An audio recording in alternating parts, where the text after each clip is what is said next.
Chapter 831. Noah Dole LV. 1 Strength, I, 0, Durability, I, 0, Dexterity, I, 0, Agility, I, 0, Magic Power, I, 0, Magic, Skill Frowny Face Protection from the World, Permanent Skill. Equivalent to luck. Events that are directly related to luck will eventually lead to the most favorable result. Because the ability values engraved on the back were all written in the sacred text, under normal circumstances, if one wanted to know what their ability value was, they would have to ask God to translate it and copy it down. Only then would they know. Noah didn't even know much of this world's language, let alone the divine script that was commonly used among the gods. Therefore, he could only ask Hasti to translate the ability value and copy it down on a piece of paper to know what his ability value was. After a while, Noah finally recognized the ability value on the piece of paper that Hasti had copied down. He was speechless. Protection from the world. Permanent skill. Equivalent to luck. Events that are directly related to luck will eventually lead to the most favorable result. Didn't that mean that in the future, Noah would truly become a lucky person with good luck? Using the ability value of a servant to express it, with this, protection from the world, skill, Noah's luck should be considered to have reached X level, right? Even if it wasn't X, it should be at least A++ level. The most important thing was that a person's ability and magic were generally determined by the experience value, wishes, and nature of the person. Noah had just engraved grace, so naturally, he didn't have any experience value. In other words, he didn't experience anything that could cause this skill to appear. Then, the appearance of this skill was completely due to Noah's wish or nature. That's why Hasti looked at Noah with such a strange expression. Wish related to luck. Ability to attract, protection from the world. No matter which one it was, there was something that made Hasti feel strange. On the other hand, Noah wasn't surprised that he had such a skill. After all, Gaia and Alea had said that the world would always stand on Noah's side. In that case, it was excusable that the skill, protection from the world, was born from this essence. Noah could only grumpily smile at Hestia, who was staring at him with her cute big round eyes. He then pointed at a place on his ability index. Hasti, what's the 0 behind the basic ability? Because he had just engraved, grace, Noah's basic ability, whether it was, strength, durability, dexterity, agility, or, magic, they were all at the lowest I level. Then, after the I, what is the 0, in brackets? That's proficiency, Hestia snapped, still staring at Noah. Every basic ability has 10 stages. After meeting a certain level of proficiency, it can be upgraded. You haven't done any training yet, so it's naturally 0 at the beginning. To be specific, if Noah wanted to upgrade his basic ability from I to H, he had to get a certain level of proficiency.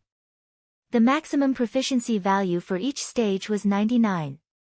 I, 0 99H, 100 199G, 200 299F, 300 399E, 400 499D, 500 599C, 600 699B, 700 799A, 800 899S, 900 999 inches. Other words, when Noah's basic ability proficiency reached 100, it could be upgraded to H stage.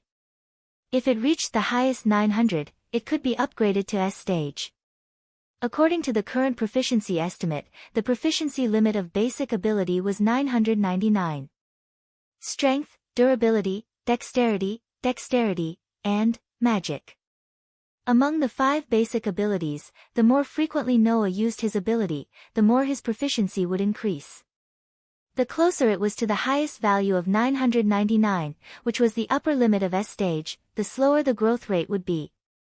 According to what you said, you already have a certain combat ability. Then, at least when you reach LV1, your improvement speed should be very fast. Speaking of this, Hestia was a little happy again. Moreover, the number of spells you can use is the highest 3, your future achievements will be extraordinary. How can a person with a sword win against an opponent who can set off a sea of fire? Therefore, the difference between having magic and not having magic is simply too big. If there is magic, there is no problem to become the enemy of 100, 1,000, or even 10,000 people. The existence of magic is so important. At least, this is the case in this world. In other words, magic is a person's biggest trump card. It is a killer skill that can reverse the situation. Noah could also understand this point. Take Yen Feng and Qili for example. That priest's close combat power was definitely not much worse than Noah's, but he was bombarded by Noah's magic cannon to the point that he could not fight back at all. The difference was that one used cold weapons, and the other used hot weapons. Then, who won and who lost was obvious at a glance. Our family will start from here. The expression on Hestia's face slowly melted, and she put on the most gentle and most holy smile since Noah saw her. And you are the backbone of this family called Hestia. Looking at Hestia's holy smile that was no different from the name of the goddess, Noah couldn't help but smile. Family? Maybe, it's not bad. As mentioned before, even if it was a clan tribe, there were all kinds of different natures. Some families' main activity was to explore the dungeon, some families' main activity was to do business, some families would sell equipment and weapons, some family would also engage in farming, and there was everything that one could think of. After forming the family, Hestia asked Noah for his opinion and let him decide what kind of existence the family should have. Noah didn't hesitate to choose to explore the dungeon. In a big labyrinth that could produce monsters, Noah would definitely not lack opponents to fight. In this way, Noah's ability could be improved. In other words, Noah decided to become an adventurer. Hestia's family currently only had one member, Noah. Only when there were members could a family of the gods be established. Whether it was establishing a family or becoming an adventurer, it was necessary to register in the guild that managed Eulalie. So, under Hestia's lead, Noah came to the guild headquarters. It was a tall building similar to a temple. In the hall on the first floor of such a building, there was a flow of people that was not inferior to the people coming and going on the street outside. At this time, Hestia had already gone to apply for the establishment of a family. She patted her full upper body and skipped to help Noah to become an adventurer. Noah was left alone in the guild hall. In such a situation, Noah didn't feel good at all. There was no other reason. It was because Noah was standing in front of a notice board, looking at the most conspicuous parchment pasted in the middle of the notice board. The corners of his mouth twitched constantly. It was a piece of parchment with a portrait drawn in the form of a sketch. Below the portrait were words written all over it. At the bottom of the parchment, in a very conspicuous way, there was a bounty of 1 million yen. There was no need to think about what this parchment meant. Sensing the scorching gazes from the guild hall that pierced into his back, even Noah felt a surge of anger in his heart. Loki, I'll remember this. As soon as this sentence fell, there was a commotion at the door of the guild hall. Under the lead of a group of adventurers, the goddess with a red ponytail quickly rushed into the hall. Looking around, she immediately saw Noah standing in front of the notice board, and her face was overjoyed. Found you. The one who came was Loki. Loki who put a bounty on Noah and pushed him into the fire pit. So, Noah smiled. Loki actually delivered himself to the door. Chapter 832. Found you. As soon as he rushed into the guild hall, Loki shouted and immediately rushed in the direction of Noah. Come back to Loki's clan with me. Little guy.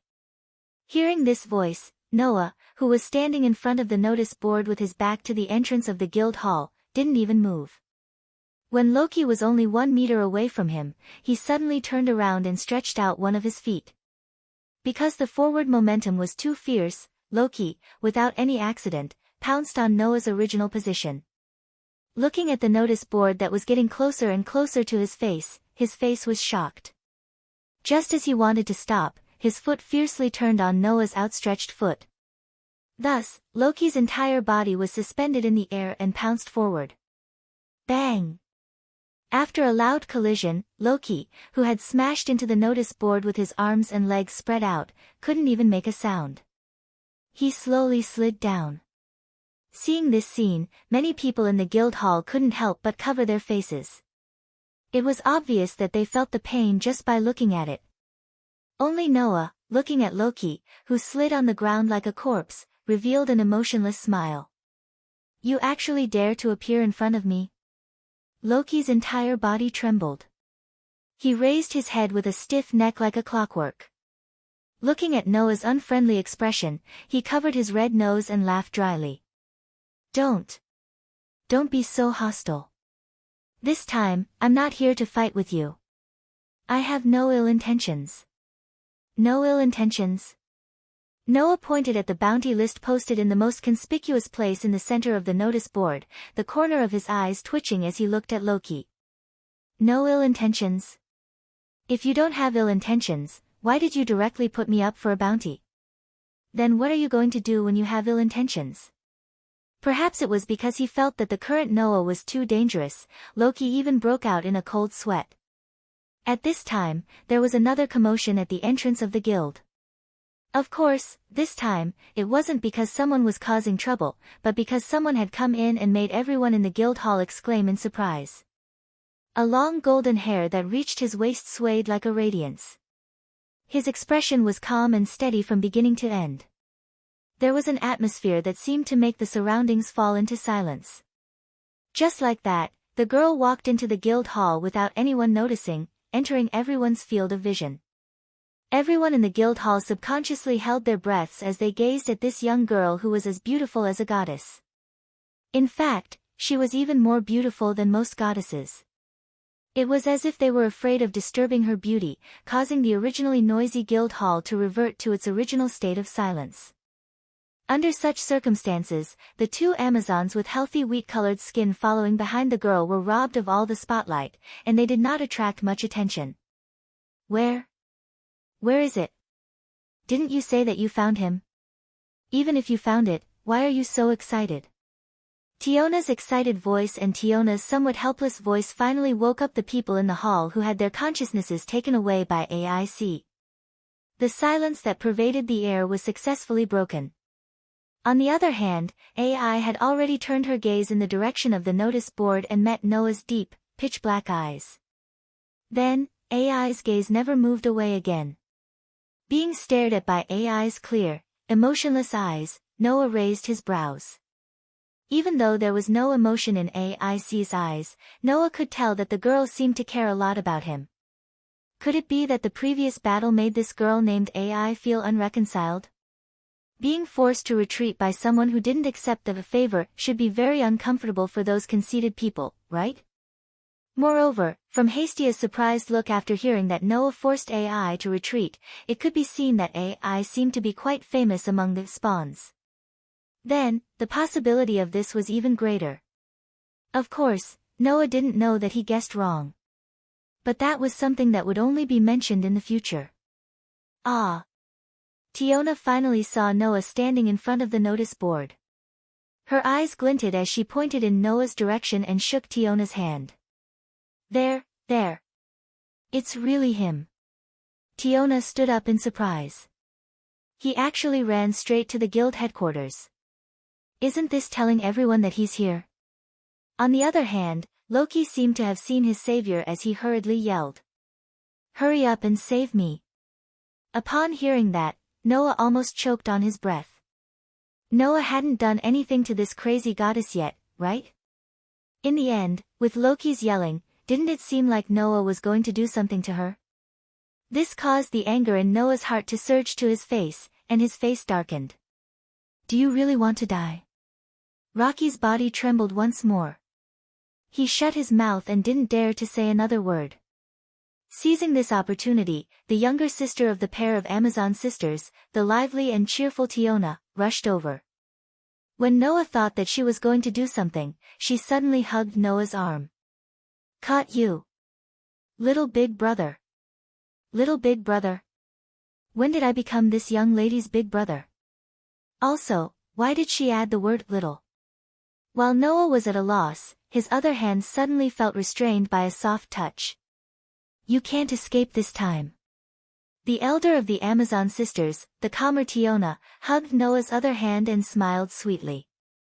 Well, I'm also wondering why you can force AIC to retreat without receiving the favor, so come to our clan tribe. After hearing Tiona's words, AIC, who was walking over, stared at Noah with a more urgent gaze, making Noah feel more and more that this girl was unwilling to accept the previous battle. Noah, who was being hugged tightly by a beautiful girl on both sides and had his hands restrained, was almost rendered speechless by this sudden development. By the time Noah realized what he should do, an exasperated and childish voice rang out. You. We. Here. Do. What? Do. Ah. With such a loud shout, Hestia rushed over from the other side of the guild, her delicate face full of anger. Let go of that man. He's mine. Noah, who was pincered by the Amazon sisters, almost fell down. The dark, emotional gazes from the surrounding people told Noah this. First, there was the glorious deed of breaking into the bath of the goddesses. Then, there was the situation where he was surrounded by a group of beautiful girls. Then, there was Hestia's words that made people think of. After tomorrow, Noah would become completely famous. However, at this time, Loki, who had been lying on the ground pretending to be dead, suddenly jumped up and toward the angry Hestia without hesitation. Clank!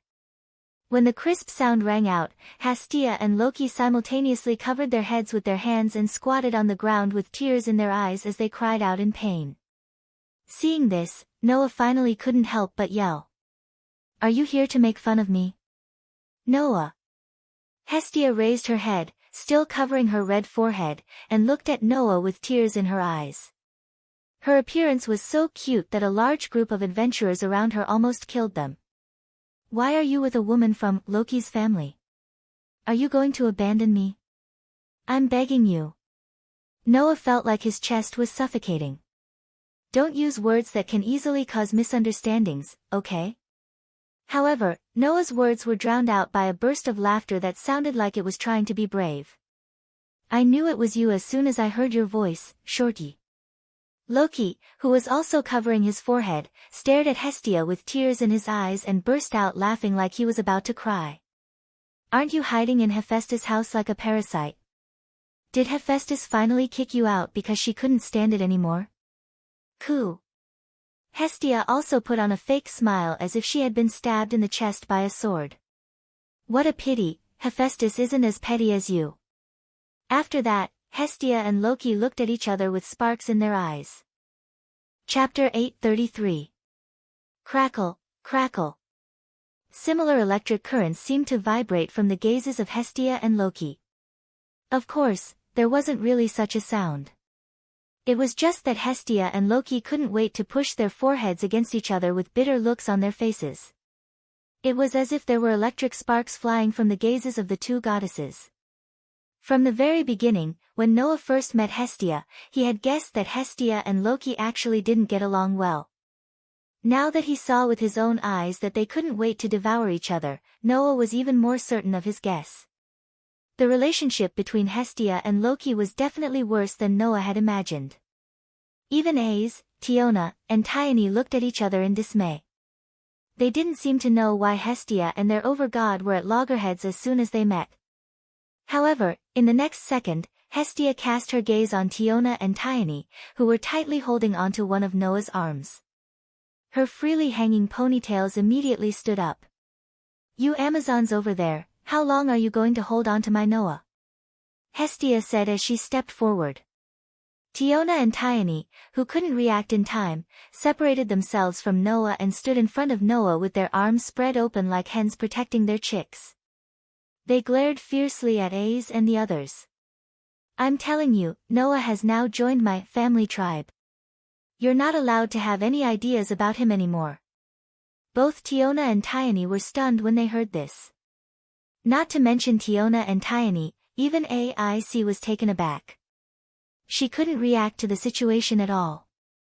Only Loki, who had been squinting his eyes as if he had heard some bad news, jumped up and looked at Noah in disbelief.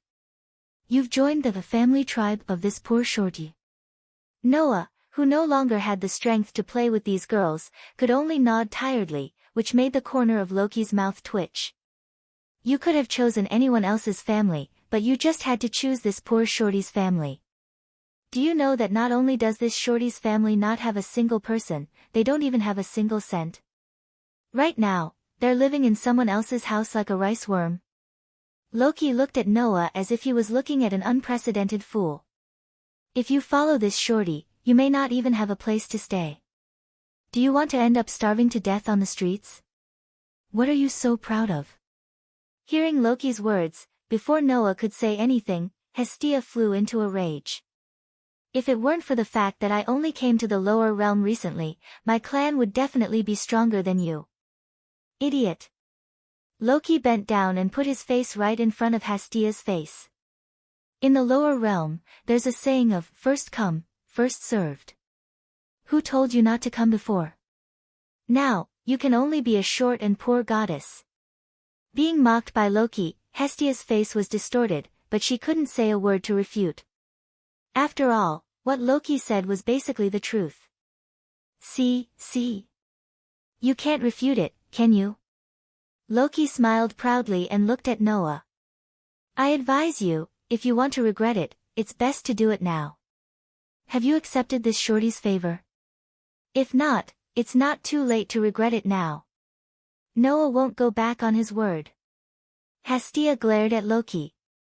Besides, he has already accepted my favor. Hearing this, AIC, who was at the side, suddenly spoke. Then, before he joined your clan, did he really not accept any favor? AIC's sudden words not only stunned Hestia, but also Loki and the rest of the group. It couldn't be helped. Although AIC's appearance was comparable to that of a goddess, she had always been silent and taciturn. Once someone's attention was focused on something else, it was easy to overlook her existence. If AIC didn't speak, Hestia and the others would probably forget that she was here. This caused Hestia to forget to answer for a moment. Only then did Loki react. His narrowed eyes opened slightly, revealing a pair of pupils filled with wisdom. I also want to ask you, Shorty, did this little guy not accept any favor before? I know what you're thinking, but I can tell you clearly that the favor on Noah's body was engraved by me, and it was not long ago. Hestia crossed her arms. I heard that before that, your clan's swordswoman couldn't do anything to my clan's Noah, right? Noah and AIC's eyes met again. However, Noah only glanced at her for a moment before moving away. AIC kept looking at Noah as if she was in a daze. No one knew what she was thinking. I don't believe it. Loki's eyes flickered as he looked at Noah provocatively. I suspect that you have already received the favor. If your favor was engraved just now, then your basic ability value should all be at the lowest eye level, and your proficiency should be 0. If you really just received the favor, then let me see your ability value. After saying that, Loki, Ace, Tiona, and Tiona turned their gazes to Noah and stared at him without letting him go. Damn you, Loki. Hestia was furious. Do you think I would lie? Loki ignored Hestia and kept staring at Noah with a provocative smile on his face. In this regard, Noah sighed. Are you testing me? Anyway, you don't want to hide it, do you? Loki shrugged. Then what's wrong with letting me see it? Anyway, you saw me naked in the bathhouse, didn't you? Noah was immediately speechless. Although it was not intentional, this matter was indeed Noah's fault. At that moment, Tiona and Tiona also joined in the fun. Little brother. Just let us see it. How about we also let you see our bodies? The corner of Noah's mouth began to twitch again. The people of the Amazon race were not reserved. The people of this race were more open than the people of any country Noah had ever seen. It was said that once they took a fancy to a man, they would think of ways to bring him home at all costs. What was done, which was more valiant than anything else. Therefore, Noah did not doubt that once he said yes, the two girls in front of him would immediately do as he said. Even AIC stared at Noah without saying a word, and Noah could not stand it anymore. Wait! Hestia protested. An adventurer's ability value is a secret that belongs to the adventurer and his clan. There is no obligation to disclose it to the public. Even guilds can only disclose the adventurer's level and dungeon activity records to the extent that it does not affect the clan. As a role model for others, what right do you have to ask us to let you see it?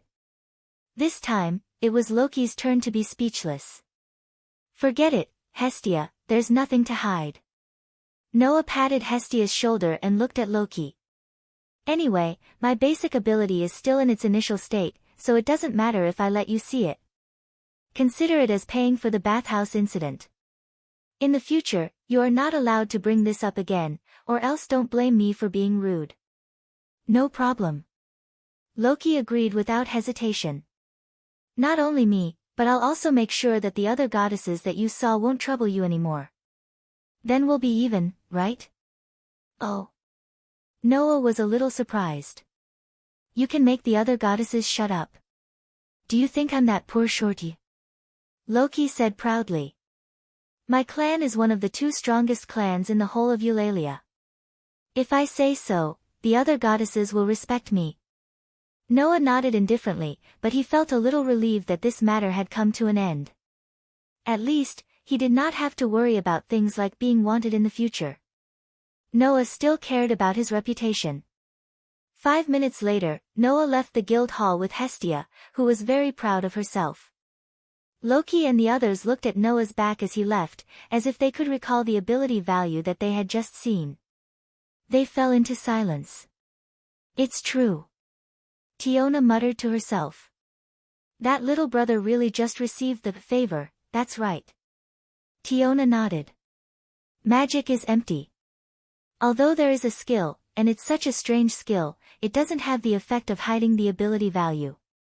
Since it's not a skill or magic effect, then I really haven't heard of any way to hide the true value of the ability value. That ability value can't be fake. 3 empty magic slots, a skill that can summon luck, and the power to force Aslan away without receiving the favor. Loki's eyes became brighter and brighter, and in the end, it became annoyance. Damn it, why would such a rare little fellow be kidnapped by that poor shorty? AIC, who was left behind, didn't say anything. Her eyes flickered as she watched Noah leave. After his back disappeared, she murmured, what a pity. What should I do to be like him? Chapter 834. If one were to look down from the top, the city called Eulalia was like a cake that had been cut into 8 equal portions. It was circular in shape, with 8 streets radiating from the center of the city, extending from 8 directions to the city walls surrounding the city. Didn't it look like a cake that had been cut into 8 equal portions? According to the directions of the streets, Eulalia was divided into 8 main streets, namely East Street, West Street, South Street, North Street, Northeast Street, Southeast Street, Northwest Street, and Southwest Street. There were a total of 8 main streets. The location of the Mistress of Plenty that Noah had visited was on the side of the West Street. Meanwhile, the main street in front of the guild headquarters was the Northwest Main Street. Because the guild headquarters was located there, most of the pedestrians on this street were adventurers. After all, the guild was the organization that managed the entirety of Olalai and the dungeons. Exploring the dungeons in Olalai required the guild to go through all sorts of procedures and seek assistance from the guild. As long as one was an adventurer who explored the dungeons as a profession, they would frequently visit the guild. Therefore, there were many adventurers on the Northwest Main Street. Because of this, on this busy street, there were many shops that sold to adventurers. There were weapon shops that sold weapons and armor, potion shops that sold recovery potions, item shops that sold all kinds of items, and taverns that served as entertainment for adventurers. After leaving the guild headquarters, Hestia mysteriously held Noah's hand and led him in a certain direction. In Hestia's opinion, Noah, who had just joined her clan, was like her child. Therefore, when she held Noah's hand, she didn't feel that it was inappropriate at all. It was as if she was taking care of a child. However, from an outsider's point of view, Hestia, who was holding Noah's hand, looked like a child instead. She was a very naughty child who kept pulling her big brother, Noah, and running forward. It was a heartwarming scene that made people smile. However, when the passers-by caught sight of Hestia's breasts, the atmosphere turned a little lecherous. It had to be said that Hestia's figure was indeed very attractive. However, he didn't have the slightest bit of self-awareness. Noah could only say helplessly, "Where are you taking me, Hestia?" "Let's go to Hephaestus." Hestia replied without turning her head, but she did not forget to explain to Noah. "Hephaestus is the divine friend that I am currently staying with. She is also the god of forging who is known as the fire god in the heavenly realm. Her clan tribe also uses forging as their main business. The works created by the members under her have even become a brand. That is not only a clan tribe that is very famous in Eulalia, but also in the world." "Hephaestus?" Noah scratched his cheek. "Is it the divine friend you mentioned before who is about to kick you out of the door because he's reaching his limit?" "Ah." Hestia's happy expression withered, but she still said stubbornly, "It's okay. We won't be staying here for long anyway. With your ability, Noah, we will be able to earn enough money to buy a house very soon." "Wait a minute," Noah said in a strange voice. "Are you going to take me to your divine friend's place to live? What's wrong? Don't you like it?" Hestia turned around and asked in confusion. "But we can only live there temporarily, right?" "Of course not." Noah stopped and pulled Hestia, who was holding his hand, to stop as well. He looked at Hestia with an annoyed expression. "We can find a house by ourselves now. Why do we have to wait until later?" "Huh?" Hestia was startled and asked with some uncertainty. "But didn't you say that you just came to Eulalia and don't have the common currency here?" "I just came to Eulalia and don't have the common currency here, but it doesn't mean that I don't have money." Noah sighed. "Although I don't have the currency here, I have gold, gems, and other precious items. It shouldn't be a problem to exchange them for money, right?" Hestia opened her eyes wide and looked at Noah in a daze. After a while, she spoke as if she had just woken up from a dream. "In other words, we actually have money?" Noah nodded heavily. Hestia asked with an expectant look on her face. "How much do you have?" "How much?" Noah did not know how to answer. It was not because there was too little, but because there was too much. There were mountains of gold and silver treasures piled up in the gate of Babylon. Who knew how much there was? Moreover, Noah's gate of Babylon had 3 functions: automatic recovery, automatic repair, and automatic replenishment. Among them, automatic replenishment was the function that could replenish the consumed items after a period of time. Noah found that if he used up all the gold and silver treasures, after a period of time, the amount of gold and silver treasures in the treasure vault would be restored to the original amount. Obviously, the gold and silver treasures that were consumed could also be replenished. So, the question of how much was still important? Therefore, Noah could only answer, "It's definitely enough to buy a house, no matter how big the house is." Hestia blinked her eyes, but her eyes were getting brighter and brighter. Her young face gradually became excited. In the end, Hestia threw herself on Noah. "Noah! You're really my lucky star." Being hugged by Hasti, Noah immediately felt something that could easily change shape in front of him. It was a wonderful feeling that would make any man howl in joy. Unable to hide his hesitation, Noah could only use his hands and feet to pull Hestia off his body like an octopus. "Can you not hug me so easily? We're on the street." "Well, it doesn't matter.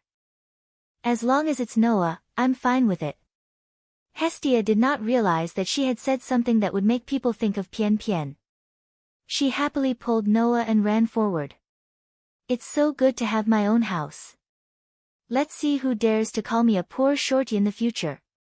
"Does having a house mean you're not poor? Besides, the house is not yours. Even if you're not a poor god, you're still a shorty." Noah didn't say anything similar to the above. He just said that, not knowing whether to laugh or cry. "So, where are you going to take me now?" "Let's go to Hephaestus." Hestia gave the same answer as before, but with a different reason. I want to introduce my favorite child to my best friend. I also want to say goodbye to Hephaestus. After all, she has been taking care of me for a long time. Noah had a helpless expression on his face when he heard Hestia's words, but he did not know when the corners of his mouth had started to rise.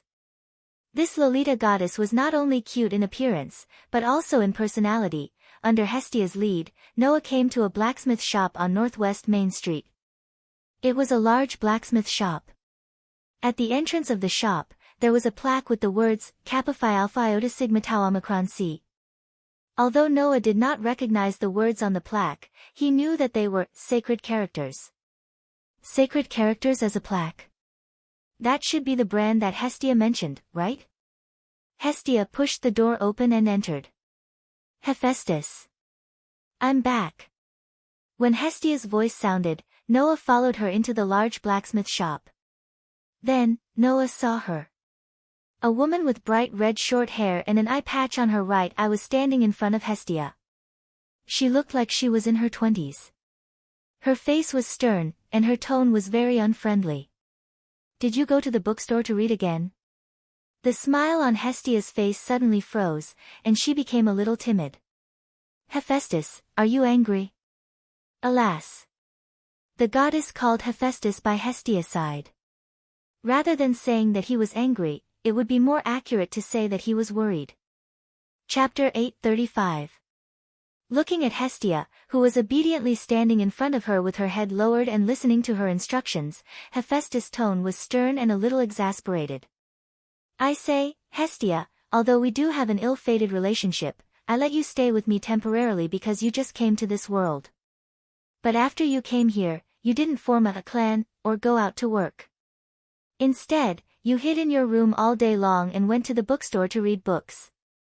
If you continue like this, I will really kick you out. Hephaestus had said this many times, and Hestia had heard it many times, so she was already familiar with it. In the beginning, Hephaestus just wanted to scare Hestia so that she wouldn't be so unmotivated. However, as the number of times increased, Hestia didn't seem to have any remorse at all. Hephaestus really began to consider carrying out her orders. She believed that if this continued, it wouldn't be long before Hestia would be kicked out by the angry Hephaestus. Fortunately, Hestia was indeed lucky today. This time, I'm not idling around, Hephaestus, Hestia hurriedly said.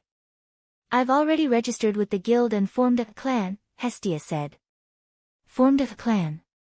Hephaestus' stern face suddenly froze for a moment, and then she was surprised.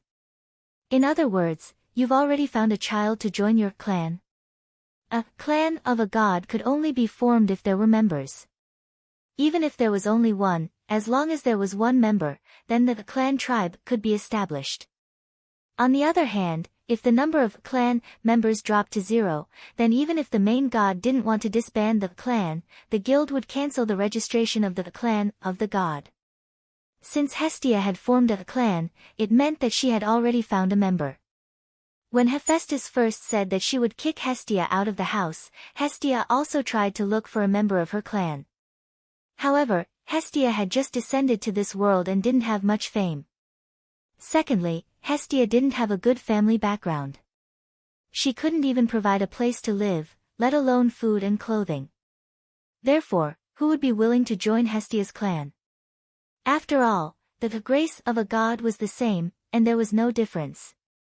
Under such circumstances, if one were to choose to join a clan tribe, then naturally, anyone would first choose to join a clan tribe that was famous and powerful.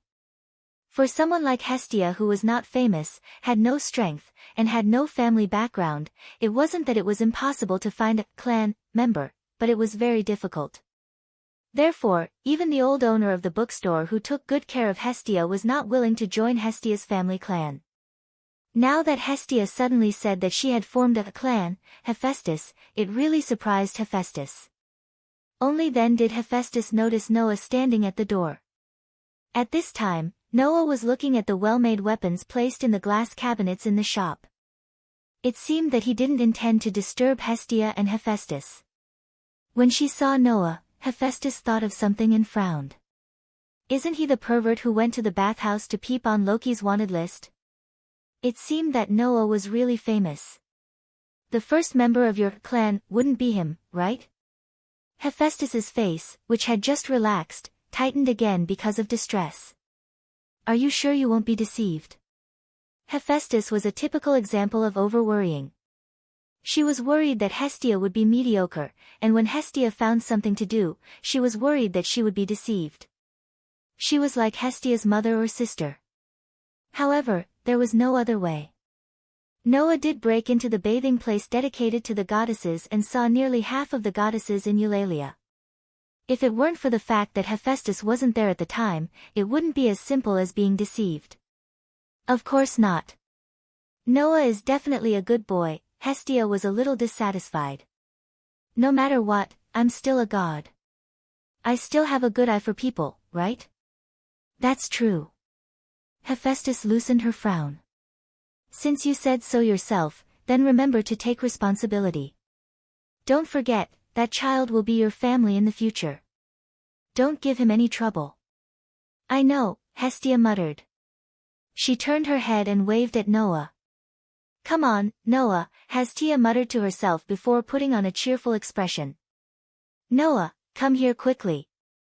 Noah, who was looking at the equipment in the shop, came back to his senses and walked toward Hestia and Hephaestus. Hephaestus sized up Noah and nodded to Noah. Your name is Noah, right? Noah Doria. That's my full name. Noah also quietly observed Hephaestus and then asked the question he was concerned about. Did you, the god of smithing, make all the equipment here? Of course not, Hephaestus answered without any hesitation. The equipment here are all the works of the children in my clan tribe. Noah finally understood.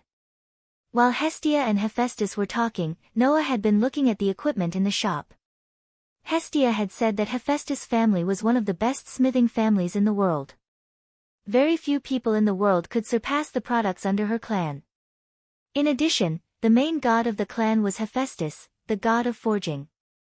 It was not strange that Noah would be interested in the equipment here. But how should he put it?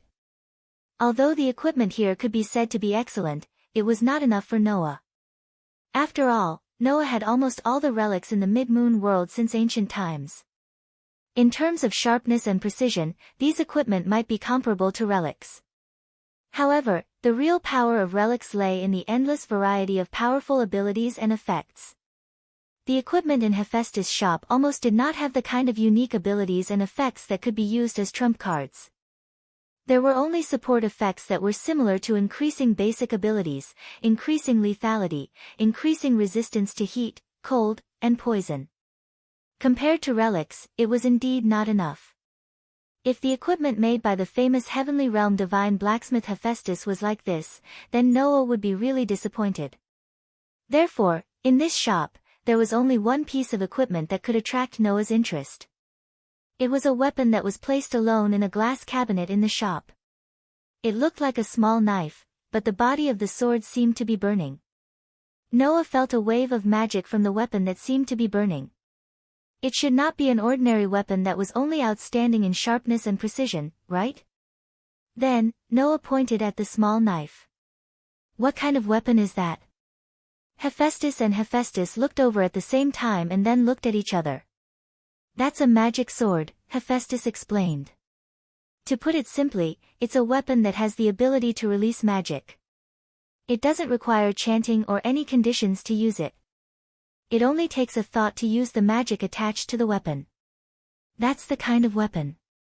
Hearing that, Noah understood. Wasn't that the same weapon as the magical weapon in fairy tale? Unfortunately, that was not the case.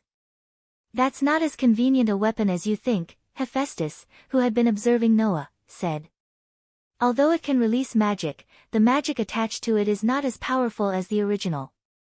Also, there's the number of times it can be used. Once the number of times it can be used is used up, it will break. So, that's just a good replacement. Noah suddenly lost interest. Not only was the power not as powerful as the original, but there was also the number of times it could be used. That was not even a magical weapon, right? You're planning to become an adventurer, right? Hephaestus smiled. Then, I'm looking forward to when you can patronize my shop. Noah smiled bitterly and nodded. Although he did not like it. Chapter 8:36. The sky gradually became brighter. The sun had not yet risen from the east and floated in the sky, but there were already some light screens in the sky, telling people that dawn had arrived. The clear and loud sound of birds echoed in the sky. The dewdrops on the leaves slowly fell, flickering with fluorescent light.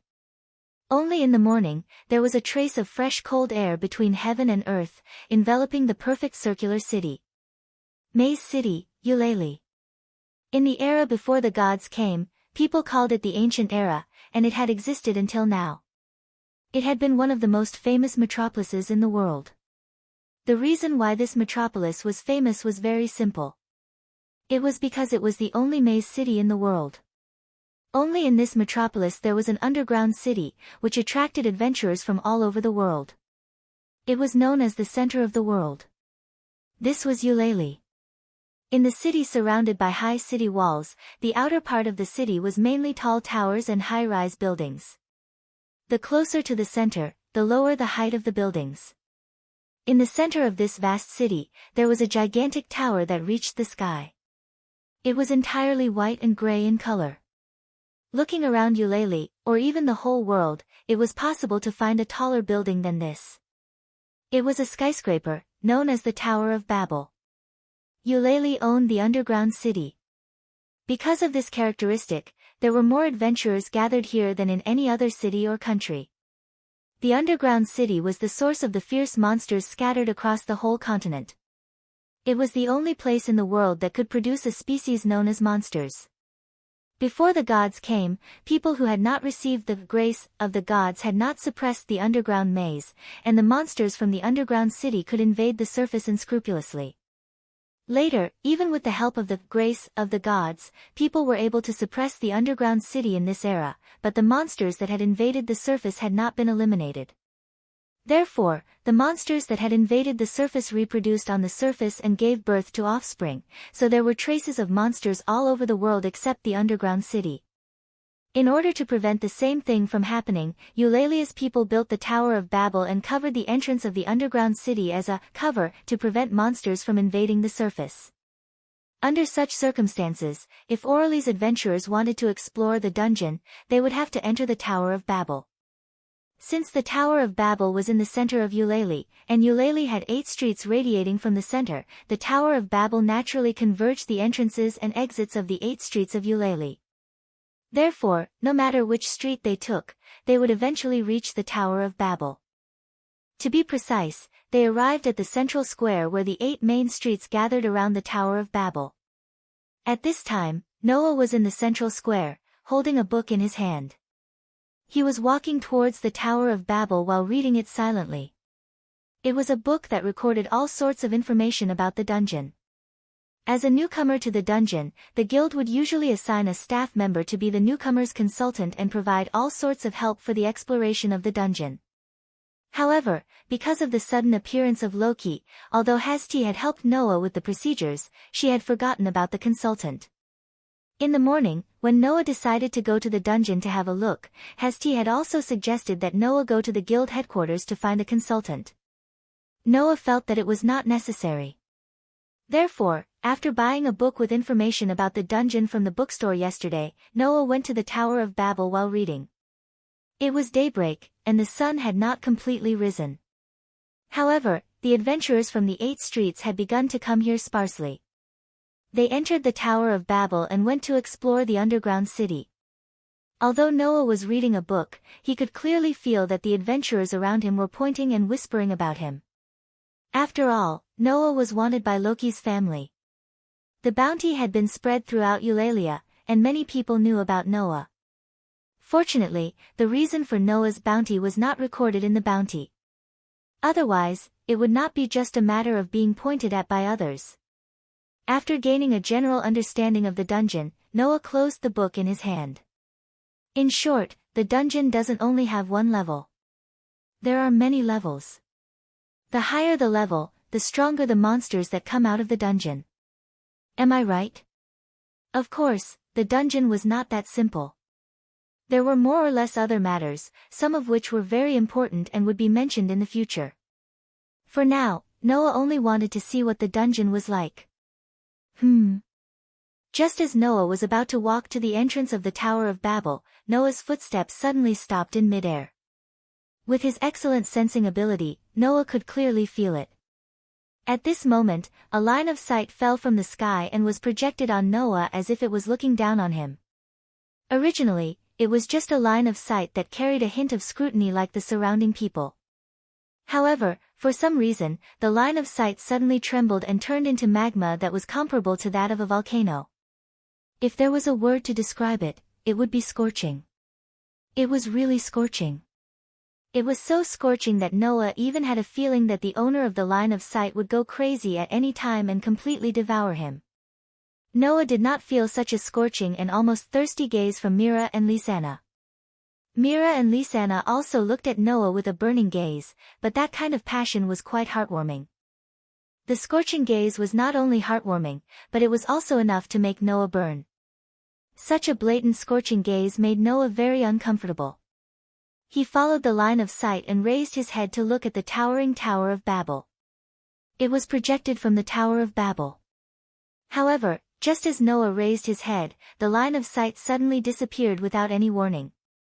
At this moment, Noah actually felt a sense of relief, as if he had been liberated from a furnace. However, Noah's brows were knitted tighter and tighter. Who is that? Naturally, no one would answer Noah's question. Noah could only stare at the towering Tower of Babel for a long time before he lowered his head as if he had given up. It seems that I really can't live in peace in this world. After saying this, Noah lifted his feet and walked into the Tower of Babel without looking back. For the time being, Noah did not know that the Tower of Babel in front of him had other functions besides being the cover of the dungeon. One of them was that there were powerful gods with the power of the clan tribe living on the top floor of the tower. That sudden, abnormally scorching gaze came from the top floor of the tall tower that reached the clouds. On the top floor of the Tower of Babel, in a luxurious hall, a goddess suddenly let out a soft groan and sat down on the ground. She lowered her head and trembled all over. Her face was extremely red, and she was gasping for breath. Your Excellency. At the door of the luxurious room, a burly man looked at the goddess who suddenly sat down on the ground. His firm face changed slightly, and he was about to step forward, but he was stopped. The goddess continued to lower her head and tremble. She struggled to speak in a painful voice. I'm fine. After saying this, the goddess slowly raised her blushing pretty face. There was no sign of pain on her pretty face. There was only endless joy in his heart. How could? The goddess's voice was full of intoxication. Just one look, and the goddess clenched her legs tightly and endured the extreme pleasure. Through the window, the goddess looked at the central square in front of the Tower of Babel. There, the man who made the goddess lose her composure had entered the dungeon. In response, the goddess only spoke with a tone that was faintly tinged with madness. He is definitely mine, definitely. Chapter 837. Since it was an underground city and a maze, it naturally gave people a feeling of complexity and darkness. In fact, the complexity depended on the situation, but it was not necessarily dark. The dungeon was divided into levels.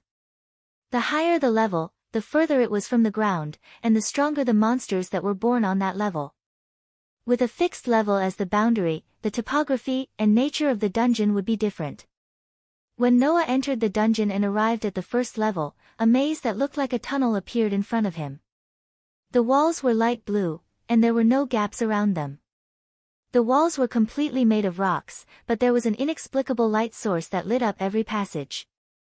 The adventurers who came from the Tower of Babel walked leisurely into the passages and disappeared from Noah's sight.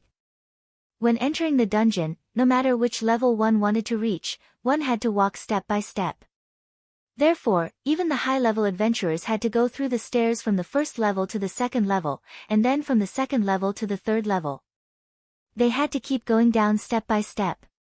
Therefore, the first level of the dungeon was the safest place.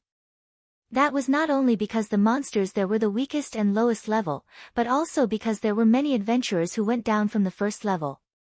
Any monsters would be killed, and there would not be a situation where a large number of monsters would attack at the same time. This was not a good thing for Noah. If possible, I don't want to find a single monster to test my skills. Noah laughed and shook his head as he said these words that seemed to be said by a veteran gamer. He walked into a passage with few people. Although the topography of the dungeon was not fixed on every level, it would not change its shape suddenly. At least, in the book that Noah bought, there was a map of the first 10 levels of the dungeon. Following the map in his memory, Noah walked towards the entrance to the second level while observing his surroundings.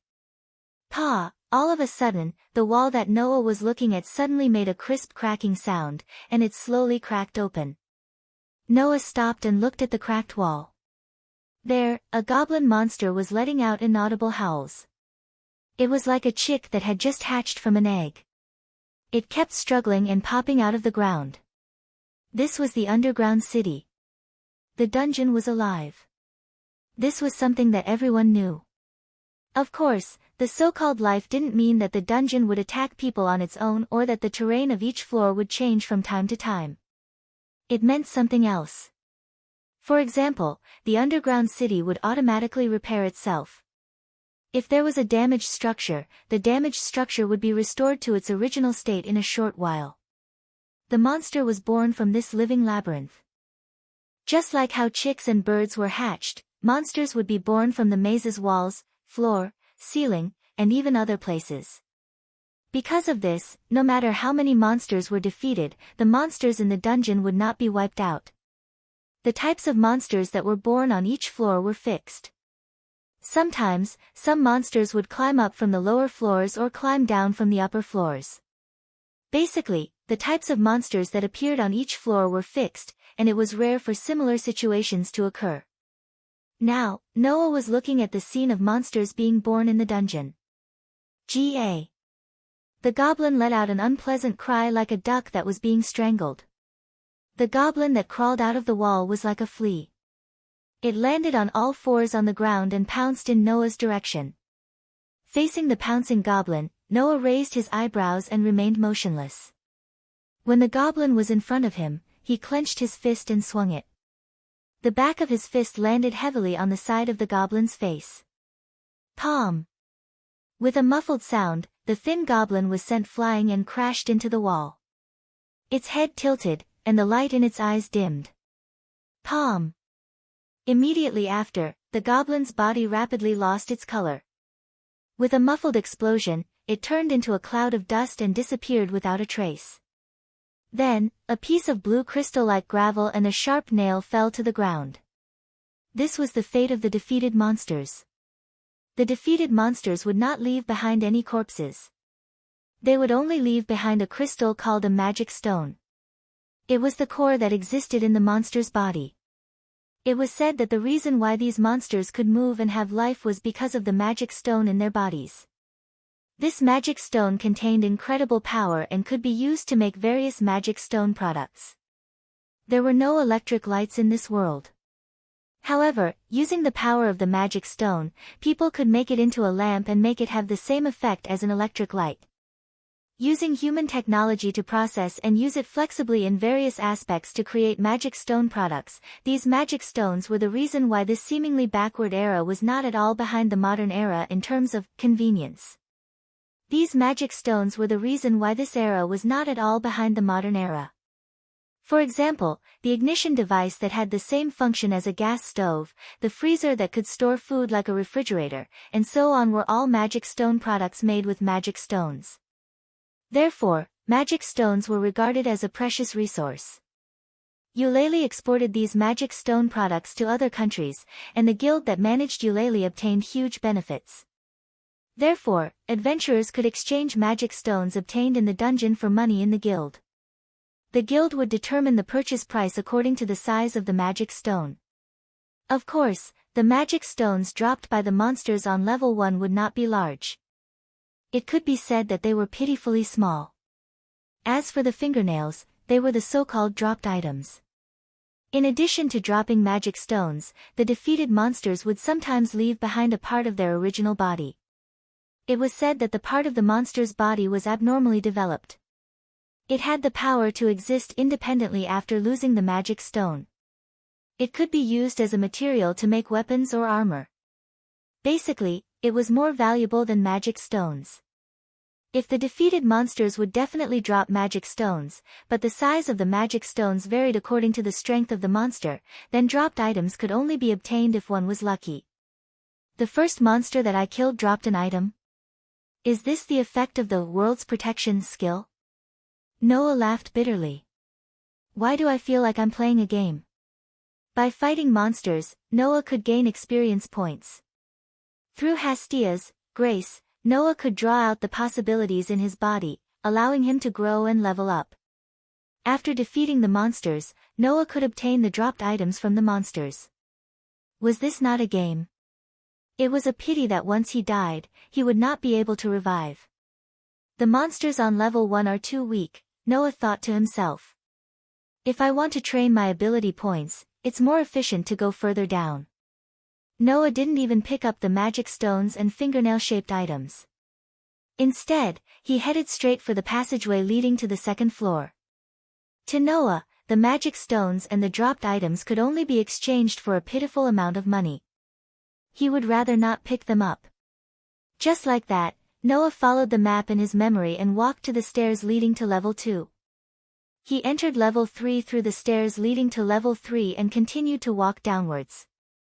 If others knew that a new adventurer on his first day in the dungeon had reached level 3, they would definitely be shocked to death. But Noah wasn't satisfied. He avoided the weak monsters and went to the last level of the dungeon map that was recorded in a book that was sold publicly. Level 10. It was no longer a dull tunnel. The walls were covered with moss, and the ground was covered with short grass. It was like a grassland, and there was a phosphorescent light like the sun. However, it was filled with a thick white fog. Standing at the entrance of this level, Noah gazed ahead. Pa-ka. Pa-ka-pa-ka, many ferocious half-orcs, who were larger than humans and had pig heads and chubby bodies, broke out of the ground. Seeing this scene, Noah laughed. Very good. That's why it's worth training. Chapter 838. Underground City, 9th floor. On one of the paths leading to the 10th floor, a group of people were chatting as they walked forward. It was a small team of 5 people. Although there were only 5 of them, these 5 people were well-known figures in Eulalia and even the adventurers of the entire world. Among them, there were 3 that Noah knew who came to this world yesterday. A pair of Amazon sisters with wheat-colored skin wearing rather revealing clothes. She was a beautiful young girl with a head of shiny golden hair and a pitiful appearance. They were none other than Ace, Tiona, and Tiona of the Loki clan. In addition to Ace's group of 3, the other 2 people were a stark contrast. One was a rather petite homunculus. The other was a very tall elf. Without a doubt, all 5 of them were from Loki's clan. Moreover, they were the well-deserved leaders of Loki's clan. On the way to the 10th floor, Tiona looked bored. Hey, Finn, how long will it take to reach the 18th floor? Safe floor. It was a very rare floor in the underground city that didn't produce monsters. No matter which floor they wanted to reach, they had to walk on the ground. The lower the floor, the more time they would need to spend to reach it. Therefore, when high-level adventurers entered the underground city, they generally needed to stay for at least a day. Sometimes, it wasn't strange to stay for 1 or 2 months. Under such circumstances, the safe floor was very useful. At least, high-level adventurers could not only have a good rest, but also have a place to store their items. They wouldn't have to carry them around all the time. Therefore, many high-level adventurers who aimed at the lower floors would use the safe floor as a stronghold. The 18th floor was the first safe floor in the underground city. How can it be so fast? We just entered the underground city for a while, right? The one that Tiona called Finn was the homunculus. Finn answered patiently after hearing Tiona's words. Even if it's us, we still need to walk for a long time to reach the 18th floor. I say, Tiona, you've been down there so many times. Don't you know this?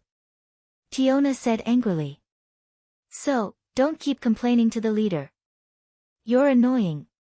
Tiona is annoying. Tiona wrinkled her nose and hugged Ace, who was walking silently beside her. Ace, chat with me. Chat. Ace showed a puzzled and vexed expression. Tiona, don't make things difficult for AIC. The tall and slender elven beauty spoke. You know that Ace isn't the kind of person who's good at chatting. You're just causing trouble for her.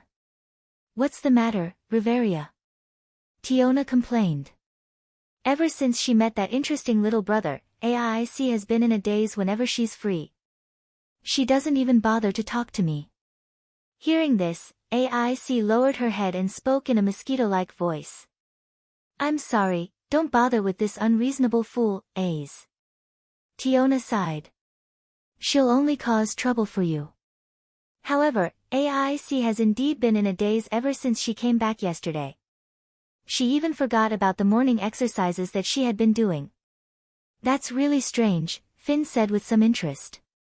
In the past, if we ignored Ace, she would go into the underground city alone. Today, we invited her over. This is rare.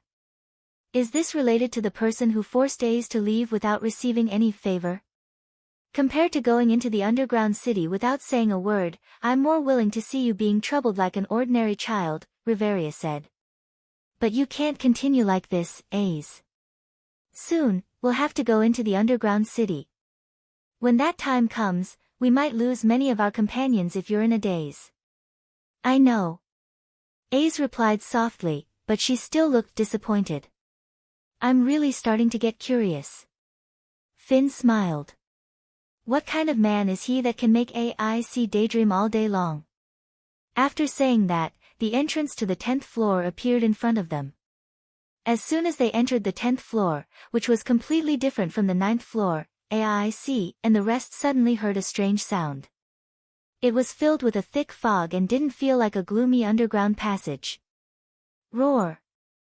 An extremely loud beast-like roar reverberated throughout the entire space. Rumble, along with the resonant roar, the ground began to tremble slightly. Immediately after, the whistling, roaring, and vibrating sounds all mixed together, fluctuating like an echo in this space filled with dense fog. Tiona was energized as though she had finally encountered something interesting in her boredom. What's that sound? Don't shout. Idiot. Tiona glared at Tiona and turned to Finn.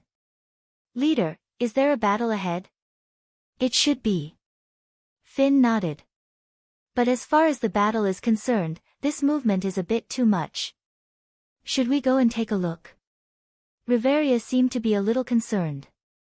I feel that the ground is shaking very frequently, as if, it's like there's an army of giant monsters charging at us, right? Finn showed a smile that matched his appearance. Very well, I smell something unusual. My entire index finger is shaking. If we don't go and take a look, we won't have the face to call ourselves adventurers. After that, Finn took the lead and walked in the direction of the sound. As the sound got closer and closer, about 10 minutes later, the group of Iraqis, led by Finn, stopped and looked ahead, falling into a state of astonishment. Roar!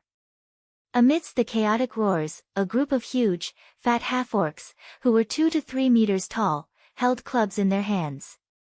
There were at least a few hundred of them, and they charged toward the center with ferocious expressions. There, a figure was surrounded by hundreds of orcs, but he was so calm as though he was taking a stroll. Sometimes, he stepped to the left, sometimes to the right, sometimes to the back, sometimes to the front, sometimes to the back, sometimes to the front, sometimes to the back, sometimes to the front, sometimes to the back, sometimes to the front, sometimes to the back, and sometimes to the back, bending down, and dodging the attacks of the sticks in extremely thrilling angles. It was such a leisurely stroll that the hundreds of gigantic orcs couldn't touch a single strand of hair. As a result, the orcs howled repeatedly, their howls filled with ferocity and violence.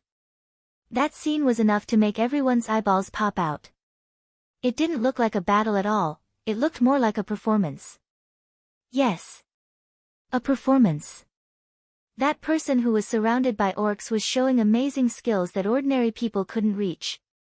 From time to time, he would take the opportunity to punch the stomach of the attacking half-orc, sending the huge monster flying. Sometimes, he would twist his body to dodge, letting the whistling sticks graze his skin and pass by in thrilling fashion. Sometimes, he would move slightly, and his entire body was like a soft cloud, getting into a position where the orcs couldn't attack at all. Sometimes, he would charge left and right, shaking the clumsy orcs into dizziness with amazing speed. Some even knocked into each other and fell down powerlessly. If this wasn't a performance, then what was? You're lying, right? Tyagni cried out in alarm. Facing hundreds of orcs, even if they are only equivalent to LV-1 monsters, he can still play with them like this. Could it be that he is a LV-5 adventurer? Where would a LV-5 adventurer have the time to play with orcs here? Riveria frowned. Who is that person? AIC, on the other hand, stared at the figure. Suddenly, her eyes widened and ripples appeared in her eyes. It's him. Chapter 839. Roar. Amidst the continuous beast-like roars, the gigantic monsters clenched their clubs and madly charged towards the figure in the middle who was surrounded by the monsters. As time passed, the number of monsters surrounding the figure gradually approached 1,000. Looking at this scene, the group of first-level adventurers of the Loki clan, who could be ranked in the whole world, fell into a state of speechlessness. Besieged by thousands of monsters. That was a scene that was difficult to appear even in the depths of dozens of floors in the dungeon. On the 10th floor, although it was not impossible for monsters to surround and attack, the number of monsters would at most be around 10 to 20. Besieged by thousands of monsters. That was no longer a difficulty that could appear in the 10th floor of the dungeon. The dungeon's floors were divided according to the difficulty, which was also divided into upper, middle, lower, and deep levels. The upper floors were 1 to 12. The middle floors were 13 to 24. The lower floors were 25 to 36. The deep levels were the floors below the 37th floor. At present, the development area of the dungeon was up to the 58th floor. In other words, the area below the 58th floor had not been reached by any adventurers or even any clan. In summary, the difficulty of the dungeon, which was divided into upper, middle, lower, and deep levels, would have a big leap at every stage. If the upper level was the difficulty of LV-1 adventurers who could explore alone, then, in the middle level, if they still wanted to explore alone, they had to at least reach LV-2 to have a little guarantee. That's right. It was just a little guarantee. Therefore, even if they reached LV-2, adventurers would choose to team up instead of exploring alone. The difference was that big. Then, what was the difficulty of being besieged by thousands of orcs? Conservatively speaking, I'm afraid that such a difficulty might not appear in the middle level. Only the lower level can be matched, right? Riveria's face was solemn. Although in terms of strength, the half-orc is only classified as a LV-1 monster, its strength is extremely great. Even a LV-2 monster can't completely withstand a blow. Its weakness is that its movements are slow and clumsy. Otherwise, it would be a genuine LV-2 monster. And being besieged by thousands of such monsters and still being able to deal with it, it's really amazing. Tyagni's face was full of doubts. But, why are there so many monsters in the upper level? Facing Tyagni's question, Finn, who had been observing the figure besieged by the monster army, spoke. That should be the effect of some kind of item, right? Item? Tyagni, and Riveria were slightly startled. Look carefully around that person. Finn pointed his mouth to the figure in the monster army. Because it's overlapping with the surrounding fog, it's a bit difficult to find. Hearing Finn's words, everyone, including AIC, gazed at the figure who was surrounded by the monster army seriously. After a while, they indeed saw it. Around the figure, there was a strange gas that looked like smoke, but also like ashes, slowly rising. Ah! Tyagni's nose twitched slightly. There's a very nice smell. So that's how it is, using that strange smell to attract all the monsters. Riveria frowned. But, even so, there shouldn't be thousands of monsters, right? I didn't quite understand it at first, but now I finally understand. Finn suddenly smiled, but his eyes flashed with light. That person didn't kill the besieging monsters at all, he just blindly attracted them. Hearing that, the group of girls opened their eyes wide. After being reminded by Finn, even if they didn't realize it, it was impossible. The monsters that were sent flying by the figure's occasional punches didn't die. Instead, after crashing to the ground, they became even more enraged and joined the army of monsters that were continuously attracted from the surroundings. They continued to charge towards the figure. Instead of killing the monsters, he kept attracting them. So, it was only a matter of time before the number of monsters reached thousands. Why? Tyagni asked in surprise. Why didn't that person kill the monsters? That's because his goal isn't to obtain magic stones and dropped items, nor is it to kill monsters and gain experience points. Instead, it's to train his basic abilities. Finn stared at the figure that was drowned by the army of monsters. Under the siege of such an army, that person would occasionally launch attacks, sometimes letting the monster's attacks graze his skin, sometimes twisting his body and sneaking into the monster's blind spots, sometimes scampering back and forth at an astonishing speed, but he didn't kill the monsters. It's obvious that he is training his skills or basic ability, but since that person can move around with ease in such an army, it proves that his skills haven't reached the limit yet, so he can't be training his skills, he can only be training his basic ability. The group of girls instantly fell into silence.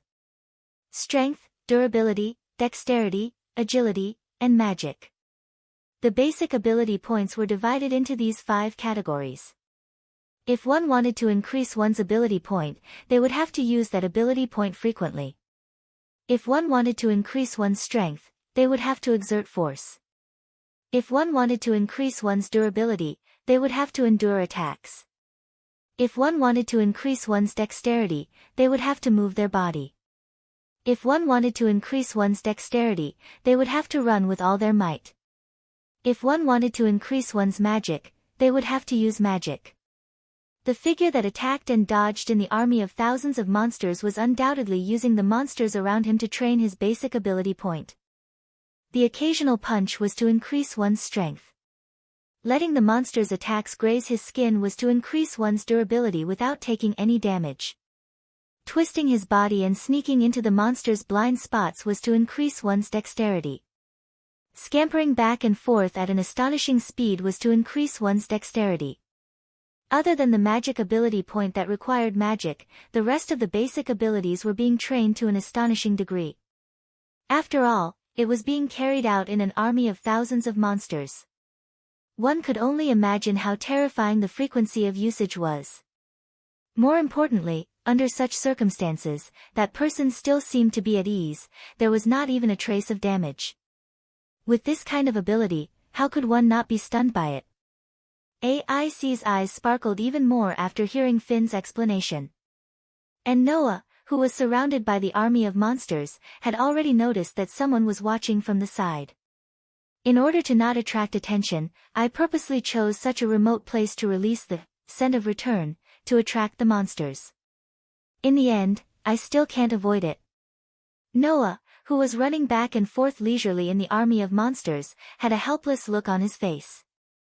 Well, it's no wonder that I attracted thousands of monsters. At this point, it's impossible to cover up my movements. While muttering to himself, the corners of Noah's mouth slowly curled up. Then let's deal with this wave first. After saying that, Noah suddenly stopped his footsteps and straightened his back. And the next moment, dazzling magic circles hovered around Noah's body and spun out. They were like precise geometric patterns that were imprinted in the air, blooming with dazzling light.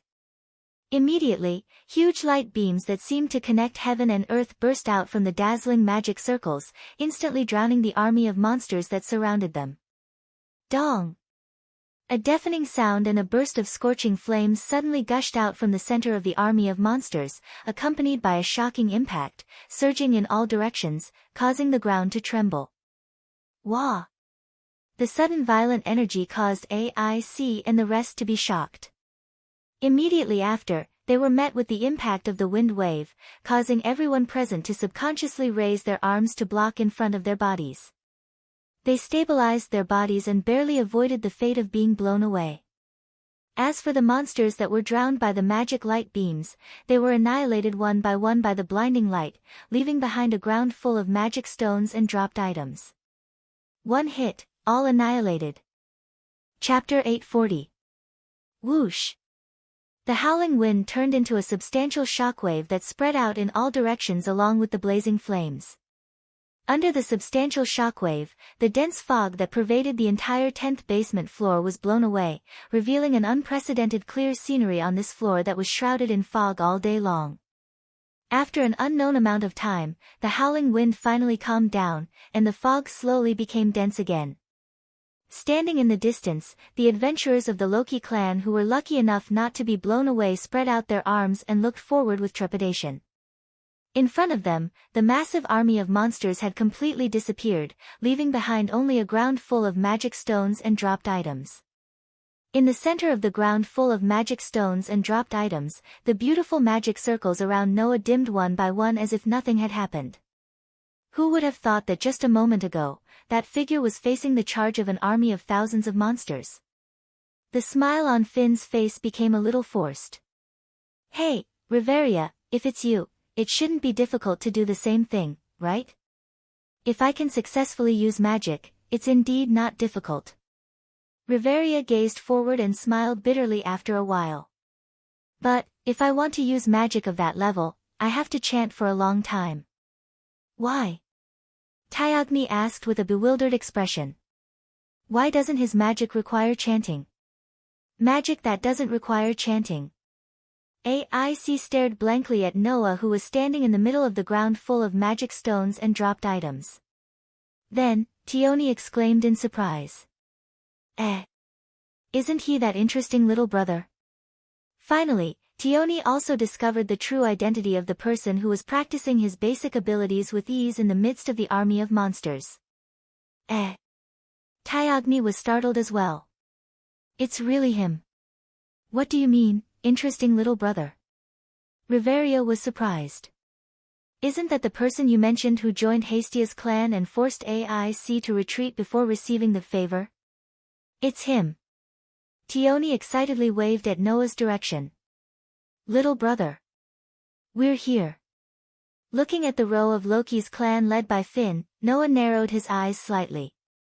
Yesterday, Noah asked a little about Loki's clan from Hasti and finally understood what kind of people those girls who had been pestering him before were. Naturally, he also recognized Finn and Riveria. In Eulalie, adventurers were divided into two categories. One was the low-level adventurers. They were LV-1 adventurers. More than half of Eulalie's adventurers were at this level. Therefore, LV-1 adventurers and LV-2 adventurers had a veritable high wall, and the treatment was also very different. If you want to reach LV-2, you must have enough aptitude to achieve it. As a result, more than 50% of the adventurers were rejected by this high wall. The second category of adventurers was the high-level adventurers. That was LV-2 and above, adventurers with backbone strength. High-level adventurers had the qualifications to be given a title by the gods. High-level adventurers were subdivided into third-level adventurers, second-level adventurers, and first-level adventurers. Third-level adventurers were LV-2 adventurers. Second-level adventurers were LV-3 and 4 adventurers. First-level adventurers were LV-5 and above. The 5 people in front of him were the rare first-level adventurers in Eulalie. Finn Danner, the leader of Loki's clan, the figure who commanded the entire Loki's clan. He was the most authoritative existence in Loki's clan except for the main god Loki. His level was as high as LV-6, and his title was Brave.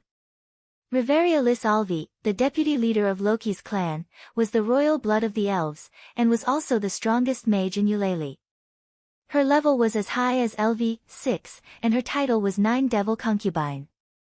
Tiona Ziliudi, a first-level adventurer belonging to Loki's clan, Amazon race, LV 5, and her title was Great Cut.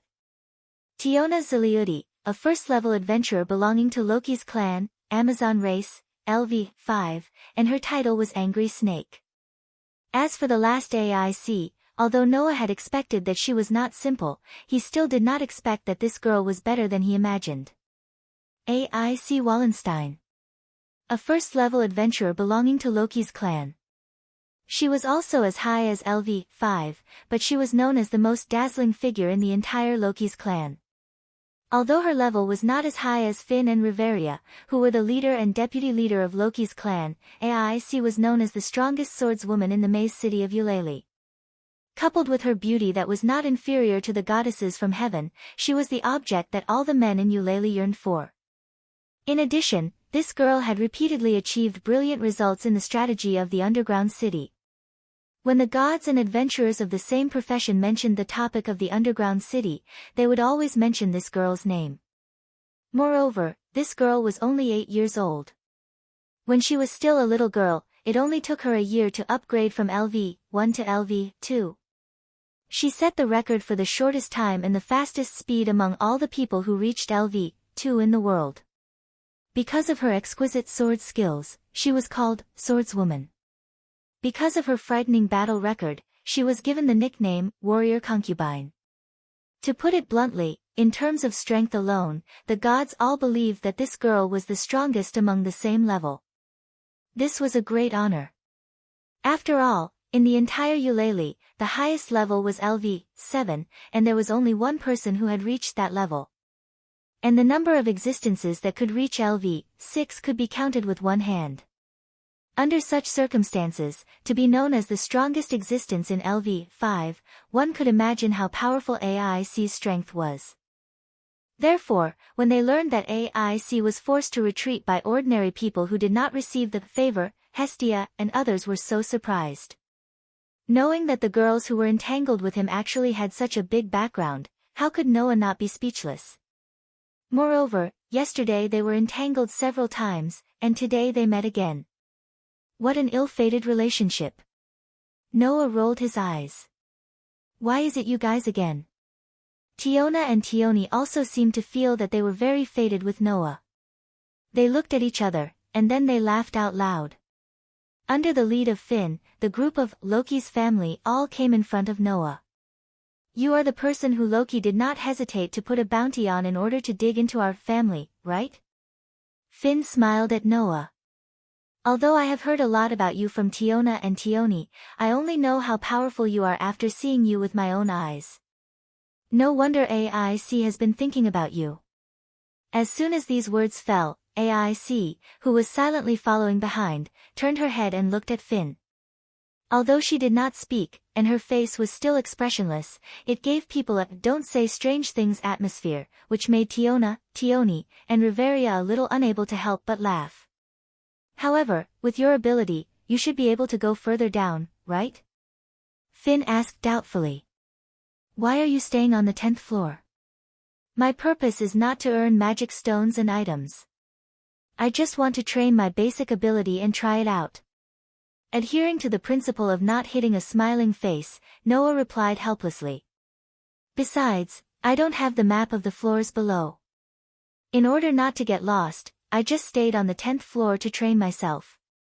In that case, do you want to go to the 18th floor with us? Finn invited with some enthusiasm. I still want to have a good chat with you. Maybe next time. Noah smiled and refused. Today, I just want to practice. Then I won't force you. Finn reached out his hand to Noah without any disappointment. Let's have a good chat when we have the chance. Sure. Noah also reached out his hand and shook Finn's hand slightly. Then, we will leave first. Finn turned around. Okay, let's go. The wheat-skinned Amazon sisters waved at Noah. Goodbye, little brother. It seems that we are quite fated. Let's have a good chat next time. My apologies. Riveria slowly lowered her head as a form of salute before turning around. Only AIC was left. After staring at Noah for a while, she spoke softly. See you next time. Huh? Finn and the others looked at AIC in surprise, as if they were very surprised that AIC would say, "See you next time," to an outsider. AIC actually blushed for a moment. She immediately turned around and left. Finn and the others looked at each other and smiled before following her. Looking at the slowly leaving Eulalie's famous group of adventurers, Noah shook his head. This is another level of entanglement, right? Chapter 841. The sun rose from the east and set in the west, and the day passed quickly. The birds slowly flew towards the direction of the forest. The sky gradually darkened. The clouds were dyed a gorgeous crimson, and dusk enveloped the bustling labyrinth city. It was a sign that the day was coming to an end. At this time, most of the adventurers in the dungeon had returned, and the entrance of the Tower of Babel was bustling with activity. Since there was only one entrance to the dungeon, the adventurers who returned from the dungeon would naturally join the other adventurers and leave together. Surprisingly, Noah was also among them. Perhaps it was because they had been fighting in the dungeon for a whole day that they could finally relax. In the central square of the Tower of Babel, the adventurers who came out of the dungeon were all clamoring and making noises. Noah, who was walking among them, was receiving the attention of the surrounding adventurers. Some of them even sneered at him. Is that the man who was wanted by Loki's family yesterday? I wonder what he did to be wanted by Loki's family. I thought he was someone great, but it seems like he's just a rookie. Really, he doesn't even have a piece of decent equipment. Indeed, compared to the adventurers who were more or less equipped, Noah was very shabby. That was because Noah did not have a single weapon on him. He was even wearing the ordinary clothes that were warm in winter and cool in summer. Entering the dungeon required risking one's life, and very few adventurers would enter without any equipment. Even the rookies who had just entered the dungeon would wear some cloth clothes with some defensive properties. They would either carry a sword or a saber on their back. Only Noah was alone, and he did not look like he was going to the dungeon for an adventure. Instead, he looked like he was going for a stroll. Naturally, he would be mocked by the adventurers.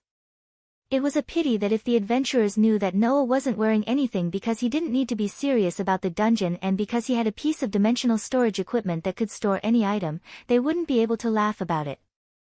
After all, the adventurers had never even heard of spatial equipment or whatnot.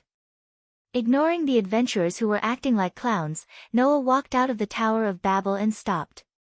He turned his head and looked at the top of the Tower of Babel that he could not see the top of. In the morning, Noah had encountered the inexplicable burning gaze here. Who is it? Noah frowned slightly.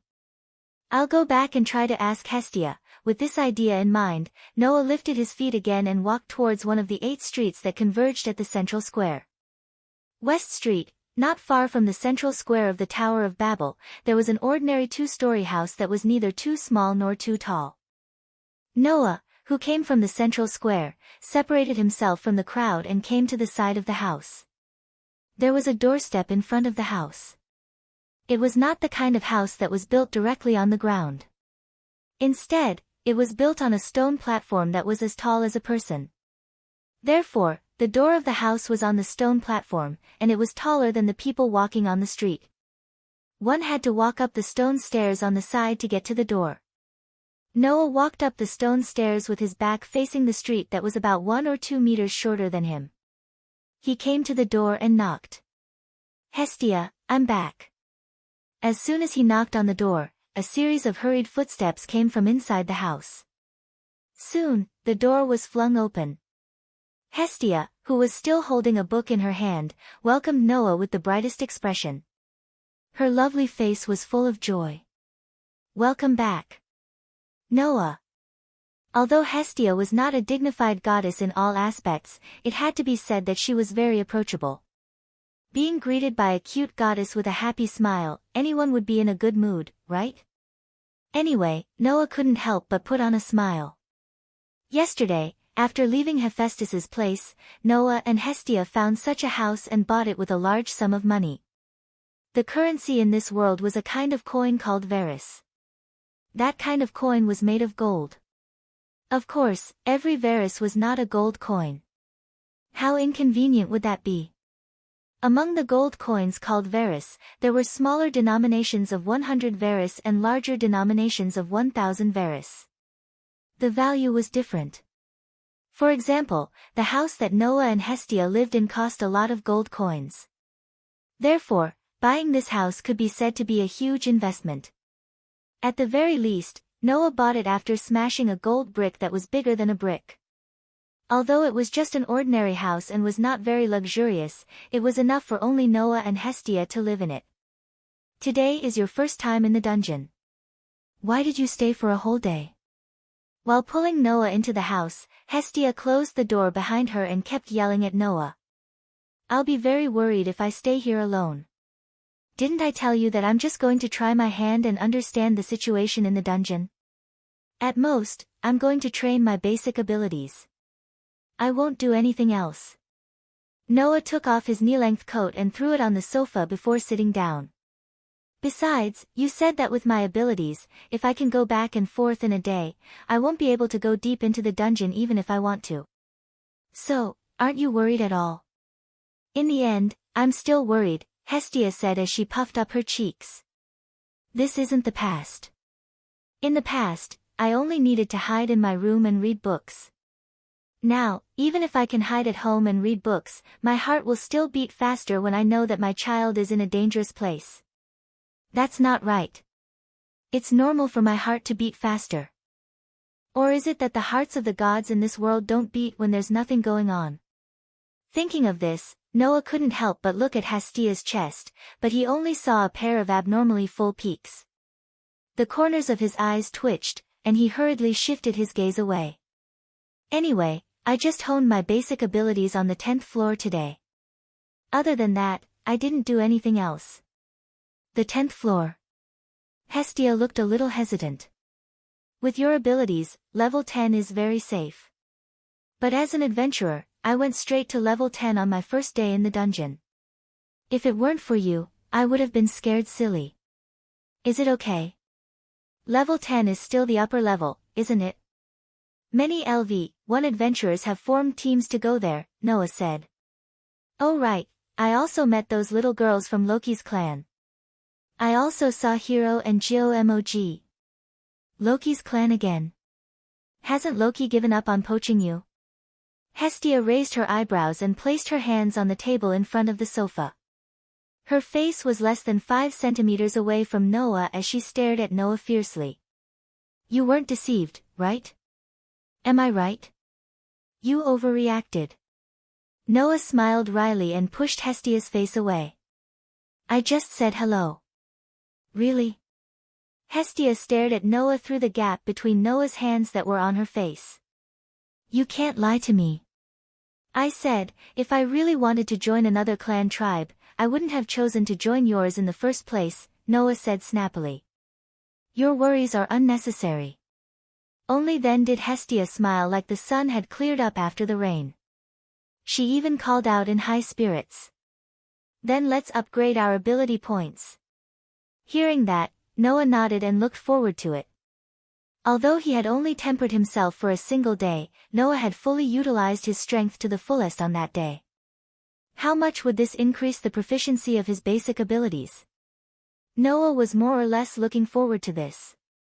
At the very least, it would let Noah know how fast he could grow, right? Chapter 842. The house Noah and Hestia lived in was 2 stories high, but in fact, it was only 1 story. It was just that this story was relatively spacious.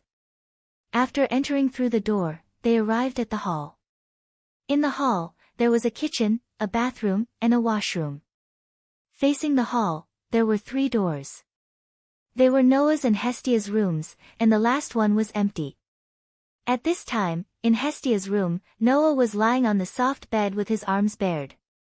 His back, which was engraved with a furnace and complicated dark characters, was exposed. After letting Noah lie on her bed, Hestia jumped on Noah's back and sat directly on top of Noah's body. Feeling the almost negligible weight and the wonderful touch, Noah rolled his eyes. Isn't this Lolita goddess giving out too many benefits? On the other hand, she didn't have any self-awareness at all. Instead, she took out a needle from somewhere. Noah, who saw this scene, frowned slightly.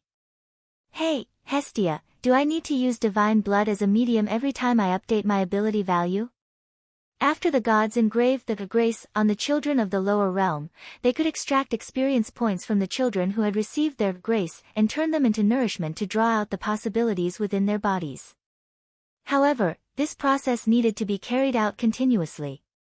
For example, although Noah had honed his basic abilities for a whole day in the dungeon, his ability value had not changed, and he himself had not been strengthened. Only when Hestia extracted the experience points from Noah's body and drew out the possibilities in his body, would Noah's ability value change, and his power would also be strengthened. This process was called updating ability value. Noah had thought that he would no longer need to use divine blood as a medium to update his ability value. But looking at Hestia's expression, it seemed that this was not the case. Of course, Hestia nodded. Only with God's blood as a medium will the sacred text engraved on your body have an effect. Otherwise, it will just be some ordinary text. Only with God's blood as a medium can we extract experience from your body, turn it into your nourishment, and change your growth. If that's the case, wouldn't I have to keep pricking my finger? Noah's frown deepened. Don't you feel any pain? Hestia was slightly startled, but she immediately revealed a gentle smile. She leaned over and leaned her body against Noah's body, her head also leaning against Noah's back, and closed her eyes. Noah is really a gentle and good child, but you don't have to worry. After all, I'm a god who has lived for who knows how many years. The pain of pricking my finger is much easier than being bitten by a mosquito. When I was in the heavenly realm, I even heard that there were gods who deliberately dug out their own hearts because they were too bored. The pain was so great that they almost died as a pastime. Noah's cold sweat almost dripped down. What were these gods doing in the heavenly realm? However, Noah could understand Hestia's words. For these eternal gods, perhaps pain was just a kind of experience. Well, then I won't say anything more, Noah said awkwardly. So, hurry up and get up. How lacking was this god's self-awareness? Didn't she know that leaning her whole body on his back would lead to serious consequences? At the very least, Noah couldn't remain calm when he felt the full thing pressing against his back. I still want to rub against Noah's body. Although she said this, Hestia had already gotten up, and her puffed-up cheeks gradually disappeared. Then, I'm going to start. After that, Hestia slightly pricked her finger with a needle, and a drop of blood oozed out from her finger. And indeed, just as Hestia said, she didn't even frown. She didn't feel any pain at all and directly dripped the drop of blood from her hand onto the ground. Splash! The familiar sound of water falling into the water sounded. Clang! A faint blue light like a wave of water bloomed from the engraving on Noah's back. The sacred characters seemed to be endowed with life and jumped in the faint blue light. Hestia treated them as if they were treasures. Her fingers slid over the jumping black characters, and the sacred characters began to change. It didn't take long for a new ability value to appear in front of Hestia. Noah Dole LV. 1 Power, I, 0, D, 528, Durability, I, 0, D, 566, Dexterity, I, 0, D, 545, Agility, I, 0, D, 573, Magic Power, I, 0, F, 350, Magic Skill, Protection from the World, Permanent Skill. Equal to Luck. Events that were directly related to luck would eventually lead to the most favorable outcome. When Noah's new ability value appeared in front of Hestia in the most direct way, Hestia's pair of pupils trembled fiercely. Staring at the new ability value, Hestia repeatedly confirmed that there was no mistake. She couldn't help whispering. Are you kidding me? Hearing Hestia's voice, Noah, who was lying under Hestia, was puzzled. What's wrong? Only then did Hestia come back to her senses, but she couldn't say a word. Because Hestia really didn't know what to say. The proficiency increased by more than 2,500 points. This was something that had never happened before. Although Hestia hadn't engraved grace on other people, and she didn't know how much the proficiency of other people's basic abilities increased, she knew that this level of improvement was absolutely shocking. As for why, Hestia had heard more than once that the members of Hephaestus's clan complained that it was too difficult to increase their ability value. It was even difficult to increase the proficiency by more than 20 points at a time. And Hephaestus's ability value was only updated once every 1 or 2 weeks, or even once every 1 or 2 months. Noah's ability value had only been engraved yesterday and was updated today. There was a gap of 1 day in between. However, the proficiency increased by more than 2,500 points. This was not normal. It was really not normal. Although Hestia thought that Noah's ability value should increase faster in the early stage, that was because she thought that with Noah's strength, he could kill a lot of monsters and accumulate experience points. However, when the strength of the opponent was equal to or stronger than the person, it was the easiest way to gain experience points, and it was easier to increase the proficiency of various basic abilities. Therefore, for people who were already strong, no matter how many weak monsters they defeated, it was not very helpful to increase their ability value. Otherwise, more than half of the adventurers couldn't cross the high wall from LV1 to LV2. Although Noah was only LV1, his strength was definitely above that. Otherwise, it was impossible for him to force Aeth, who was LV5, to retreat before receiving the grace. In such a case, even if a large number of monsters were killed, it would not accumulate to such an exaggerated extent. In this way, there was only one explanation. The possibility. Hestia's voice trembled slightly. The possibility hidden in his body, even if it is only a little, can reach such a terrible degree. The grace of God was originally used to draw out the possibility in the human body. Then, no matter how small the possibility of being drawn out was, if the possibility itself was extremely large, compared to others, the small possibility of being drawn out was still extremely large. Therefore, even if the possibility of Noah being drawn out was very small because of his strength, it was still many times larger than others. When she first met Noah, Hestia knew that she had found a treasure. Only now did Hestia realize how big this treasure was. She was so excited that she threw herself on Noah without hesitation. Wow! I love you so much. Noah! Didn't I tell you not to hug me so easily? Chapter 843. The total increase in proficiency is more than 2,500 points. Noah nodded as he read the ability value chart that Hestia had translated and copied down. Noah, who was new to the dungeon, did not know that other adventurers would not be able to increase their proficiency by more than 20 points in 1 or 2 weeks, or even 1 or 2 months. Noah did not feel anything about the increase in proficiency. Perhaps Hestia felt that the reason for such a terrifying growth was because of the possibility of Noah's body being in her body. In fact, part of the reason was that Noah had been training at an extremely high frequency all day. On this day, Noah honed his basic abilities in the midst of an astonishingly large army of terrifying monsters. Everyone knew that the more frequently a basic ability was used, the more proficiency it would increase. Therefore, after an entire day, Noah, who was in such an extreme state of training, naturally increased his proficiency in basic abilities at an extremely fast rate. In addition, whenever the monster army was about to pile up to the point where it could affect the actions of both sides, Noah would use the magic cannons to clear the area. As a result, he earned a lot of EXP, which he turned into nourishment for the improvement of his basic abilities. The combination of various factors allowed the proficiency of his basic abilities to increase at an astonishing rate.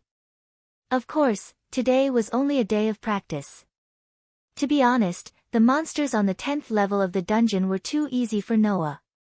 If he could train in the middle, lower, or even deeper levels, his proficiency would only increase faster. There was no reason for it to slow down. At this rate, in 2 or 3 days, I should be able to reach S stage in all proficiency, right? Although it would be harder to increase the proficiency of his basic abilities at the later levels, Noah was only practicing on the 10th level. He would train in the deeper levels of the dungeon later, so his proficiency would not slow down. Therefore, Noah was confident that he could complete the upgrade to S stage in 2 to 3 days. Little did he know that Hestia was looking at Noah strangely when she heard that. Reaching S stage in all proficiency. Perhaps no one in the whole world had ever done that. After all, the further one progressed, the slower the rate of increase. By the time one reached S stage, it was basically impossible to increase one's proficiency. If one were to raise a single basic ability to S stage, there were quite a number of people who could do it. But to reach S stage in all proficiency? At least, Hestia had never heard of such a thing. The difficulty was probably not even comparable to leveling up. Noah, who didn't notice the strange expression on Hestia's face, stood up and slightly clenched his fist. Then, he punched out. Hoo! A strong gust of wind suddenly shook with Noah's punch. It rolled away at the end of Noah's fist, as if a small tornado had blown past, causing the curtains and sheets to flutter in the wind. Noah could not help but smile when he felt the strength of the punch. It's at least doubled. Not to mention, magic power, Noah's strength, durability, dexterity, and agility all crossed several levels and reached D level. Although Noah's physical ability was not as good as A's who had reached LV5, he was definitely stronger than those who were LV1 and LV2. Only those who were ranked at the top of LV3 and even those who were LV4 could match him. Under such circumstances, it was no joke to increase one's proficiency by more than a fold. However, Noah's physical ability did not actually increase. God's grace was actually a bit similar to Noah's rune magic. The sacred text, engraved on the body with God's blood as a medium, was like the runes directly engraved on the human body. The effect of these words could be strengthened. The difference was that the rune magic relied on the effect of magic to strengthen, while the sacred text drew out the possibilities in the person's body and used these possibilities as strengthening materials to add to the person's body. In the final analysis, it belonged to the category of strengthening, but it did not really increase Noah's physical ability. Looking at this strength, if I reach LV5, then I don't need to use any magic or magic, I can directly suppress Hercules's berserker with just my body, right? Maybe if I reach LV4, I can do it. In addition, the improvement of the basic ability of magic power also strengthened Noah's magic and magic. The improvement of this basic ability did not increase Noah's magic power, but it increased the effect and power of magic and magic. In this world, the consumption of magic was not magic power, but spiritual power. To be more precise, it should be said that the magic power in the world similar to the moon was transformed by vitality, and the magic power in this world was transformed by spiritual power. Moreover, this kind of magic power would not be produced in normal times. Only when magic was used would the spiritual power be transformed into magic power and used to use magic.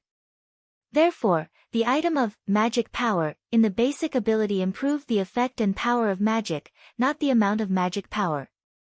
Although Noah had not yet developed the magic in the ability value, the magic and magic he possessed could also be strengthened through the improvement of magic power. Sure enough, it's not a bad thing to get grace. Noah was suddenly immersed in his own improvement. Seeing Noah like this, Hestia opened her mouth and wanted to ask something, but in the end, she dispelled the idea. In fact, Hestia was very puzzled. She wondered why Noah's proficiency of magic power could also be improved. It must be known that the way to improve the basic ability of magic power was to use magic.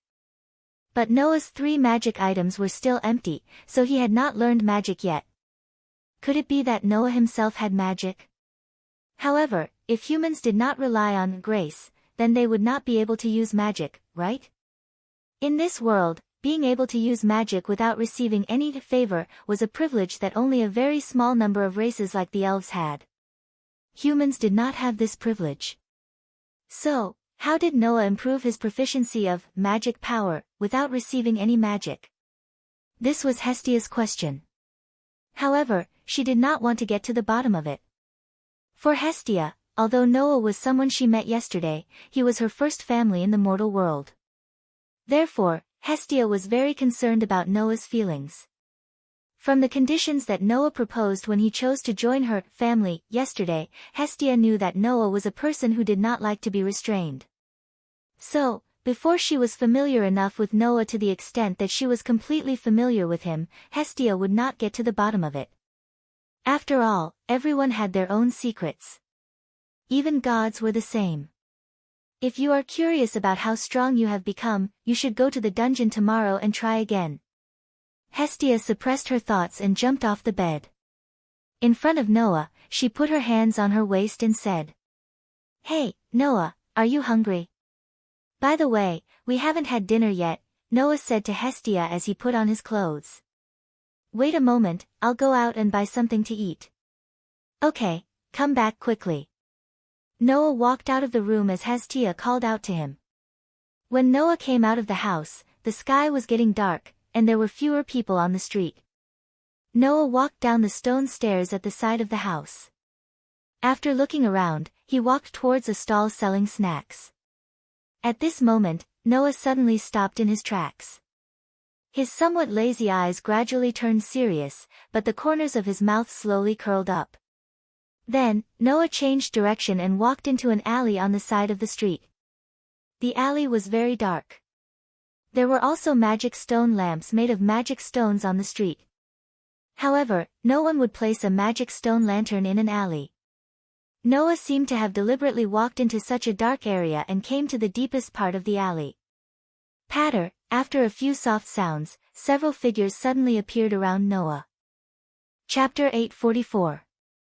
In the rather vast and dark alley, there was not the slightest sound in the surroundings, making the atmosphere a little heavy. It was believed that anyone would feel that the atmosphere in the air was very strange. In this space that was filled with a very strange atmosphere, Noah stood still and did not move at all. It was as if he was waiting for something. Then, in the surrounding darkness, several figures flew out silently. When they came to Noah's side, they landed on the ground with a thud, surrounding Noah in the middle. They were dressed in dark shirts that seemed to blend in with the darkness. They wore metal masks on their heads that covered half of their faces above the nose. There were about 20 of them. At the very least, there were indeed about 20 of the black-clothed people surrounding Noah. Outside the encirclement, in front of Noah, 5 people slowly walked out of the darkness. They were dressed the same as the black-clothed people surrounding Noah. However, their auras were clearly many times stronger. The one in the lead had a pair of cat ears, and he was holding a rather simple-looking spear that was definitely not cheap. He was clearly a feline orc. On both sides, there were 2 small figures that were only about half the height of the young feline orc. They were 4 hominins.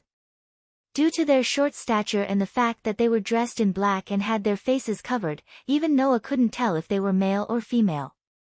However, in the hands of the 4 hominins, they were respectively holding a sword, a mallet, a spear, and an axe, which were emitting dangerous arcs of light. Needless to say, the young feline orc and the 4 hominins were the leaders of these people.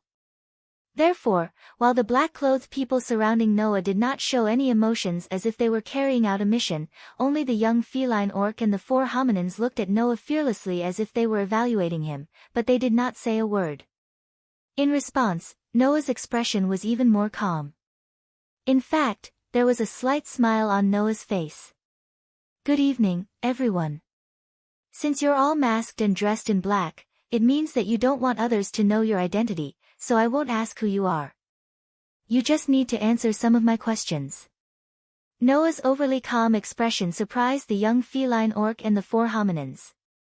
However, the young feline orc and the 4 hominins did not say anything.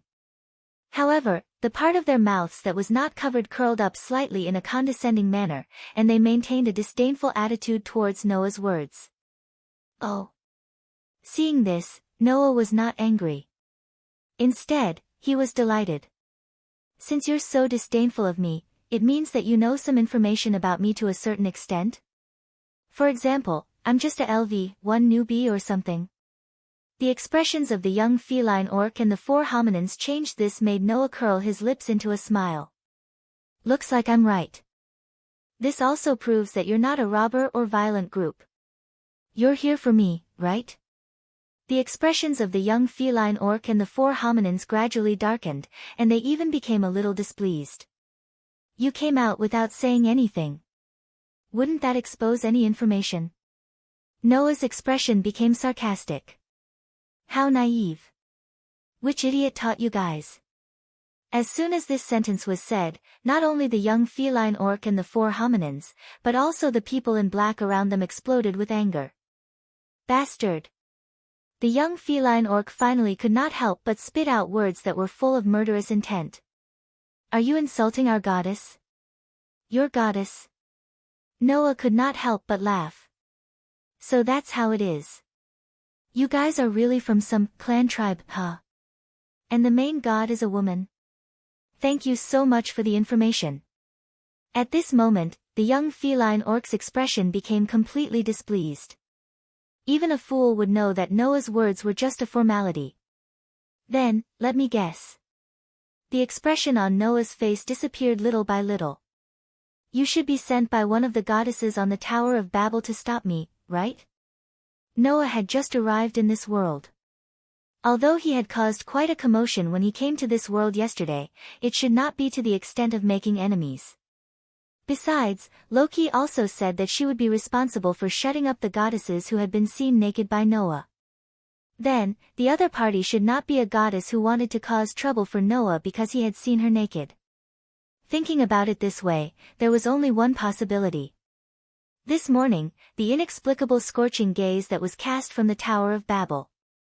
Based on the behavior of the attackers in front of him, Noah came to this conclusion.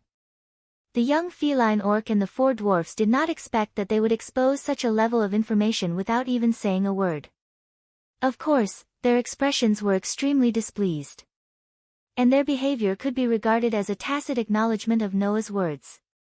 Don't delay any longer. One of the dwarfs said in a deep voice. This guy is too shrewd. The more we delay, the more information will be exposed. Let's finish the task given to us by the goddess quickly. Although the young feline orc's expression was extremely displeased, he nodded without hesitation, raised his hand, and waved it down heavily. Whoosh! The group of black-clothed people surrounding Noah suddenly rushed toward Noah with a gust of chilly wind, engulfing Noah's figure. However, in the next moment, in the center of the group of black-clothed people, a burst of bright golden light burst out. Bang! A violent shockwave suddenly spread out, and all of the black-clothed people who had surrounded the bright golden light were sent flying.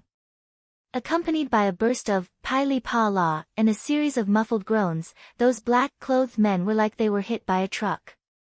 They either smashed into the wall of the alley, or were dragged along the ground and fell to the ground in a sorry state.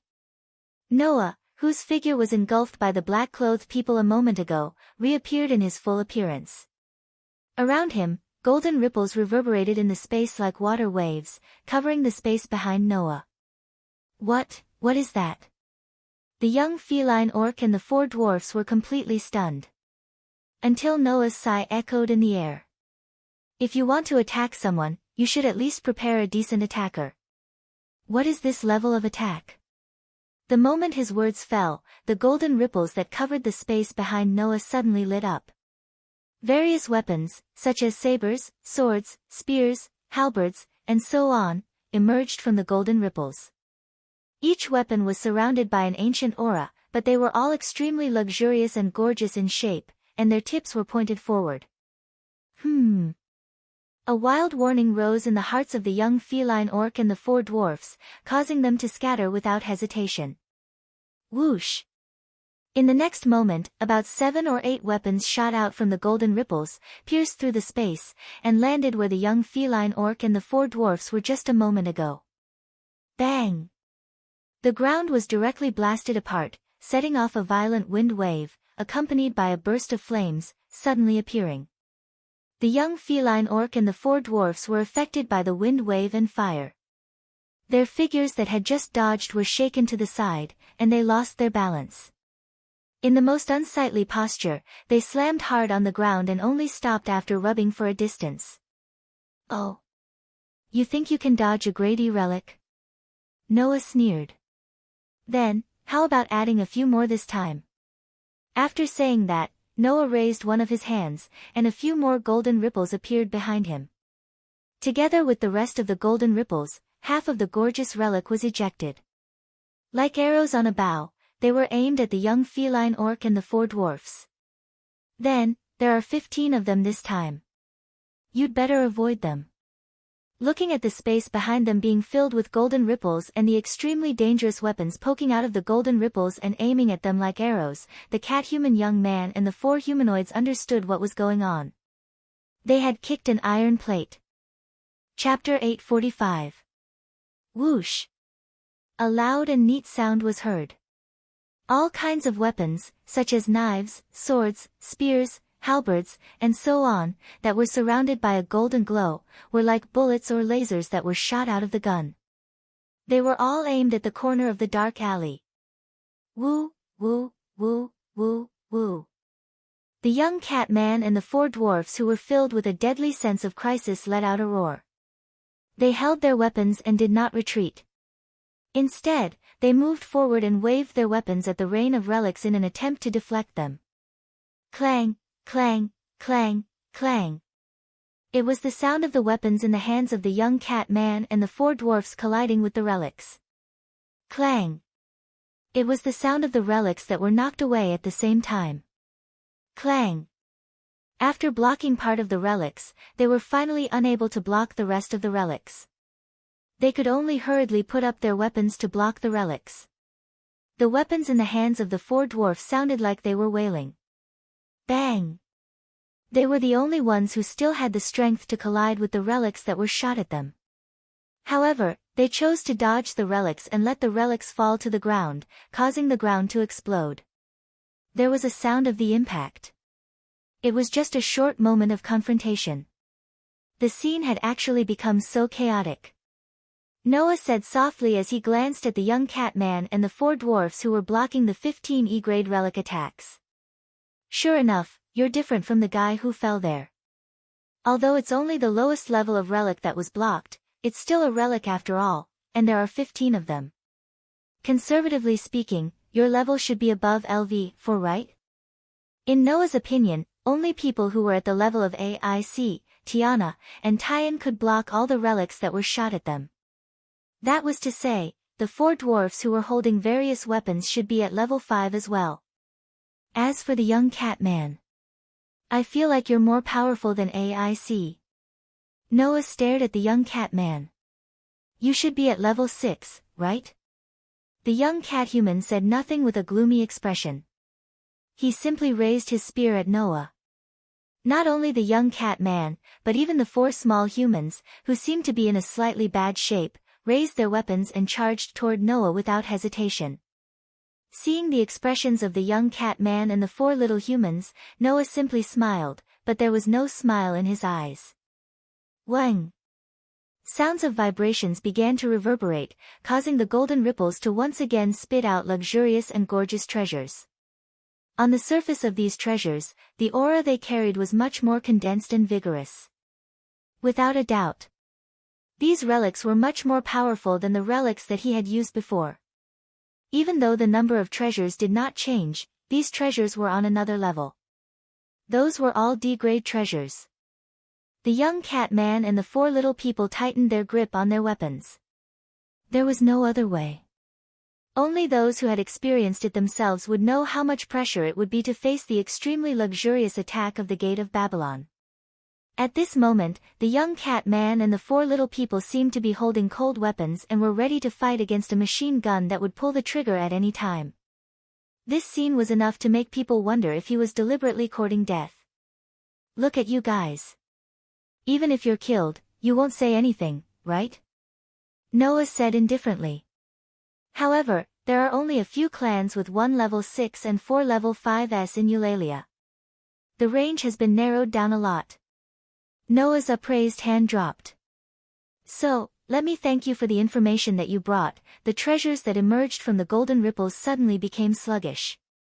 Bang, bang, bang, bang. Immediately after that, as gunshots rang out, the treasures turned into the most terrifying arrows and rained down on the young cat person and the 4 humans like raindrops. Boom. An astonishing explosion shook the dark alleyway, bringing with it a burst of scorching flames that rose into the sky. Many people on the street near the alley heard the explosion, causing many people on the street to look at each other and whisper to each other. There were even many adventurers who began to move in the direction of the explosion and the blazing fire rising from it. As for the rest of the ordinary residents, although they were noisy and restless, they were not surprised at all. After all, this was Eulalia, the most lively city in the world where many clans of the god gathered. If there were clans, naturally, there would be all kinds of disputes. Therefore, Eulalia never lacked disputes. What it lacked was peace. The golden ripples that filled the space behind him slowly shrank and disappeared. Noah stood at the spot where he hadn't moved a single step since the beginning. He looked around at the men in black who were lying on the ground before he raised his eyes and looked ahead. Ugh, the 4 dwarfs who were holding all kinds of weapons were lying on the ground with wounds all over their bodies. Their bodies trembled slightly as if they were trying to get up, but they were unable to do so. Pa, with a crisp sound, the young cat-human knelt on the ground with one knee. The long spear in his hand was also stabbed into the ground beside him, and the young cat-human used it to support his body. Although the young cat-human was not covered in wounds like the 4 dwarfs, the young cat-human's clothes were torn, and the skin under the cracks was bleeding. It could be said that he was dripping with blood. There was a trace of blood at the corner of the young cat-human's mouth. Through the 2 holes in the mask that covered half of his face above his nose, he stared at Noah and said in a deep voice, "You showed mercy." Hearing this, Noah curled his lips. If the premise is that all of you must die in the end, then it can indeed be considered as being merciful. Why? The young cat-human stared at Noah. Why didn't you kill us? Why? Noah looked at the young cat-human with a half-smile. Do you want to die? The young cat-human did not continue the topic. He only laughed coldly. Don't think that you can get any information from me. Hearing the young catman's words, Noah didn't even look at him. Instead, he turned around and left. Really, you can't learn your lesson. After saying this, Noah walked out of the alley without hesitation. He did not even look back. The cat-human youth looked at the black-clothed people lying on the ground, then looked at the 4 humanoids who were struggling to get up. He lowered his head and bit the corner of his mouth until it started to bleed. Really can't learn your lesson? The young cat-human understood this sentence. This was because Noah had said it before. If they hadn't said anything, nothing would have been exposed. Noah, you must have gotten enough information, right? Damn it, in the dark alley, only the young cat-human's regretful voice could be heard. Noah, who came out of another alley, saw that the street had become a little more lively. He turned his head and looked in a direction. There, the towering Tower of Babel was like an indomitable giant at night, giving people an indescribable sense of majesty. Recalling the scorching gaze he felt during the day, the attack of the young cat-human and the 4 dwarfs, and the information he got from them, Noah narrowed his eyes slightly. There is 1 LV, 6 and 4 LV, 5 members. Is the main god of a family of a goddess? Noah was quite puzzled that he was targeted by a goddess for no reason.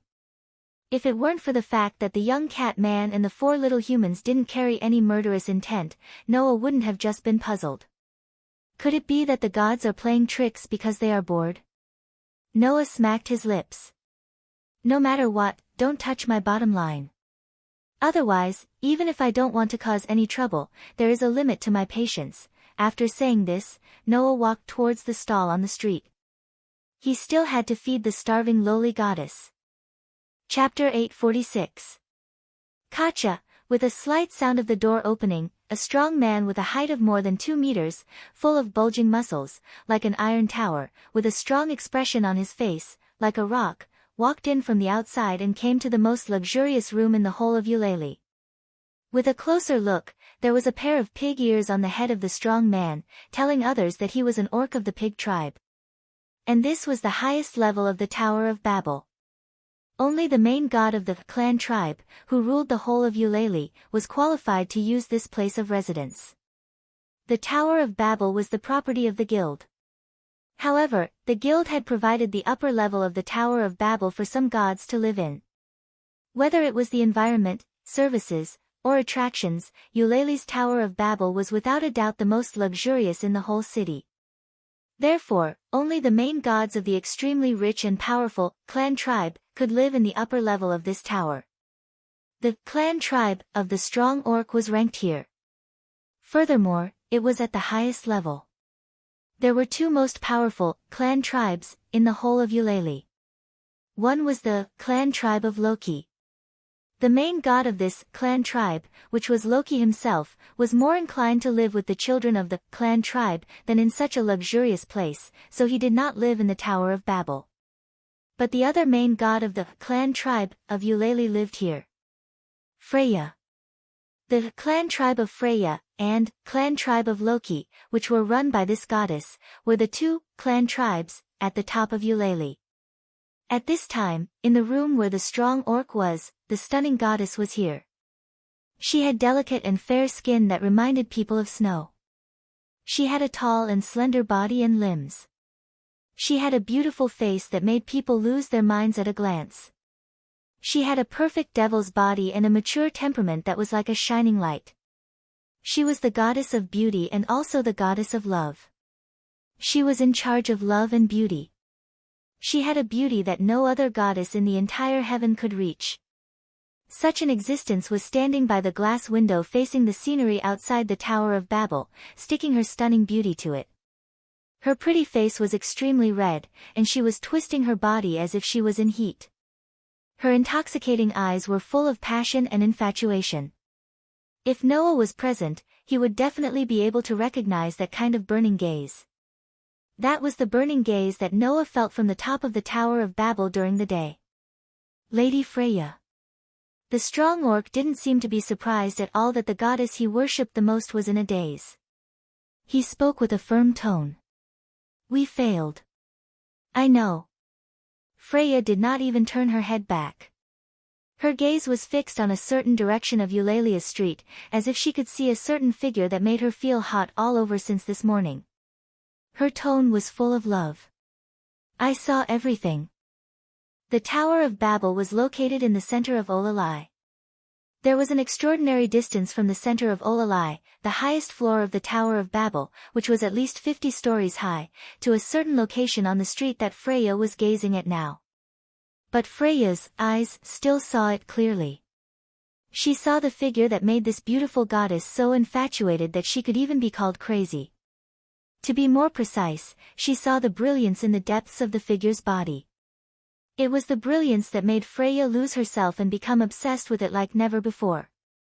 To be able to make this beautiful goddess give up everything without hesitation, just to be able to take a look, it was something of such an intense degree. The goddess named Freya actually had a pair of very special eyes. This pair of eyes could see through the essence of people's souls. It was not the power of a god, but a congenital ability. Just like how human eyes could see things, Freya's eyes could also see people's souls. Therefore, this goddess could easily erase any obstacles and distance, and see the brilliance in the depths of people's souls. In front of this goddess, no matter how good or bad a person was, it was impossible to hide. Freya, on the other hand, was infatuated with those who possessed strong and dazzling souls. From the beginning, Freya had always used this pair of eyes to see through a person's essence one step earlier than other gods, and take the person she liked into her arms. Because she could directly see through the soul, Freya could easily distinguish a person's essence and talent, and poach people with superior souls and talents into her clan. No one could refuse Freya. After all, Freya's magical beauty was not something that anyone could ignore. It was not only because Freya's appearance was unparalleled, but also because as a goddess of beauty, she was born with the ability to charm any existence. Even a god would not be able to resist this charm. It was precisely because of this that the members of Freya's clan were all heroes in ancient times, and their strength was fundamentally different from others. This was why Freya's clan occupied a place at the top of this labyrinth city. Loki also knew that Freya's eyes had this power, and every time he secretly cursed it as the most damned cheating ability. And this time, Freya saw through Noah's essence more than anyone else. Therefore, Freya was infatuated, intoxicated, and even about to go crazy. It's really... Freya reached out and pressed on the glass window, as if she wanted to tightly hold on to the figure that haunted her dreams, and murmured as if intoxicated. It's so beautiful. Noah's soul was a domineering existence that even the daybreak star pattern could not activate, materialize, and turn into a weapon. Instead, an external weapon became a part of the soul. Noah's soul was something that even Gaia and Aleia claimed that no one could compare to. Even Bio and Draeger's consciousness that resided in Noah's soul was called contaminated. They even tried their best to persuade Noah to never let it be tainted by anything else, the purest existence. In addition, Noah still had the essence that would stand behind him no matter which world he was in, supporting him. As the darling of each world, he was the only one who could enter the space between worlds. Who else could have a soul purer and more dazzling than Noah's? It had been hundreds of millions of years since Freya was born. During this time, she had seen the dazzling souls of many heroes that were worshipped by everyone in the world. However, Freya could say without hesitation that even if all the souls she had seen in hundreds of millions of years were added together, they would not be as dazzling as Noah's soul. It was definitely the most dazzling and pure soul that Freya had ever seen. Freya was also confident that from now on, she would never see a soul that was more dazzling than this. No, a soul that was even a little bit more dazzling than this. Undoubtedly, he is only LV1, but even a LV6, for LV5S, 7 LV4S, and 13 LV3S could not do anything to him. What a dazzling and powerful man. When she thought of the moment when Noah showed his power through her eyes, and the dazzling brilliance that his soul emitted, Freya clamped her legs tightly, desperately enduring the heat from her lower abdomen. For Freya, who loved pure and dazzling souls, nothing could attract her more than Noah. I always thought that the life of a god was more precious than the life of a mortal, but for you, I can finally confidently shout that even if I lose my life, I only hope that you will look at me. Freya murmured to herself with a fanatical tone, as if she was talking to her true love. So, I love you, you must be the goddess of love and beauty, Freya.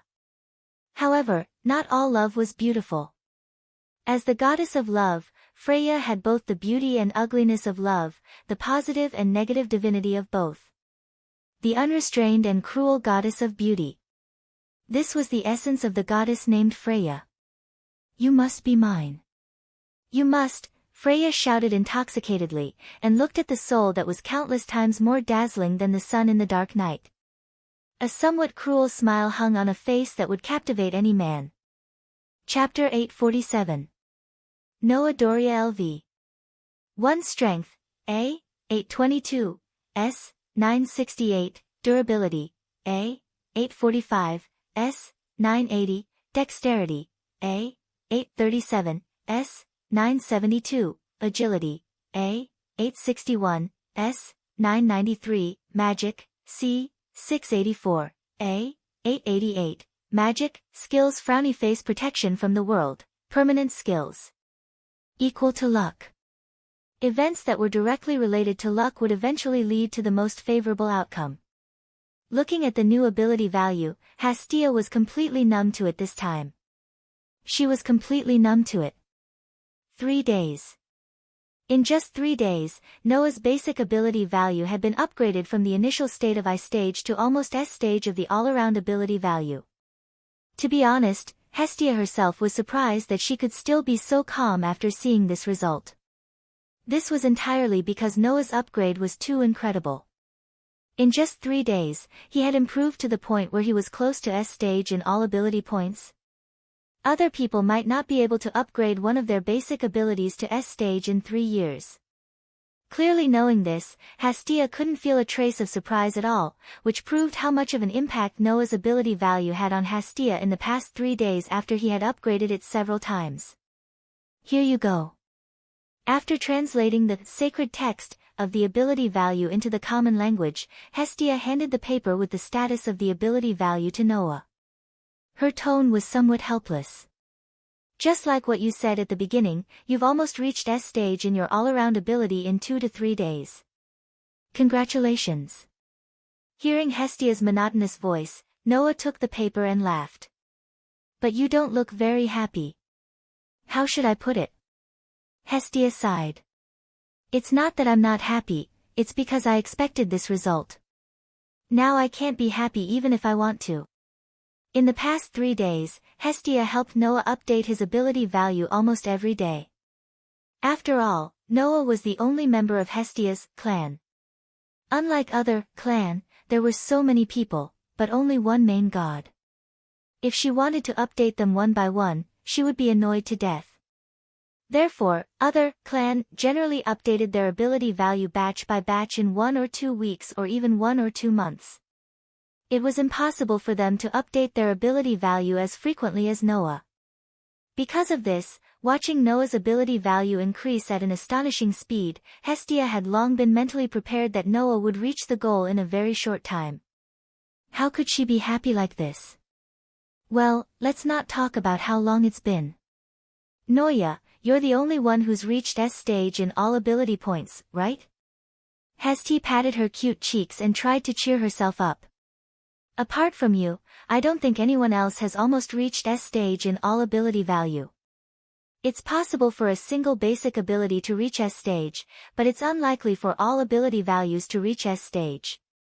Noah looked at the ability value translated by Hestia on the paper in his hand and nodded. Everyone had something they were good at. It wasn't difficult to specialize in this area and reach S stage. For a magister like Riveria, who only focused on improving magic, it wasn't strange for her to reach S stage in magic power. However, it was precisely because of this that magisters only excelled in magic power.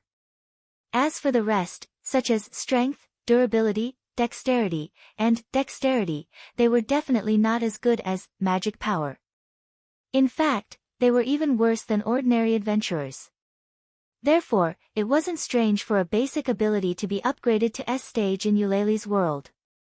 However, it was almost unheard of for all ability values to reach S stage. Moreover, under normal circumstances, as long as one's basic ability value reaches the 6th stage, that is, D stage, they are qualified to level up, Hestia explained. That's why very few people can train their basic ability value to S stage before leveling up. For someone like you, who has almost reached S stage in all ability values, you should have leveled up a long time ago. Leveled up? Noah nodded thoughtfully. Hestia had said that the limit of every basic ability was 999 proficiency points. In that case, Noah had basically touched this limit. It was time for him to think about leveling up. Hey, Hestia, Noah asked. What should I do if I want to level up? Continue to accumulate experience points? Surely not, right? Hestia had said that under normal circumstances, when one's ability value had almost reached S stage, they should have leveled up a long time ago. However, Noah hadn't leveled up. This meant that he had to meet other conditions to level up. In response to Noah's question, Hestia only replied with one sentence. If you want to level up, you have to achieve great feats. Great feats? Noah was slightly startled.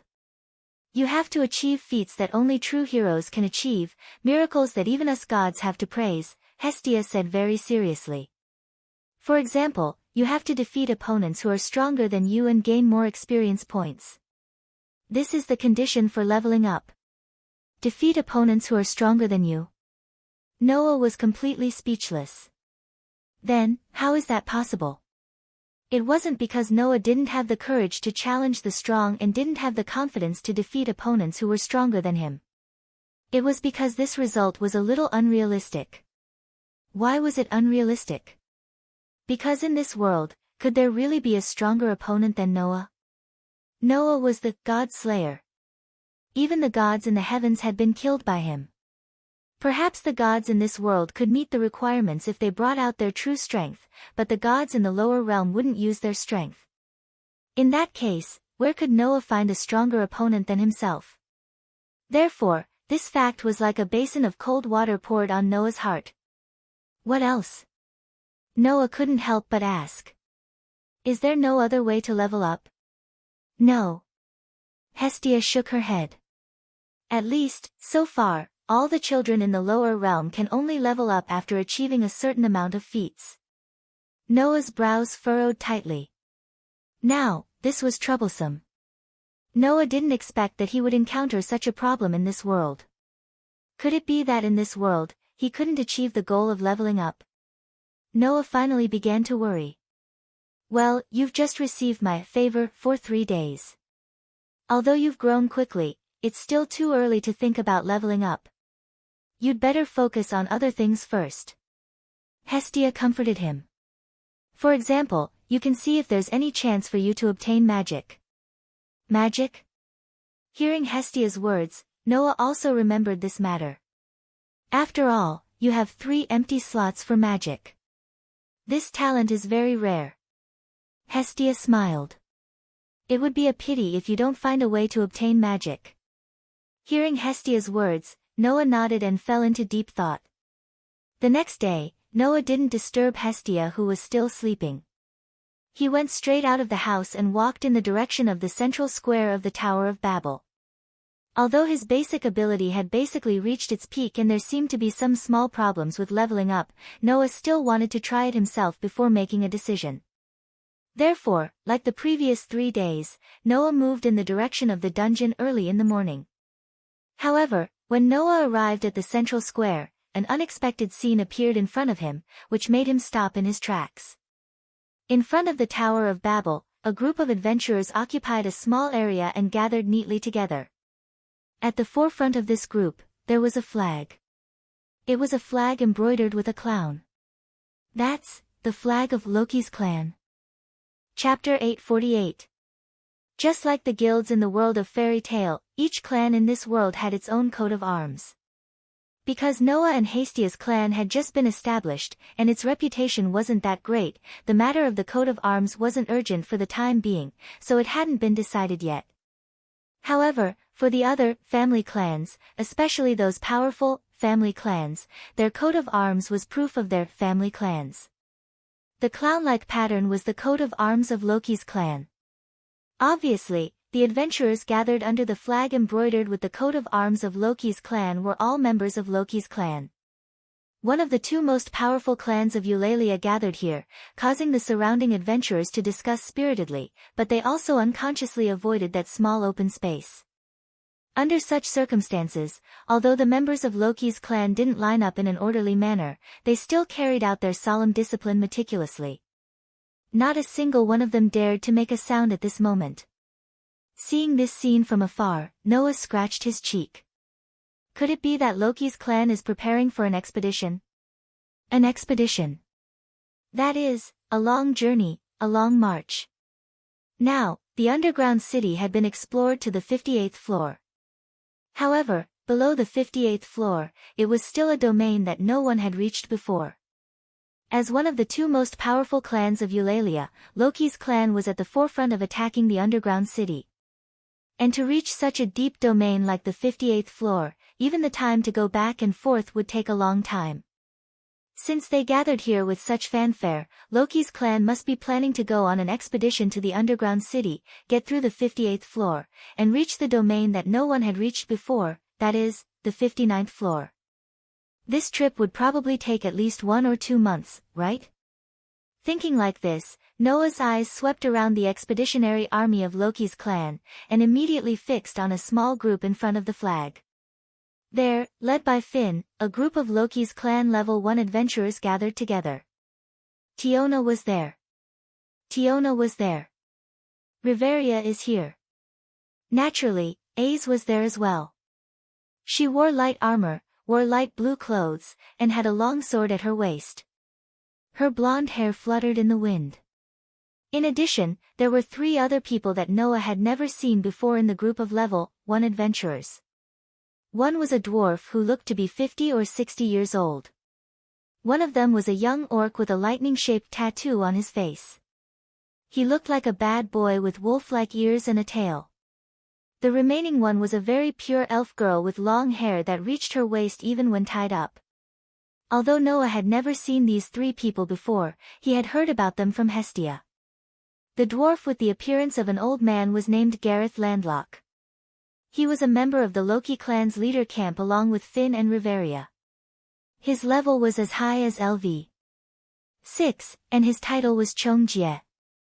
The young orc was named Bert Roga. He was a level 1 adventurer of the Loki clan along with Ace, Tiona, and Tiona. His level was as high as LV 5, and his title was Fierce Wolf. As for the pure elf girl, her name was Leafia Villides. It was said that she had excellent magic power and magic. She was famous as a perfect rearguard magus in the Loki clan. As the successor of Riveria, who was also a magus, she was in the process of cultivation. Therefore, Leafia's level was only LV 3, but she was nurtured as the pillar of the next generation of Loki's clan. Even if she was not a level 1 adventurer, she was able to sneak into the group of level 1 adventurers. At this point, the leaders of the Loki clan, one of the two most powerful clans of Eulalia, were all gathered together. Even Noah didn't believe that such a camp would not go on an expedition to the depths of the dungeon. No matter what, let's run away first. Noah made this decision without hesitation. If I'm seen, I always have a premonition that there will be trouble. After saying this, Noah quickened his pace and walked towards the entrance of the Tower of Babel as if he didn't see anything. Unfortunately, Noah was still discovered. Perhaps Ace felt that the surrounding people were looking at her differently from those who coveted her appearance and reputation. When her companions were talking, Ace, who had been silent all this time, inadvertently glanced in the direction of Noah. Ace saw Noah quickening his pace towards the Tower of Babel. Ace was stunned for a moment, and then without hesitation, she rushed out. Ace? Finn and his companions were suddenly surprised. Hearing the noise, Noah thought to himself, oh no. He suddenly ran toward the entrance of the Tower of Babel. However, at this time, it was too late to speed up. In terms of physical ability, Ace, who was at LV 5, was better. In addition, the location of Loki's family was not far from the entrance of the Tower of Babel. With A's dexterity ability, she arrived there in almost 2 or 3 seconds. Therefore, Noah only felt a gust of wind from afar, and then the blonde girl, whose appearance was comparable to a goddess, appeared in front of him as if she had teleported. A pair of clear and transparent eyes stared at Noah as if to say, I will never let you pass. Noah had no choice but to stop in a hurry. He looked at the expressionless but beautiful girl's pretty face, and the corners of his mouth twitched. Why did you stop me? Hearing Noah's voice, Ace tilted her head and asked very seriously. Why did I run? Noah said bluntly. Because you are here, that's why I ran. Ace blinked her eyes and seemed to be a little confused, but because Noah answered, Ace did not hide her answer. Because you ran, that's why I chased you. Noah was speechless. Who would believe this reason? If she chased after someone because they were running away, did that mean that she would chase after everyone who was running away? Ah! Little brother. It's you again. At this time, the senior group of Loki's family also noticed that Ace suddenly ran out to stop Noah. Led by Finn, Riveria, and Tioni showed a look of understanding, and Tioni was even surprised. Only Gareth, Bert, and Rufia were puzzled. However, the high-level group belonging to Loki's clan still gathered in the direction of Noah while their subordinates looked at each other in dismay. Seeing this scene, Noah understood. I can't escape, hello, little brother. Tioni laughed happily. We meet again. Seems like I've been seeing you a lot lately, Tioni teased. Seems like we are fated to meet. As the leader, Finn glanced at Ace who was blocking Noah and shrugged. We are all adventurers, it's not strange for us to meet here. But you are the only one who could make AIC chase after you. Finn's words made Noah and Ace both speechless, and at the same time, it also made one of the members of the group unhappy. Speaking of which, who are you, kid? Bert, who had a lightning tattoo on his face, stepped forward and looked at Noah with an obedient look. Never heard of this guy, where are you from? Being stared at by Bert like that, Noah frowned. Could it be that he had offended this guy? Bert, you are being very rude, Riveria said with a serious face. Besides, the other party isn't some small fry either. He forced AIC to retreat before he even received the favor. As soon as these words came out, Gareth and Rafia, who didn't know Noah, opened their eyes wide. Gareth looked at Noah with a curious gaze. No wonder I felt he was familiar, isn't he the guy Loki put on a wanted list? Unlike Gareth, Bert's unruly face darkened, and his gaze towards Noah became fierce. Is it you? The one who dares to say he didn't accept the favor and forced Ace to retreat? Bert's unfriendly expression made Noah's frown grow deeper. As expected, trouble has appeared. Chapter 849. Raising his eyes slightly, Noah looked at Bert, who was glaring at him with a dangerous gaze and expression. It was obvious that Bert was different from the other members of Loki's clan and had an extremely obvious hostility toward him. Noah's heart was filled with confusion. Why is this guy so hostile to me? Is it related to the cat youth who attacked me not long ago and the 4 little people? While Noah was lost in thought, on the side, Tiona said in a displeased tone. Hey, Bert, why are you angry over there? Huh? Why are you asking something you already know the answer to? Bert didn't even look at Tiona. He still stared at Noah and said mercilessly. A guy who didn't receive the favor can force the LV-5As to retreat? Do you really think we LV-5s are made of mud? Oh. Finn said indifferently. In other words, Bert, you don't believe this matter? Of course. Bert didn't care that the person involved was in front of him and sneered. How can I believe this kind of thing that is obviously a lie? Hearing Bert's words, Tiona's expression became unfriendly. Even Ace slightly raised her eyebrows and looked at Bert. I didn't lie. There was no doubt that Noah was able to force Ace to retreat without receiving the favor. It must be Loki, Ace, Tiona who brought back the news of their clan. If Bert doubts this matter, doesn't that mean Ace and the others are lying? After that, we also saw his ability value. Tiona also said. Loki told us himself that at that time, his ability value was all in the initial state of I stage, and even his proficiency was 0. Do you want to doubt Loki's words? You also said that Loki told you. You don't understand the divine script, right? Bert curled his lips. That Lord God sometimes does inexplicable things. Maybe he deliberately said this for some reason. Hearing this, Ace reacted. I also understand the divine script. That one sentence made Bert wilt. If AIC could also read the sacred text, then AIC, who had personally witnessed Noah's ability, would be able to prove the truth of this matter. Bert, who knew Alice well, knew that she wouldn't lie.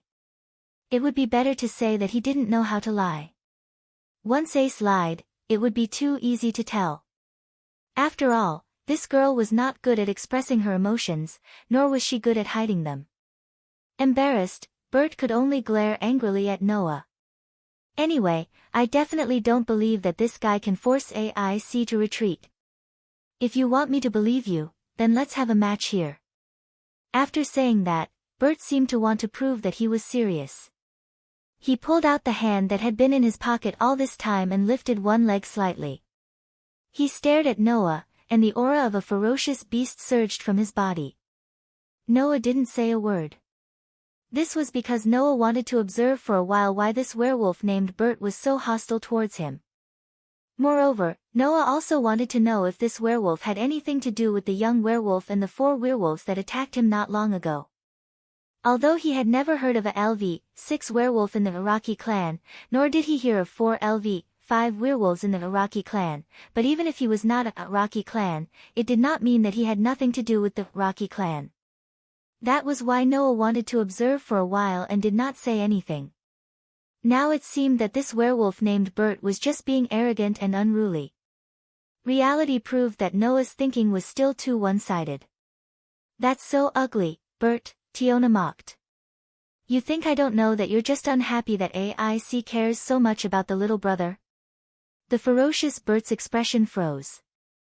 Noah, who noticed this, raised an eyebrow. Could it be that this werewolf called Bert was looking for trouble with him because of his relationship with AIC? Haven't you been in a bad mood for the past few days? Tiona mocked.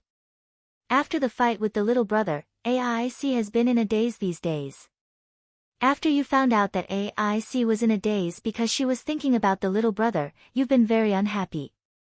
Now you're looking for trouble with the little brother. You're really embarrassing yourself. Shut up. Stupid Amazon.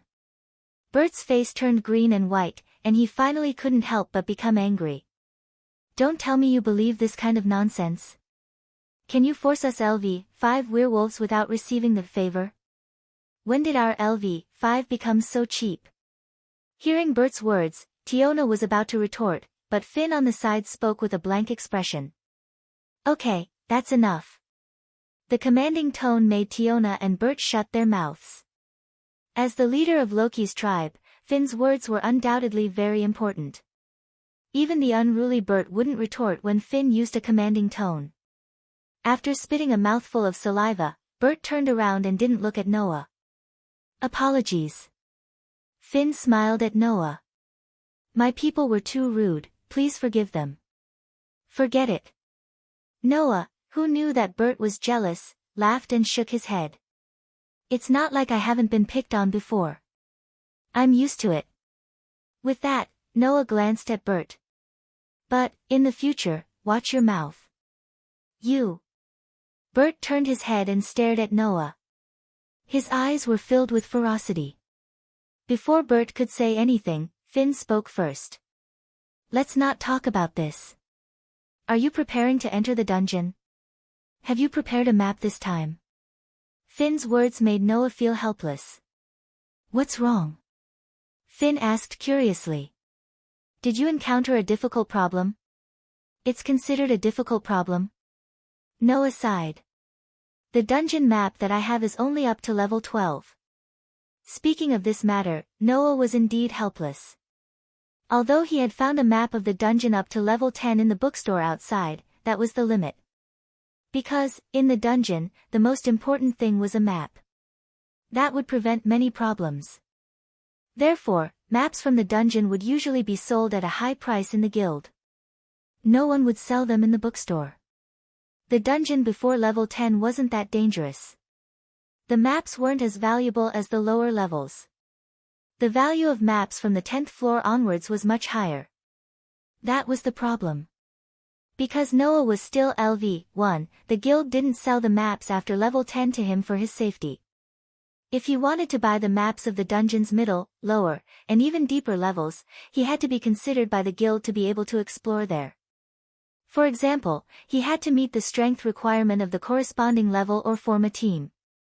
And Noah was only LV1 at the moment, and he was alone. Under such circumstances, the guild used safety as an excuse to refuse to sell the maps of the dungeon outside of the lower levels to Noah. They also advised Noah not to bite off more than he could chew and to at least reach LV2 or form a team. Only then would they sell the maps of the middle levels to him. Noah was speechless.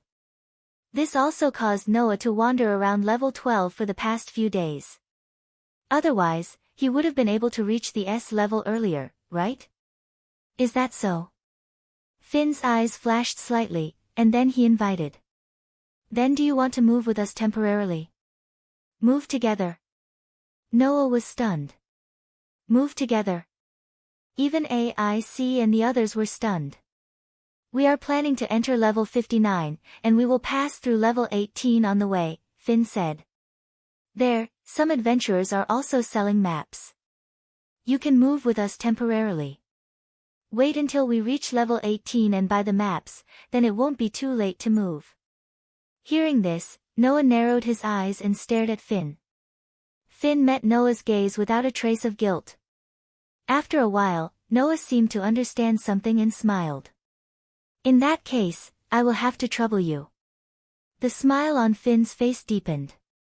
We are all adventurers. You don't have to be so polite. Noah shrugged noncommittally. In this way, the next itinerary was set. Chapter 850. Underground City, level 17, this was a floor filled with cave-like passages. Some of the surrounding walls were slightly white, while some were flashing with the color of rocks. This allowed most of the areas on this floor to have sufficient light. It even looked like they had arrived at a snowy area. It wasn't very dark. In such a floor, in one of the passageways, a furious roar echoed. Hiya! With such a roar and astonishing speed, War Gen Bert charged forward like a war chariot. As he charged, his body danced. His feet, which were clad in boots made of unknown metal, turned into flashes of light and shadow, kicking the monsters in front of him like a windmill. The monster did not even have time to make a sound before it was crushed by the metallic boots that were slightly stained with blood. Unsurprisingly, it turned into a pile of ashes. Even the magic stone was crushed, leaving nothing behind. Level 17 was the middle section of the dungeon. On this floor, a conservative estimate was that it would take a LV-2 team of about 3 people to come here. However, for a LV-5 werewolf orc, these monsters that were dangerous to LV-2 adventurers had almost no resistance. No matter how many of them there were, they were crushed in an instant without any suspense. Under such circumstances, a group of second-level adventurers, who were originally responsible for clearing monsters and centered around the LV-3 members, witnessed the violent fighting style of their first-level adventurers with their own eyes. They could only stand there dumbfounded and did not react for a long time. What the hell is that guy doing? Tyogny, who was walking behind them, complained. This is only the middle level. Although we will rest for a while after reaching the 18th floor, what's the point of wasting energy here? As a first-level adventurer in the clan, Bert, who had reached LV-5, didn't need to waste his stamina here. At LV-5, no matter how many mid-level monsters you kill, you won't get much experience points. The middle level was where LV-1 and LV-2 adventurers wandered. Since that was the case, letting the low-level members of the clan fight would give him more EXP. Bo T's way of doing things was really hard to understand. Don't worry about him. Tiona, who was walking beside Tioni, said mercilessly. She must be venting her anger because she couldn't find fault with little brother, right? Tiona turned to the back of the group as she spoke. There, Noah was casually following at the back of the group and chatting with Finn. As for Ace and Leafia, they followed beside him. There was a special characteristic of the underground city. The further down they went, the larger the floor area became. It was said that by the time one reached the 40th floor, the area would be comparable to Eulalie's entire domain. Of course, there were some exceptional floors that did not meet this criteria. However, in principle, the underground city could still be considered as a conical structure. The floors ahead were undoubtedly smaller. Because of this, when a large-scale team of tens of people attacked the dungeon, it would be difficult for them to advance from the first level to the middle level. A large group of people moving in a narrow passage would be too crowded, just like an army marching. Even moving forward was a difficult task. Therefore, when they went on an expedition in groups, according to the usual practice, the Loki clan would divide the team into 2 or 3 groups and regroup at the predetermined floor. Therefore, as the other 2 leaders of the Loki clan, Riveria and Gareth, went to another team and led that team to delay their departure. Finn, on the other hand, led the adventurers and some members led by Ace, Tiona, Tyogny, and Bert to the 18th floor. They camped in the safety floor and waited for the arrival of Riveria and Gareth. Noah followed behind this team. While chatting with Finn, Noah kept glancing at the people around him. He was sweating profusely. Over there, AIC stared at Noah as she walked forward. She didn't look away for a moment. No, that's not right.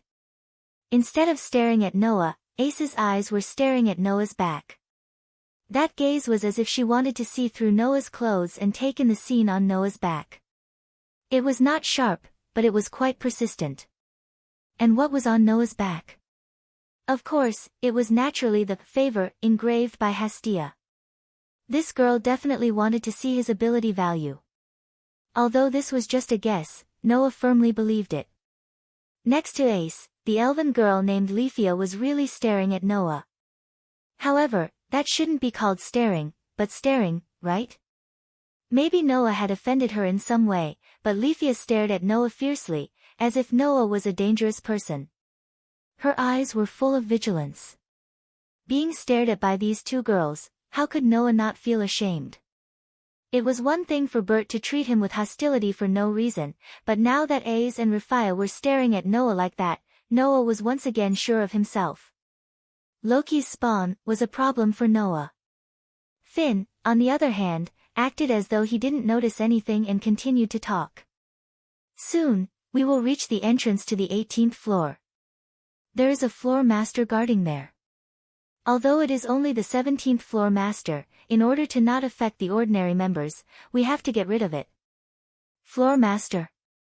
Noah's attention was successfully diverted. Floor master. It was an extremely powerful monster that only appeared on certain floors of the dungeon.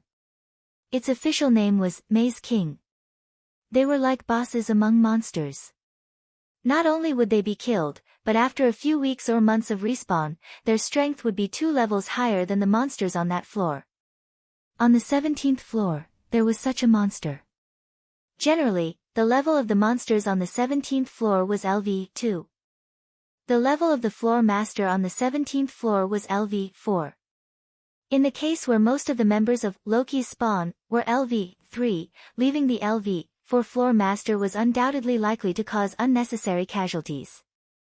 Instead of leaving it alone, a shrewd person like Finn would definitely choose to simply kill it. Floor master. Noah's eyes began to flicker slightly, and he also had an idea in his mind. At this time, Finn spoke. We're here. Hearing this, Noah raised his head and looked forward. He saw that at the end of the cave-like passage, there was a very vast, huge cavern like a hall. The cavern was flat and rectangular. From the entrance to the depths of the cavern, the distance was about 200 meters, the width was about 100 meters, and the height from the floor to the ceiling was about 20 meters. It was quite vast. In such a cavern, whether it was the walls, the ceiling, or the floor, they were all formed by rough rock. Only the structure of the wall on the left was different. It was a wall that seemed to have been specially polished and was extremely flat, like a huge piece of ice. TSK. Looking at the wall, Bert, who was rushing at the front, stopped, clicked his tongue, turned his head, and shouted in Finn's direction. The floor master's room is here. What do you think? Do you want to fight?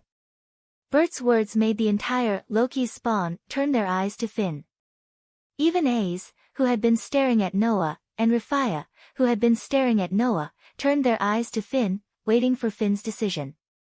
Just when Finn was about to give the order without hesitation, Noah suddenly spoke. If you don't care about the experience points of this floor master, why don't you give it to me? Finn, who was about to give the order, stopped his hand in midair. Give it to you? Ace, Rafia, Tiona, and Tiona turned their eyes to Noah. Bert also heard Noah's words and couldn't help but laugh.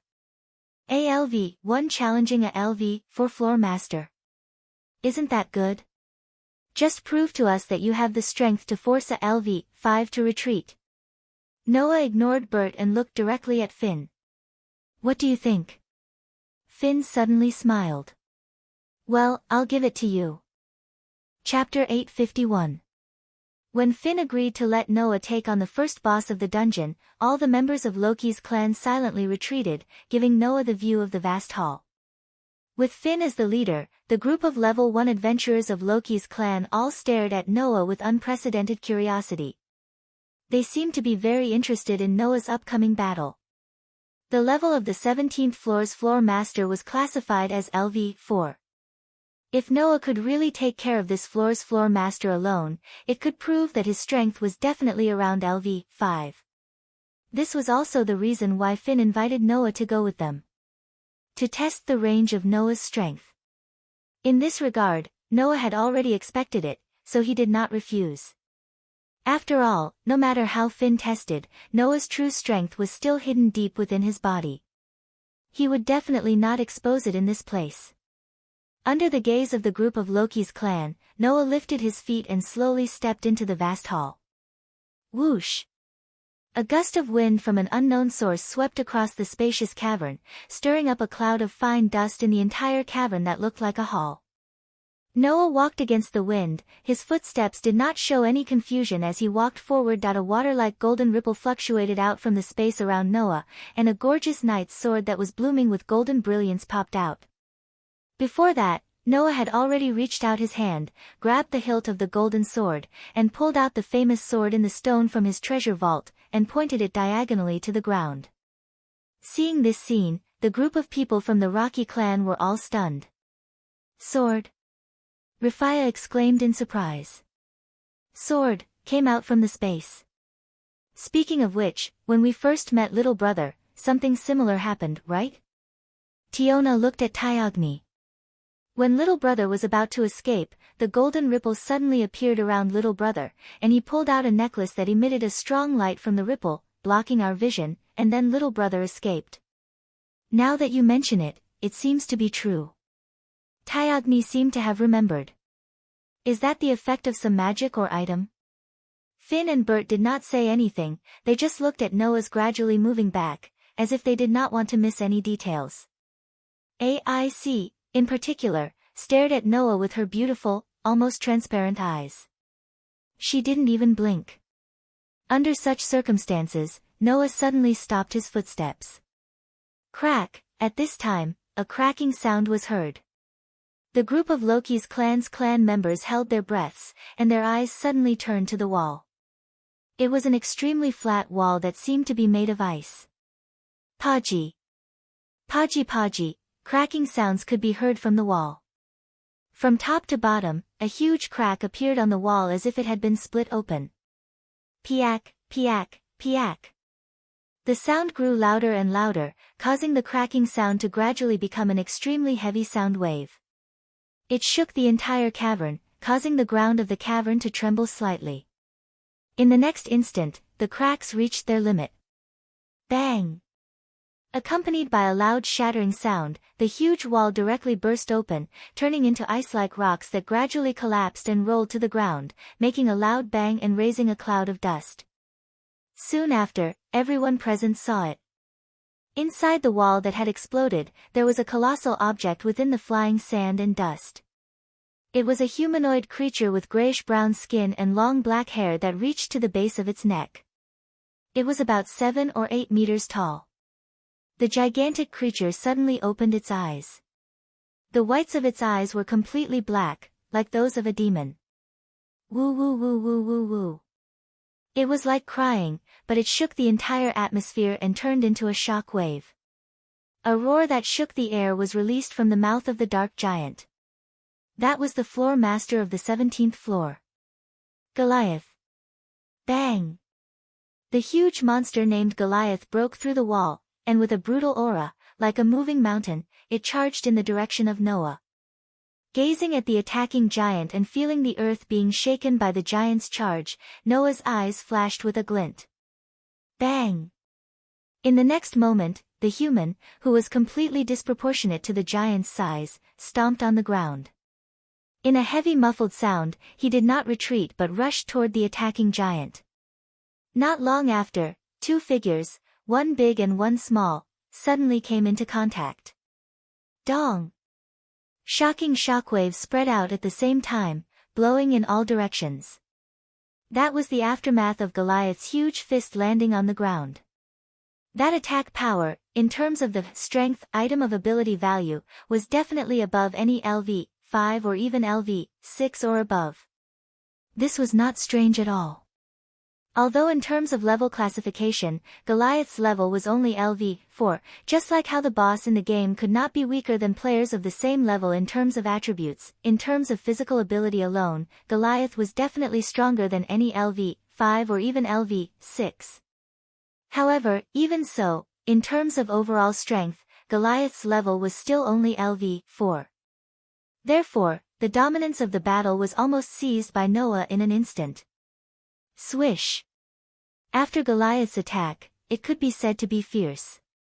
In addition to attacking, the golden sword drew a sword shadow, like a sword curtain, shrouding the direction of Goliath. Puchi! Puchi! Puchi! Without any surprise, the blade of the Golden Sword of Victory, Caliban, which was definitely the highest level above level A, cut through Goliath's thick skin. Woo! Woo! Woo! Woo! Goliath let out a painful roar.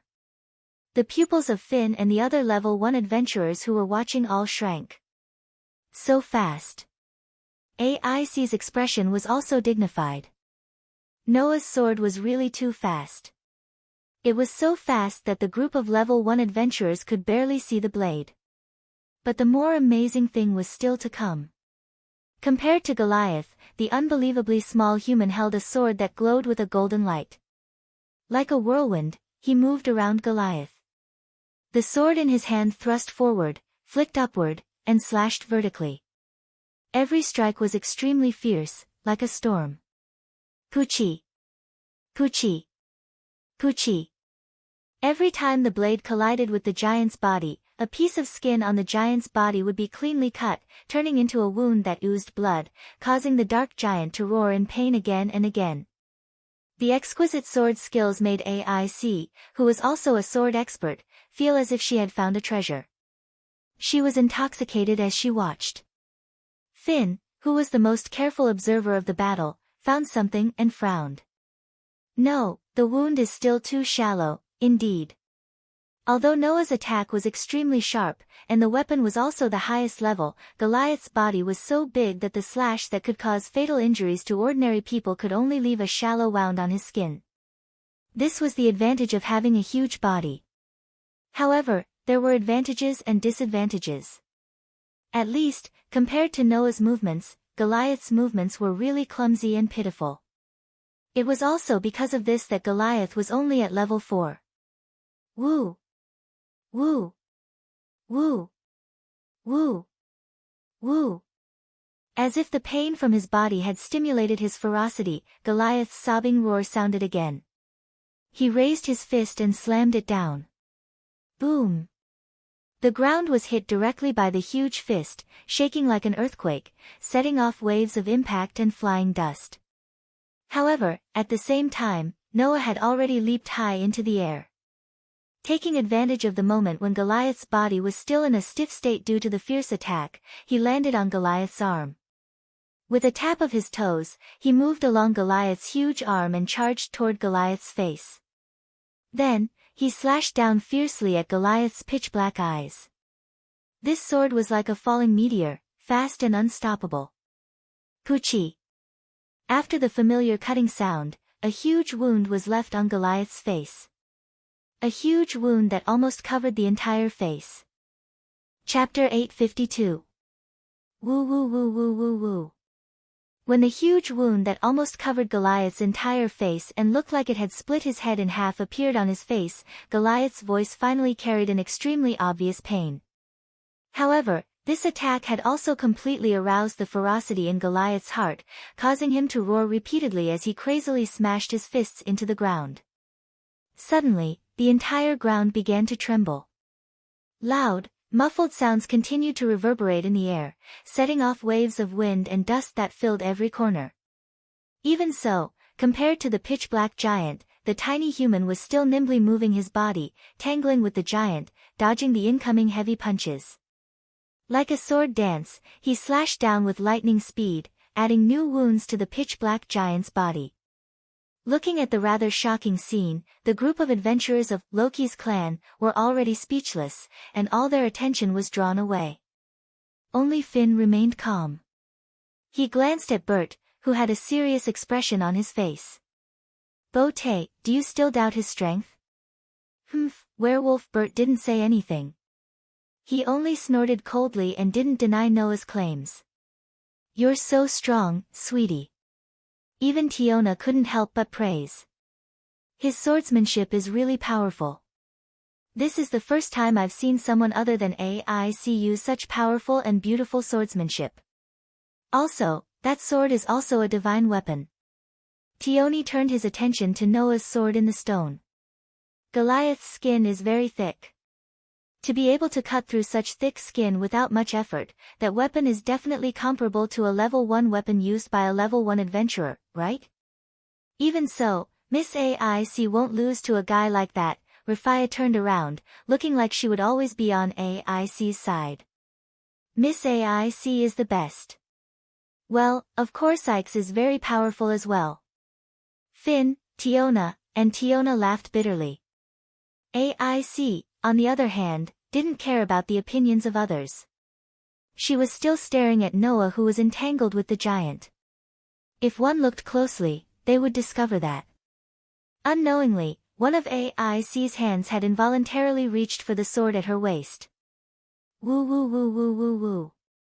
On the other side, Goliath's unique roar, which sounded like he was crying, was also constantly ringing out. He quickly smashed his fist down, and the huge force brought about a strong wind that was strong enough to blow down trees. Bang! It was still the same dull and loud sound. Goliath's fist couldn't touch Noah at all, and Noah easily dodged it. Noah, who only moved slightly to the side of Goliath's smashing fist, avoided the direct strike, but bore the brunt of the violent shockwaves stirred up by this strike. He swung his sword, slicing it across Goliath's wrist. With a tearing sound, Goliath's entire wrist was cut open, bringing with it a burst of dark red blood. It made the fist connected to his wrist look as if it would fall off at any moment. It was extremely ghastly. Woo woo woo woo woo woo. Goliath let out a roar, and suddenly attacked with his other fist. It was like a huge rock falling from the sky, bringing with it a whistling sound as it fell on Noah's head. However, Noah, who had basically gotten used to Goliath's attack frequency, didn't choose to dodge this time. Instead, he nimbly turned around, stretched out his empty hand, and incredibly attached it to Goliath's arm. When Goliath withdrew his fist, he was pulled up together with Goliath's arm. Clang! The next moment, the strike turned into a dazzling golden moon arc, bringing with it an incessant sword sound, and fiercely fell on Goliath's arm. Poochie! This time, the tearing sound was louder than any of the previous strikes, and the splashing blood was thicker than any of the previous strikes. Under that dazzling golden moon arc, Goliath's entire arm was cut off, and with a boom, it fell to the ground. Woo woo woo woo woo woo. His arm was cut off by Noah all of a sudden, making Goliath issue a heart-wrenching scream. It had to be said that in terms of basic ability value, Goliath's strength and durability were extremely outstanding, even LV6 adventurers couldn't reach them. However, in the two basic ability values of dexterity and agility, Goliath may not even be as good as LV2 adventurers. With such a huge difference in physical ability, Goliath was destined to only be a meat shield. In the face of a skilled opponent like Noah, he could only take a beating. Under the severe pain, Goliath knelt on the ground with one knee, but he let the broken arm flow with thick blood. The remaining fist was like a giant stick sweeping out, madly waving in the direction of Noah. At this time, Noah, who was trying his best to cut off one of Goliath's arms, had already let go of the arm when it fell to the ground, and was completely powerless in the air. Therefore, in the face of the wildly sweeping giant arm, Noah could only twist his body, letting his whole upper body bend down. Woo! Goliath's huge arm directly swept past Noah's face, and the turbulent airflow on it even blew off some of Noah's hair. And that huge turbulence also lifted Noah's body, making him somersault a few times in the air, and was instead blown into the air higher than Goliath. Woo woo woo woo woo. A loud and harsh roar resounded throughout the cave. In the air, Noah looked down at Goliath, who was kneeling on one knee on the ground, finally using his empty hand to hold his broken arm, and letting out a roar full of anger, pain, ferocity, and madness. Noah's dark and deep eyes fluctuated with a frightening expression. Then, "It's time to end this." After saying that, Noah suddenly tightened his grip on the sword in the stone. Clang! The body of the sword in the stone, which was flowing with a golden radiance, suddenly burst out with a dazzling golden light. The Night King Artoria's holy sword was known as the strongest holy sword of mankind. The real name of the Sword of Excalibur was the Noble Phantasm's real name. After it was released, it could transform the owner's magic into light, and then be released from the front of the holy sword like a beam of light, turning into a true slash made of light, destroying everything in its path. Because of its scale and destructive power, it was classified as a noble phantasm that was more powerful than a noble phantasm.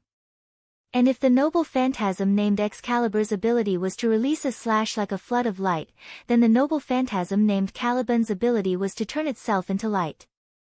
Therefore, at this moment, the Caliban in Noah's hand became a beam of light. Caliban, the golden sword of victory. The moment the noble phantasm's real name was released, a dazzling golden light fell from the sky at a speed faster than the speed of sound, like a falling meteor, cutting through the air and space, flashing through the air. Then, it fell into Goliath's huge roaring mouth. Poochie! The meteor-like vortex of light fiercely pierced through Goliath's mouth. Goliath's roaring came to an abrupt end. Poochie poochie! A large amount of blood gushed out from Goliath's pierced mouth like a fountain. Then, Goliath's body began to gradually lose its color, and its aura was also constantly flowing out of Goliath's body until it was completely annihilated. Pang! Goliath's huge body, which was 7 or 8 meters tall, suddenly turned into ashes and scattered on the ground. What followed was a magic stone that was as tall as a person. It was as big as a rock, and it fell heavily to the ground. Wielding the sword in the stone, Noah slowly floated down from the sky filled with ashes. It did not take long for him to land before the huge magic stone that was as big as a rock. Behind him was a huge crystal. Around him was a sky full of ashes. In such a scene, the tall and straight figure standing in the center made everyone sluggish, falling into a state of absent-mindedness. Chapter 853. Who?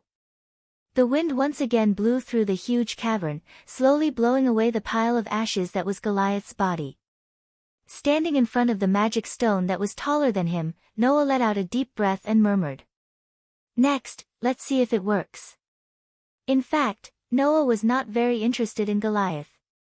Unlike ordinary adventurers, Noah did not want to obtain magic stones and dropped items from the dungeon to exchange for money, nor did he want to conquer powerful monsters to become famous. He only wanted to train his ability value and make himself stronger. Under such circumstances, instead of racking his brains to defeat the powerful floor master, Noah would rather continue to lead the monster army to train. That would be more efficient. Of course, defeating the floor master would give him many times more experience points than ordinary monsters. If it wasn't for Noah's extreme training method, perhaps defeating the floor master would have allowed him to gain more growth. In the past, Noah had always felt that it was better to lead more monsters to train than to defeat the floor master. However, after learning that the condition for leveling up was to do great deeds, which was similar to defeating a stronger opponent, Noah had the idea of fighting Goliath. Knowing that Finn wanted to test him, he still accepted the invitation to go with him. Firstly, Noah felt that Finn would not know the extent of his true strength. Secondly, it was because of Goliath. An opponent stronger than himself? Is that referring to Noah's full strength in the true sense of the situation where he even used his authority? Or did it mean that the level of the grace given by the gods was lower than the opponent's level? It was to prove this point that Noah targeted Goliath. If it was the former, then even if Noah defeated Goliath, he should not be able to level up. If it was the latter, then by the next time Noah updated his ability value, he would have definitely leveled up. After all, in terms of levels, Goliath was a LV4 floor master, and Noah was only LV1. If defeating an opponent with a higher level than oneself was considered a great achievement, then challenging an opponent with a higher level than oneself and challenging the floor master was still not enough to level up, then more than half of Eulalie's members would not be stuck at LV1. The next step was to wait until they returned and have Hasti help Noah upgrade his ability. Whether or not Noah could level up would depend on this. Right at this moment, a loud shout rang out. Amazing! Noah was startled by the loud cry. Before Noah could react, Tiona rushed in from outside the cave and grabbed onto one of Noah's arms as she yelled impatiently. What? What was that last ray of light? Was it a skill? Or magic? Being questioned by Tiona in such a furious manner, even Noah could not help but feel shocked. He was nearly incapable of responding. Then, Finn and the others came over as well. Tiona, Finn warned with a stern expression. An adventurer's ability value is a secret belonging to the individual and their clan.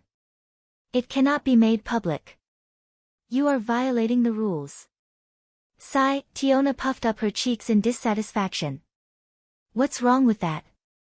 If worst comes to worst, I'll just keep my mouth shut. Alright, stop messing around, you idiot. Tiona pulled the reluctant Tiona off Noah. You're making things very difficult for her. There's nothing to be troubled about. Noah revealed a wry smile and raised the sword in the stone. He showed no intention of hiding it and simply revealed it. That is not my skill, nor my magic. It is just this sword's ability. The sword's ability? Finn and the others were stunned. The sword's ability. Ace stared intently at the sword in the stone in Noah's hand as if she wanted to see something from the sword. She looked rather adorable when she stared at it.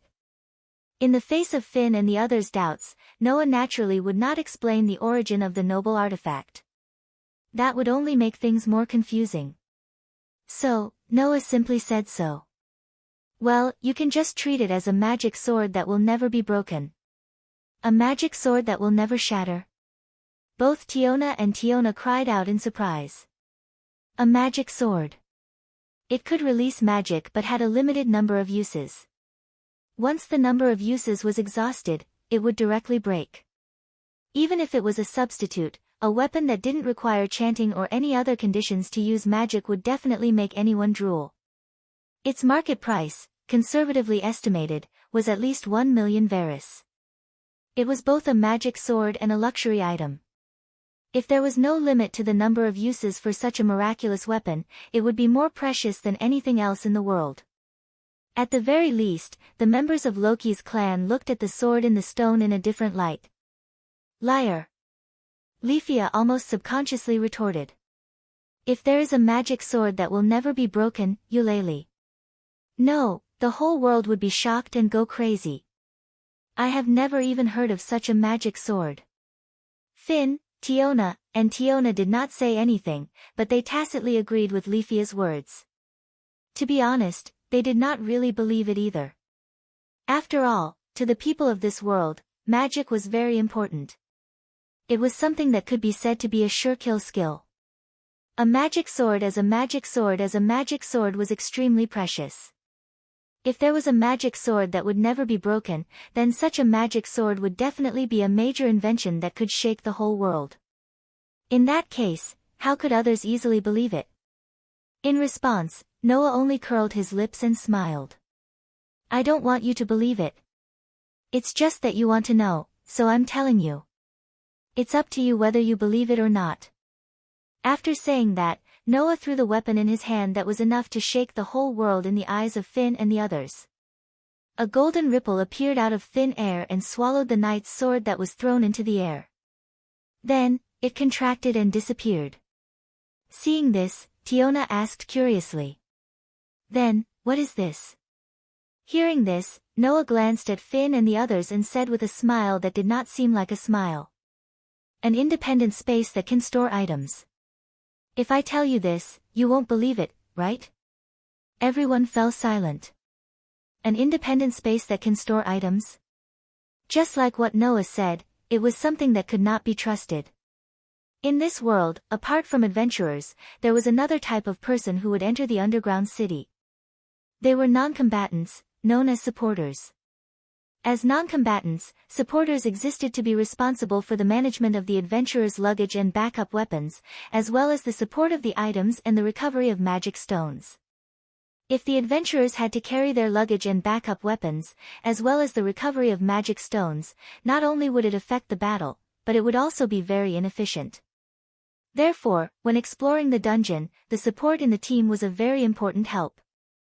Not only could they allow the adventurers to fight without any worries, but they could also be responsible for other trivial matters and increase the efficiency of conquering the underground city. How could such an existence not be important? However, if there was really an independent space that could store items, there would basically be no need for supporters, and there would be a huge change in the strategy of conquering the underground city. This was also something that could shake the world. who would be willing to believe it unconditionally? Let's not talk about this anymore, Finn said with a smile as he suppressed his various thoughts in his heart.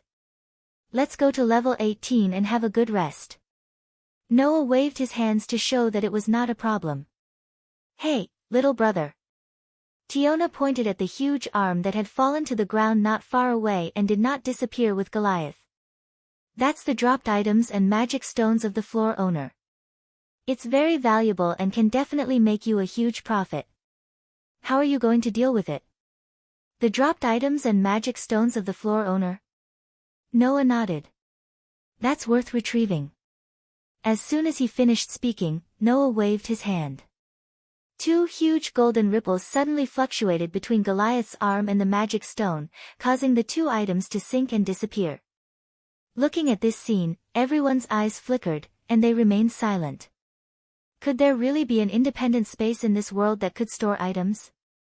Chapter 854. Finally, we can rest. After passing through the slanted cave, Tiona immediately stretched her body. The members of the Rocky tribe heaved a sigh of relief, and the tense expressions on their faces began to relax. Noah, who was walking at the back of the team, looked forward through the cavernous passage. Noah was more or less surprised by the scene in front of him. This was the underground city. As an underground labyrinth, there shouldn't be any breathtaking scenery here. However, at this moment, Noah really wanted to exclaim at the scenery in front of him. A warm light that was no different from the sun shone down from above, illuminating the vast grassland. This place was full of gentle light and clean air that didn't match the underground labyrinth full of monsters. Thick trees covered with moss. Clear rivers that emitted gurgling sounds. In the sky, countless crystals grew seamlessly at the top of this floor, emitting a gentle light like the sun. The light that was no different from the sun was emitted from the crystals that covered the entire ceiling. It made this underground labyrinth look as if it had a sky. It was extremely beautiful. At this moment, Noah didn't even want to believe that he was in the underground city. Although the other floors were not without light, every place was a boring labyrinth, stone passages, and caverns. Coupled with the endless monsters, it was extremely annoying. Compared to those places, this place was simply heaven. The sky will adjust its brightness according to time, so this small world also has morning, noon, and night. Finn, who had been paying attention to Noah, explained when he saw Noah's surprised expression. The changes in time are not stable, and there are some slight differences with the surface. The time difference also fluctuates from time to time, so don't think that the daytime here is the same as the daytime above. Perhaps Eulalie has already ushered in the night. Is that so? Noah nodded, but he still looked at the beautiful scenery in front of him, and the corners of his mouth couldn't help but curl up. The underground city is really incredible. That's why it can attract so many adventurers. Finn smiled, and immediately ordered the people around him. Alright, we'll set up camp here and wait for Riveria and Gareth's team to join us. The reinforcements will leave behind everything you need to set up camp, and then sell the magic stones and dropped items you've collected on the streets. Our goal is even lower, where the things are more valuable. Don't let the things on the upper levels take up space, understand? Yes. Some of the supporters who were carrying luggage immediately responded and started to set up camp together with the adventurers who were in charge of fighting. On the street? Noah looked at Tiona in surprise. In other words, there are villages or towns here? Yes, yes. Tiona nodded. Some distance away from here, there's a town run by a middle-leveled adventurer. It's similar to the dormitory street in the dungeon. In the past, the guild had set up a large-scale relay base in the dungeon so that the adventurers could explore the floors that they had yet to reach. That town was the prototype of this plan, Tiorn explained. However, although the 18th floor is a safe floor where there won't be any monsters, there will still be monsters from other floors that will arrive here and launch attacks. In order to survive the attacks of the monsters, the stronghold will have to hire adventurers who are level 3 and above to defend it. In addition to the costs of maintaining the stronghold, the huge costs directly caused the plan to be put on hold, so the guild gave up on this plan. However, after that, the adventurers who were able to reach this floor took over this plan and built a stronghold town on this floor, Tiona said as though she recalled something. By the way, little brother, if you intend to purchase the map of the floors behind, it seems like you'll have to be fleeced. Fleeced? Noah asked curiously. What do you mean? There are indeed many adventurers doing business in the town, but the prices of weapons, items, food, and other items are several times more expensive than those in Eulalia, Tiona said with a wry smile. It's not easy to secure supplies in the dungeon. Even water, food, and other supplies are difficult to supply. The support can only carry a limited number of items, so the prices are raised on purpose. It was the same logic as water being the most valuable thing in the desert. In a dangerous place like the dungeon, if one used up all their life-saving items, it would be extremely dangerous. Similarly, water and food were indispensable to people. However, there was no way to replenish supplies in the dungeon, so they could only purchase them in the town. In that case, the rarer something was, the more valuable it was. Since they had to buy it no matter what and couldn't be sold in other places, it was normal for the prices to be raised. On the contrary, if you intend to sell your items in the dungeon, the prices will be very, very low, Tiona said as though she was venting her frustrations. The items that can be carried are limited. When the magic stones and looted items fill up the backpack, we have to sell some of them. The adventurers in the town know this, so they'll lower the prices and sell them at a high price. They'll make a lot of money. Low price income. Selling them at a high price. This way, the adventurers would make a lot of money. I reckon that the prices of the dungeon maps here are several times more expensive than those sold in the guild. Tiona chuckled gloatingly. Little brother, you've just earned a lot from Goliath. This amount of money shouldn't be much. Noah rolled his eyes. How would Tiona know?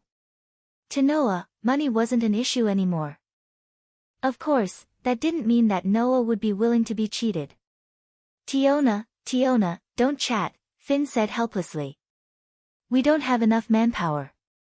Go and help. Got it. Both Tiona and Tiony nodded and walked towards the camp. Noah stood alone on the grassland and gazed at the beautiful scenery before him as he walked forward. Behind Noah, a series of footsteps slowly caught up with him. Noah was speechless as he turned his head and looked behind him. AIC followed Noah silently, her eyes fixed on Noah's back. Noah stopped in his tracks. AIC stopped in her tracks. Noah turned his body sideways. AIC immediately turned around, not letting Noah's back out of her line of sight. The corner of Noah's mouth twitched. He took a deep breath and started to spin. AIC blinked her eyes and started to spin around Noah without any hesitation. She wanted to look at Noah's back no matter what. This scene lasted for nearly a minute. After a minute, Noah stopped and covered his face. He couldn't bear to look at it. What kind of child's game was this? Most importantly, AIC played with Noah for a minute. Could it be that under AIC's beautiful appearance and impressive strength, there was a heart full of childishness hidden under her childishness? Natural? This girl, could it be that she's a natural airhead? With a bitter expression, Noah looked at AIC and sighed. Do you really want to see my ability value that much? AIC was startled. Although her expression didn't change, there was a hint of surprise in her eyes as if she was saying, how did you know? Thus, Noah was sure. This girl, there's definitely something wrong with her. With such an obvious reaction, it's easy to guess, right? At that moment, Noah's expression became even more indescribable. Don't you know that a person's ability value is a secret? AIC nodded. I know. You still want to see my ability value even if you know? Noah couldn't help but ask. Why do you want to know my ability value so much? AIC went silent. Noah didn't rush her. He just looked at AIC and quietly waited for her answer. The surroundings were filled with an atmosphere of silence. After a while, AIC raised her head and looked into Noah's eyes as she said, Don't worry. You Why are you so strong? Chapter 855. How can you be so strong? Hearing AIC's words, Noah was slightly startled. To be honest, Noah really didn't know what AIC's definition of strong was based on. In front of AIC, Noah had not used his authority, nor did he use the unique combat method from the Gate of Babylon.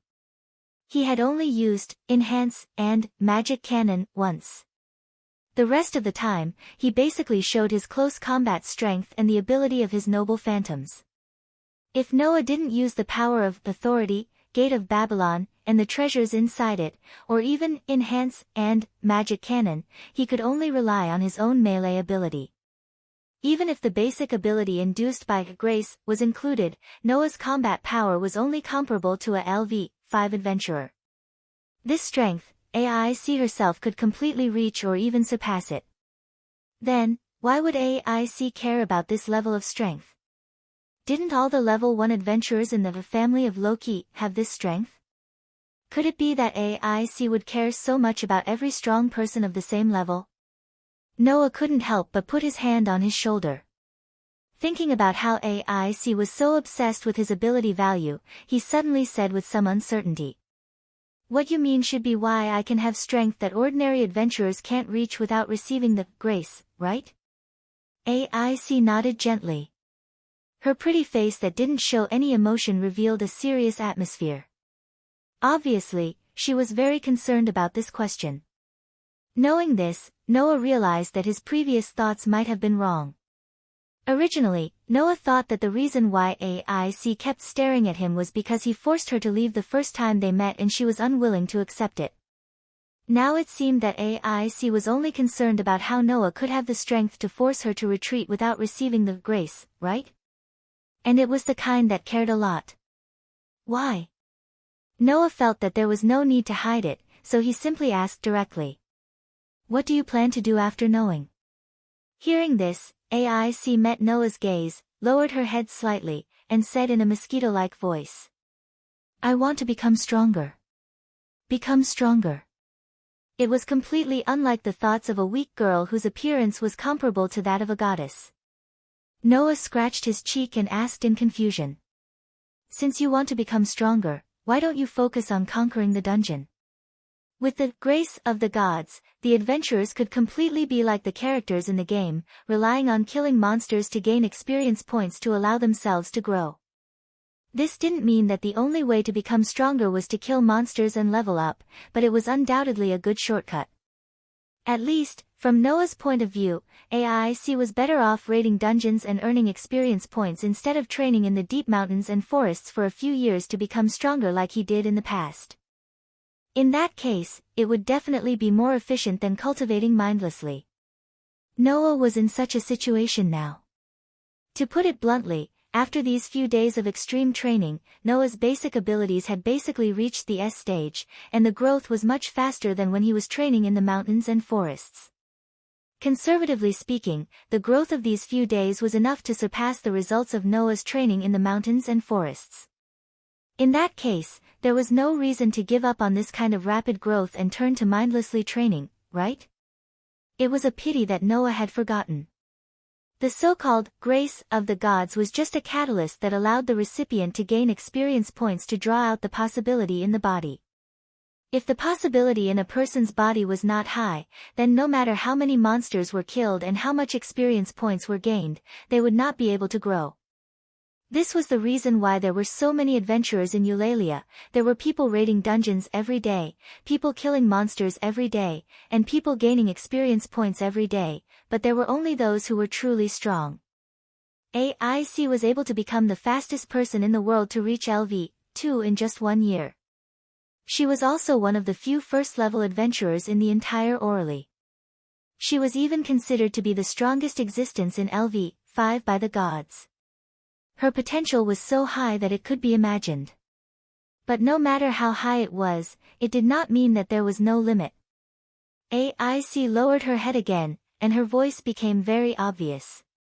She was suppressing her emotions. I have reached the peak. When he heard this sentence, Noah almost did not understand what it meant. However, Noah did not really understand what grace was after all. AIC's words of reaching the peak made Noah realize. The girl in front of him had probably reached the limit of level 5, right? The possibility in her body had long been drawn out during the years of fighting in the dungeons. Noah heard that AIC had reached level 5 for more than 3 years. 3 years. With AIC's growth rate, it was not strange that she had reached the upper limit. Therefore, AIC could be evaluated as the strongest existence in LV5. Perhaps, no matter how many monsters AIC killed now, her basic ability proficiency would only increase by a few points. That way, she would not be able to become significantly stronger. Because of this, AIC cared about Noah. Because AIC saw another way to improve herself from Noah. Is that so? Noah smiled bitterly. If that's the case, then why don't you think of a way to level up? Level up? AIC reacted to this sentence and raised her head to look at Noah. If our basic ability is to draw out the possibility in the body, then level up is to increase the possibility, right? Noah crossed his arms. The Lord God of my family once said that the so-called upgrade is the enhancement of the basic ability that can be called evolution. If the improvement of the basic ability is compared to increasing the amount of water in a cup, then the upgrade is the improvement of the cup itself. You should understand this, right? Level up. AIC's eyes suddenly began to flicker. Noah knew that AIC listened to his words. If you level up to level 6, not only can you get the enhancement beyond the basic ability and become stronger, but you can also strengthen yourself as a vessel and continue to carry more possibilities. Noah said as if it had nothing to do with him. Instead of coming to me to find a way to become stronger, you might as well rely on the things you are familiar with to become stronger. Speaking of this, Noah suddenly remembered his power and involuntarily said such a sentence. Well, if I can use the incarnation of the priest now, then I can give you protection and temporarily increase your strength. Protection. AIC suddenly raised her head. What is that? Noah came back to his senses and smiled awkwardly. Nothing, forget about it. After saying that, Noah was about to turn around and leave, but the corner of his clothes was tightly grabbed by a jade hand. AIC stared into Noah's eyes and asked very persistently. What is protection? Noah's mouth twitched. While regretting his slip of the tongue, he couldn't help but look at AIC's lips. One of the powers of Noah's 10 incarnations was the priest. In addition to being able to give the power of language and text, it could also give protection to others. If the ability to protect AIC was used, then the protection refined by the power of the curse could become AIC's reliance. Before the power was exhausted, it could strengthen AIC's strength. However, it must be done by directly injecting it into the body of the target. To put it simply, it was kissing. Because of this, Noah subconsciously looked at AIC's lips that were close to him. On the other hand, Ace grabbed the corner of Noah's shirt tightly and stared at him. Her beautiful face inched closer to Noah's. The distance between a man and a woman's face was extremely short. As long as one of them slightly moved forward, they would be able to capture the other's lips. Not to mention Noah and AIC, from an outsider's point of view, these two people were looking at each other affectionately and were about to kiss. Thus, a hysterical voice rang out. Stop it. Chapter 856. Stop it right there. When this voice rang out and drilled into Noah and AIC's ears, a figure had already darted over and pulled AIC away before she could react. Noah only felt a soft body squeezing between him and AIC. Then, AIC, who was clutching the corner of his shirt tightly and putting her face in front of him, was pulled away.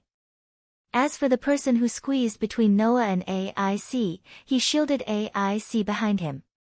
He spread his arms and glared fiercely at Noah as if he was trying to protect AIC. Only then did Noah get a good look at the person's appearance. It was the pure-looking, long-eared, and outstanding archmage that Loki's spawn was preparing to inherit Riveria Leafia. At this moment, this elven girl, who looked to be only 15 or 16 years old, shielded AIC behind her. There was a trace of nervousness on her face, but more of it was determination. She pretended to glare fiercely at Noah. "No. You're not allowed to bully Miss AIC." It wasn't just her expression. Even her voice was trembling slightly. It was obvious that the elven girl was very nervous. However, even so, Leafia still insisted on shielding the bewildered AIC behind her. She stood in front of Noah with an imposing manner as if she was going to feed a tiger with her body. This amused Noah so much that he didn't know whether to laugh or cry. "I don't intend to bully Miss AIC, do I?" "Liar.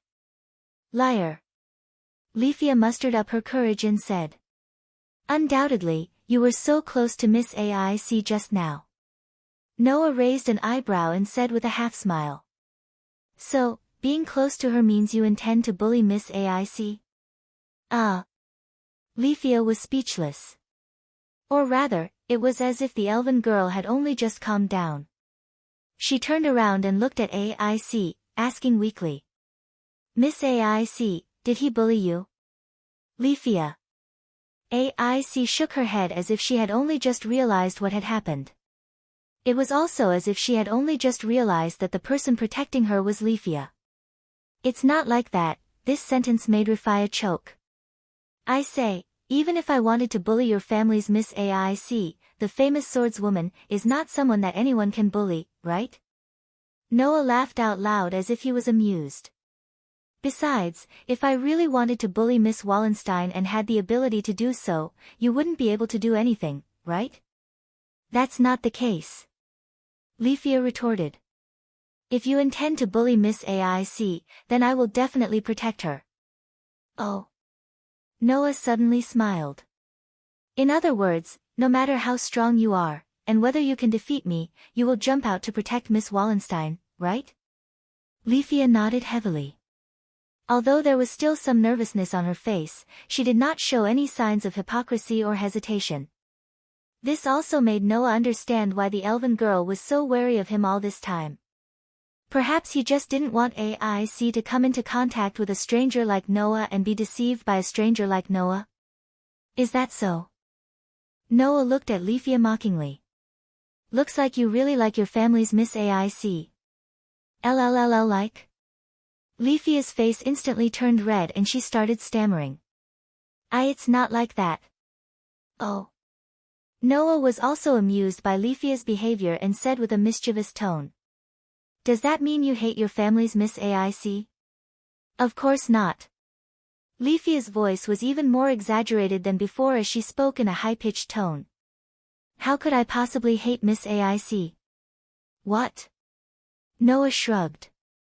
"Doesn't that mean you like her?" "No. It's not like that." "No. That's not right." "It's like that." "That's not right either." Leafia fell into a state of confusion. She was so flustered that she did not know what to do. She flailed her arms and legs and almost fainted. Seeing this, Noah, who had only intended to make a joke, couldn't help but feel strange. Could it be that this elven girl really had some strange thoughts about AIC, who was of the same gender? Or was it just pure longing? "Leafia." AIC tilted her head and looked at the confused Leafia. For a moment, she didn't know what to do. Noah shook his head, not knowing whether to laugh or cry. He extended his hand and stroked the flustered Leafia's head. "All right, I was just teasing you. Calm down." Feeling the hand stroking her head, Leafia was taken aback and didn't react for a moment. Noah looked at AIC and said, "Since you followed me, why don't you lead the way?" "Since you're following me, why don't you lead the way?" "I'm going to the dungeon to buy a dungeon map." AIC blinked her eyes, but she didn't reject. She nodded and spoke softly to Leafia. "Leafia, help me tell Finn that I'm going to the town." Leafia, who was still in a daze from Noah's stroking, nodded her head subconsciously. Then, Noah and AIC looked at each other and walked forward. Only Leafia was left, staring blankly at Noah and AIC who were leaving side by side. This time, her gaze towards Noah was no longer guarded, only a little incredulous. Raising her hand and placing it on her head, Leafia murmured. He touched me." Just as Leafia was still in disbelief, a steady and dignified voice sounded from behind her. "Leafia, what are you doing in a place like this?" Leafia was shocked. She quickly turned around and looked behind her. There, Finn, Riveria, and Gareth, the three leaders of Loki's clan, walked over, causing Leafia to exclaim in surprise. "Lady Riveria? Lady Gareth? Have you arrived?" "Ah." Riveria nodded. "Goliath, the owner of the 17th floor, was defeated, so we didn't encounter too many obstacles and just arrived." "Where's AIC?" Gareth's thunderous voice resounded in the air. The members all said they saw her coming here. "You came with her, but why aren't you with her?" Hearing Gareth's words, before Leafia could answer, Finn seemed to have thought of something. "Could it be that she's with Noah Doria?" "Yes. Yes." Only then did Leafia react. "Miss AIC went to the town with that gentleman." Finn, Riveria, and Gareth looked at each other. "Is that okay?" Riveria directly threw out this question. Letting AIC, as a clan leader, have too much contact with members of other clans will cause a lot of problems. The so-called clan, to put it bluntly, was a clan. Since there were clans, there was bound to be conflict. Whether it was from the perspective of interests or the relationship between the main gods of both sides, as long as there was a small reason, then the relationship between clans would become hostile, and vice versa. Excessive contact with members of other clans would indeed cause a lot of problems. Therefore, under normal circumstances, it was normal for two members of the clan tribe to be on guard against each other. This was also part of the reason why Finn wanted to test Noah's strength. Leafia hesitated for a moment and summoned her courage. "I think that gentleman shouldn't be a bad person." "Oh." Finn, Riveria, and Gareth were startled at the same time. "That's an interesting way of putting it." Gareth laughed. "Weren't you worried that AIC would come into contact with bad people and have been on guard against that man?" "Why did you come to this conclusion now?" "That man." Leafia couldn't help but touch her head. "That person touched my head." These words caused Finn and the others to stand up in surprise.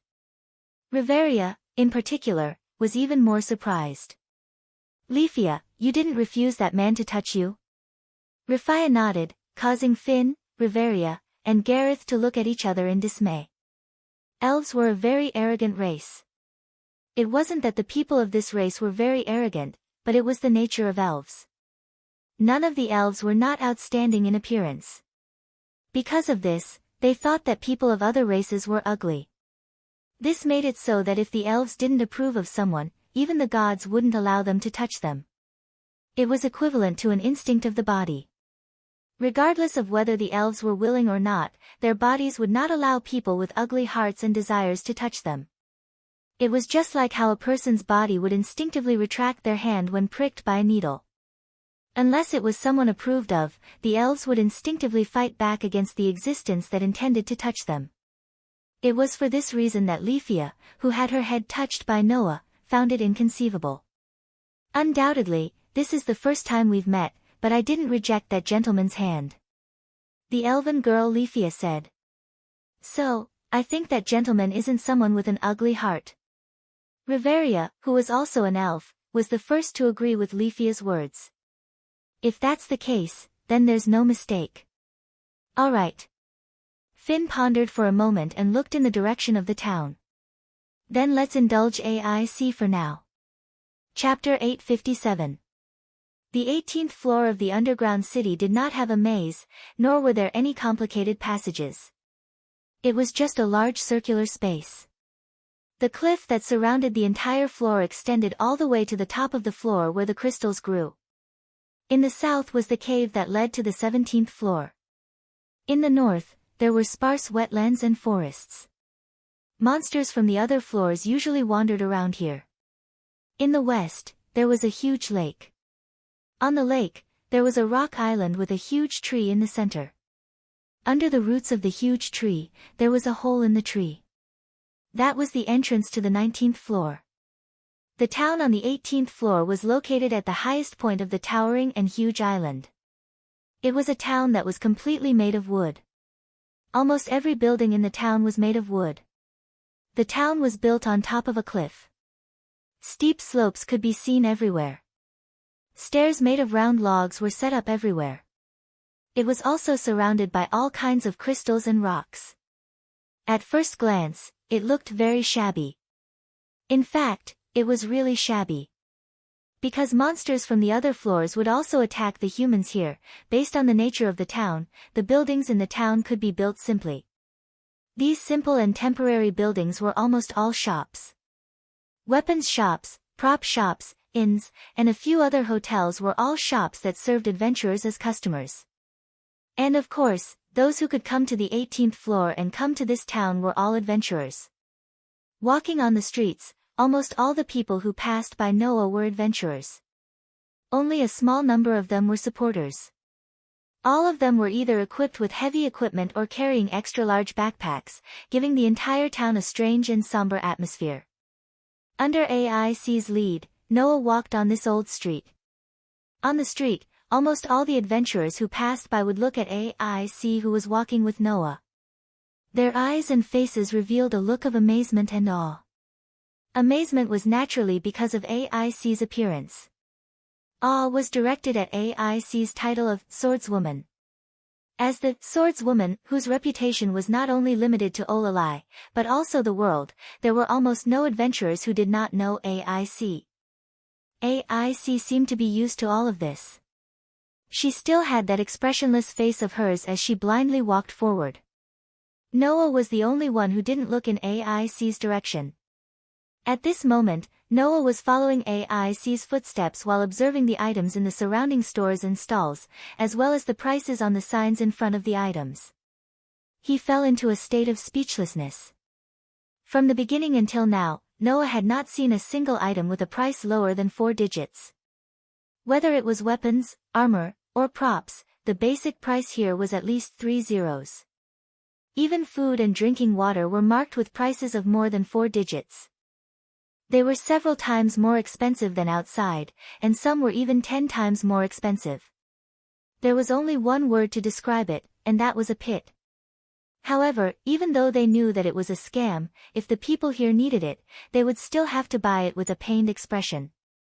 It was because of this that the prices of the items here were so high. Moreover, the shop owners were relying on the fact that people could only buy from them. Not only were they arrogant, they were also lying there without even shouting. They were more arrogant than any adventurer's father. This made Noah have the urge to drag them out and beat them up. Then, not long after, AIC stopped and pointed to a stall in front. There is a map. Noah then retracted his gaze from the surrounding stores and stalls, and looked at the stall in front. There were weapons, armor, and some colorful potions in test tubes. Those potions were elixirs. They were also the so-called recovery potions. There were elixirs that could restore physical strength. There were elixirs that could heal injuries. There were elixirs that could replenish the mental strength consumed by using magic. There were also elixirs that could provide all kinds of support and strengthening. It could be said that everything was here. It was said that there was a type of recovery potion called the panacea that could even heal injuries no matter how serious they were. It had the effect of bringing the dead back to life. Even if one's face was disfigured, with the panacea, one could completely recover. The price of the panacea was around 4 to 500,000 veris. In these small stalls that could be seen everywhere, naturally, there was no such thing. Noah was only interested in the map of the underground city. It was a booklet that was made into a booklet. However, the price on the sign in front of the booklet made Noah's eyes twitch. 200,000 veris. This price, how should he describe it? 1 word, scam. 2 words, very scam. 3 words, very scam. At least, Noah remembered that when he went to the guild and asked to buy a detailed map of the underground city, the map was only 30,000 Varus. It was almost 7 times more expensive. Rubbing his forehead, Noah walked forward under AIC's gaze, squatted down in front of the stall, and picked up the map. The owner of the stall just lay there, opened one eye, glanced at Noah, and then closed it, not even bothering to look at Noah. With such an attitude, it was impossible to get any customers in Eulalie. Only in the underground city could these guys be so arrogant. The owner of the stall even said this sentence while pretending to be asleep. Just look, don't flip. Who knows if you're going to record it and leave without buying? Noah didn't even bother with the owner of the stall. He roughly flipped through the booklet and found that the map recorded the 1st to 50th levels of the underground city in detail. No wonder it's so expensive. It extends to the 50th level. The maps sold by the guild up to the lower level, which was the 36th level, were only worth 30,000 Varus. As there were very few adventurers who had been to the deeper level of the underground city, and the area was huge, it was impossible for people to wander around in such a dangerous place. As a result, the maps of the deeper level of the underground city were not very detailed, so the value of the maps varied.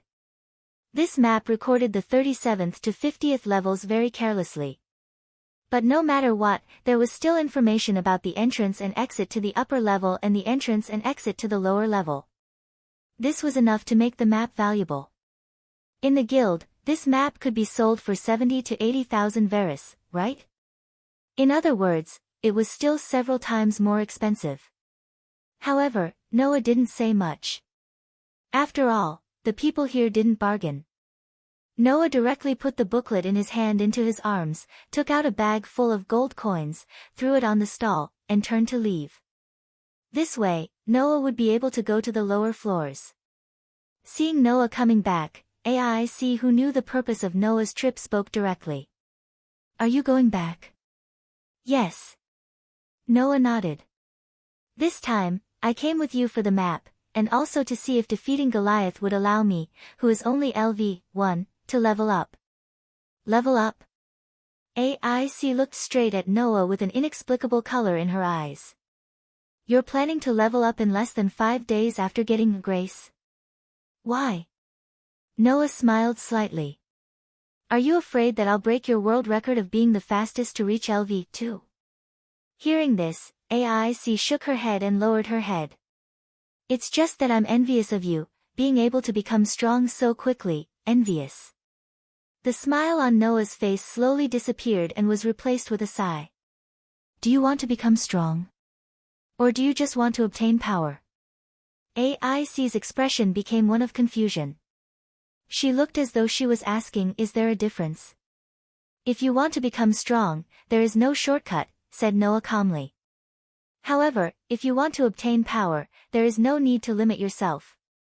Powerful weapons and props can help you reach your goal. After saying that, Noah extended his hand and a golden ripple appeared above him. The ripple bounced off the sword in the stone, which was radiating a golden light. Chong! Noah stabbed the sword in the stone into the ground and stood before AIC.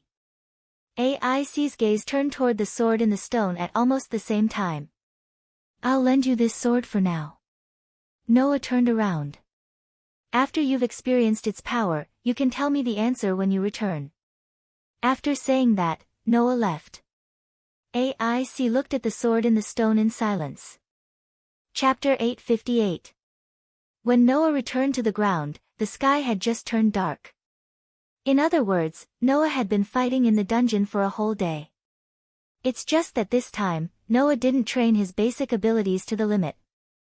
He just killed a LV4 floor master. He wanted to see if he could level up. Driven by such a mood, Noah returned home without any delay. After telling Hestia about killing Goliath, he pulled Hestia, who was speechless, to prepare to upgrade his ability value. Really, a LV1 player went to challenge a LV4 floor master or something? I've never even heard of such a thing before. Sitting on Noah's back, Hestia took out a sharp needle and muttered to herself, that's right. Also, I've never heard of anyone wanting to level up after receiving the favor for less than 5 days. LV1 and LV2 were the dividing line between junior adventurers and senior adventurers. Only by reaching LV2 could one get the title given by the gods and be called a senior adventurer. Generally speaking, if one wanted to upgrade from LV1 to LV2, it would take at least 3 years. AIC spent a year to upgrade to LV2, which was known as the fastest upgrade record in the world. Upgrading in less than 5 days. That was no longer a question of whether the record could be broken, but a question of whether it was normal. If the gods knew that someone rose to LV2 in less than 5 days, those gods who liked to join in the fun would definitely do a lot of earth-shattering things. In order to prevent such a thing from happening, Hestia did not advocate Noah to consider upgrading early, but to start with magic first. As a result, Noah not only did not listen, but also ran to challenge the floor master of the 17th floor, which made Hestia quite depressed.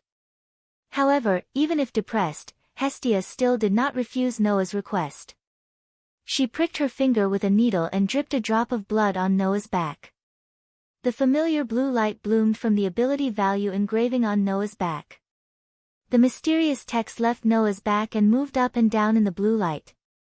Hestia updated, modified, and rewrote these mysterious texts to help Noah upgrade the ability value. With the change of the sacred text above, a brand new value appeared in front of Hestia's eyes. To be honest, apart from other factors, Hestia was also very concerned about whether Noah could level up or not. So, almost as soon as the new ability value appeared, Hestia looked at it. Noah Doria LV. 1 Power, S, 968, SS, 1068, Durability, S, 980, SS, 1078, Dexterity, S, 972, SS, 1085, Agility, S, 993, SS, 1093, Magic Power, A, 888, SS, 1017, Magic Skills Frowny Face Protection from the World, Permanent Skill. Equal to Luck.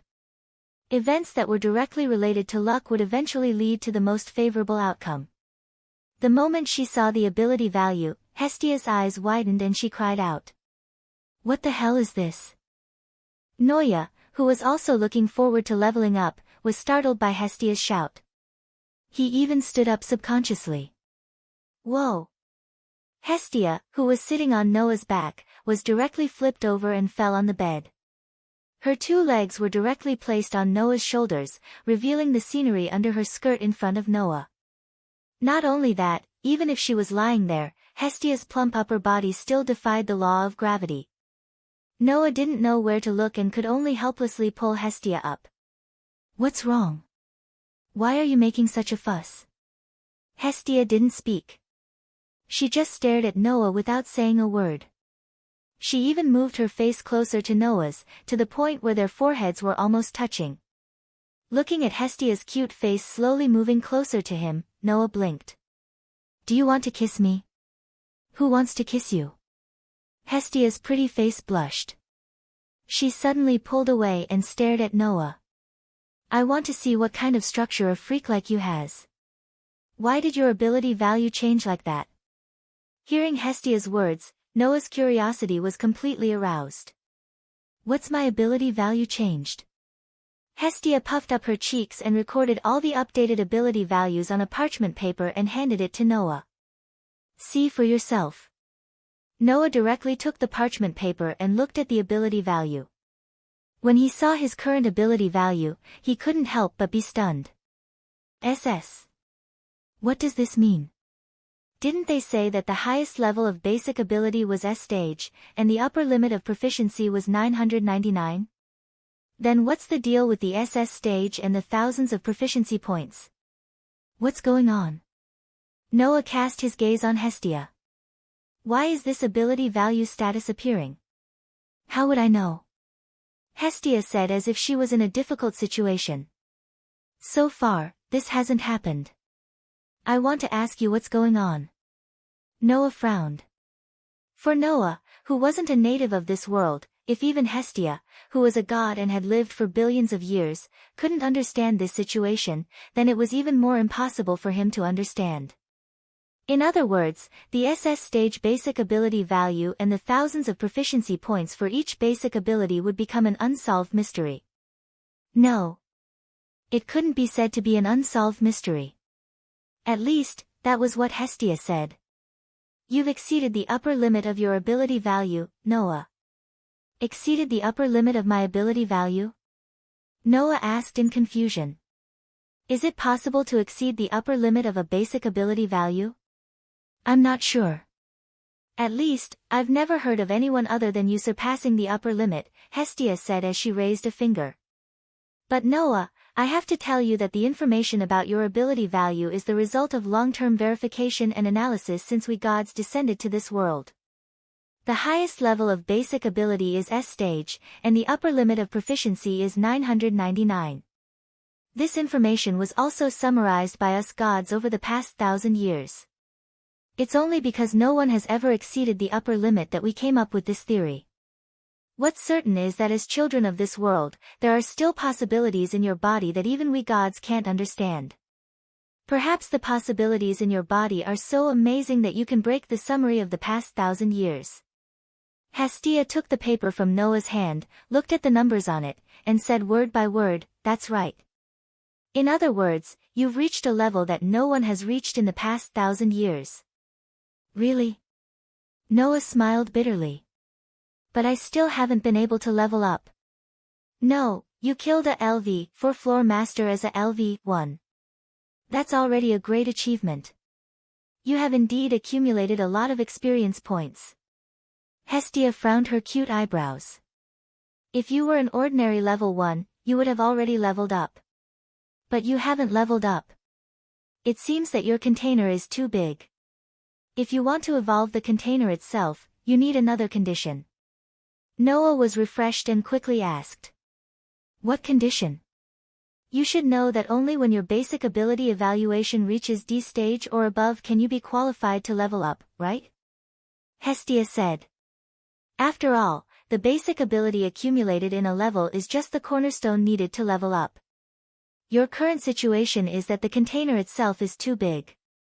If you want to evolve, you have to lay down more cornerstones. Noah understood. In other words, I have to continue to train my basic ability. That's right. Hestia curled her lips. Although, I don't know if the SS stage of your all ability value is not enough to be your cornerstone and allow you to evolve.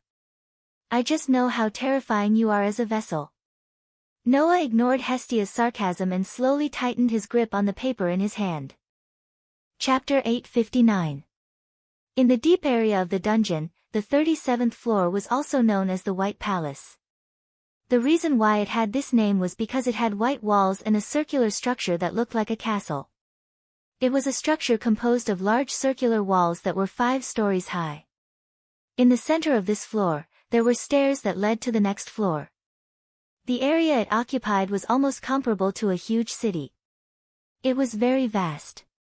Of course, as the first floor of the deep area, the monsters on the 37th floor were the most outstanding in the area above the 40th floor. Not only were there many of them, but their levels were also quite high. Even the interval between their birth in the dungeon was very short. If one was not careful, even a level 1 adventurer above level 5 would be besieged to death. One must not be careless. There would be many so-called warrior-type monsters on this floor. Starting from the 15th floor of the middle area of the dungeon, there was a level 2 Minotaur monster called the Minotaur. On the 37th floor, there were monsters that were similar to the Minotaur. They had the physique of a ferocious bull.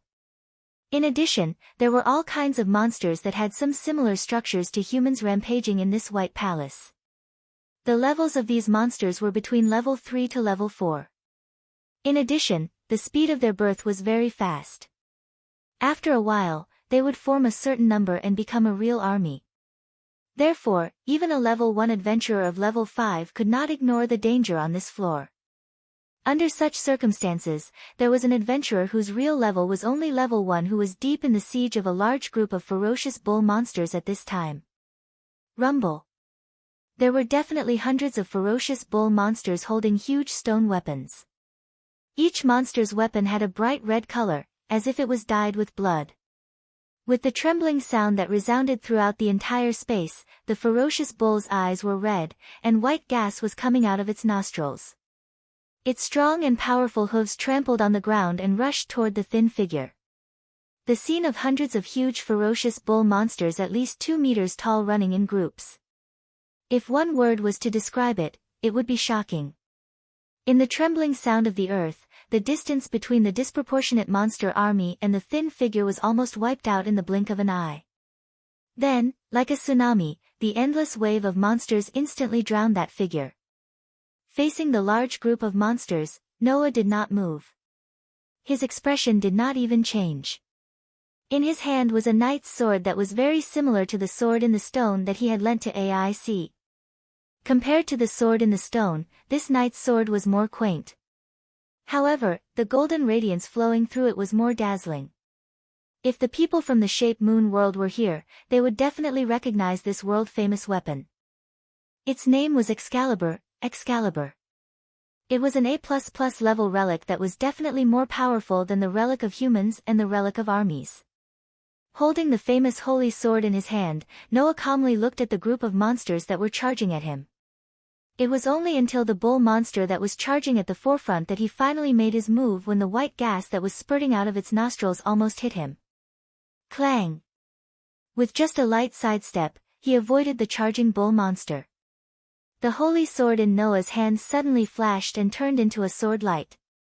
It swept across the neck of the first monster that was charging in front of him. Poochie! Very neatly, a bull's head fell from the monster's body, bringing a burst of blood mist. It also made the monster, who was at least LV 3 or above, stiffen and slowly fall to the ground. At the same time, the ferocious bull monsters jumped, pounced, charged, and waved their weapons to attack Noah. They pounced from the front, back, left, right, and the sky, instantly surrounding Noah. Facing this situation, Noah did not retreat. Instead, he moved forward. With a strange twist, he changed his speed and dodged to the side. At the same time, the cold sword light lit up again. Poochie!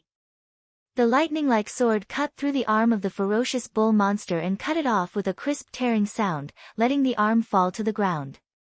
While the monster let out a painful scream, Noah rushed forward, raised his sword, and let the huge bull's head fly to the sky again and fall to the ground. Just like that, Noah was like a leaf in a stormy sea, flashing left and right as the wave of monsters hit back and forth. Sometimes he rushed forward. Sometimes he retreated. Sometimes he dodged to the left. Sometimes he dodged to the right. He didn't let any monster touch his body. Poochie poochie poochie.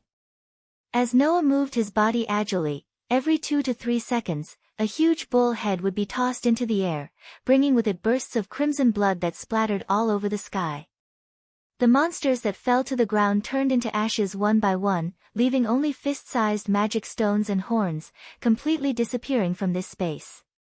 Because of the skill, world's protection, that could bring great luck, the monsters that Noah killed almost all dropped items.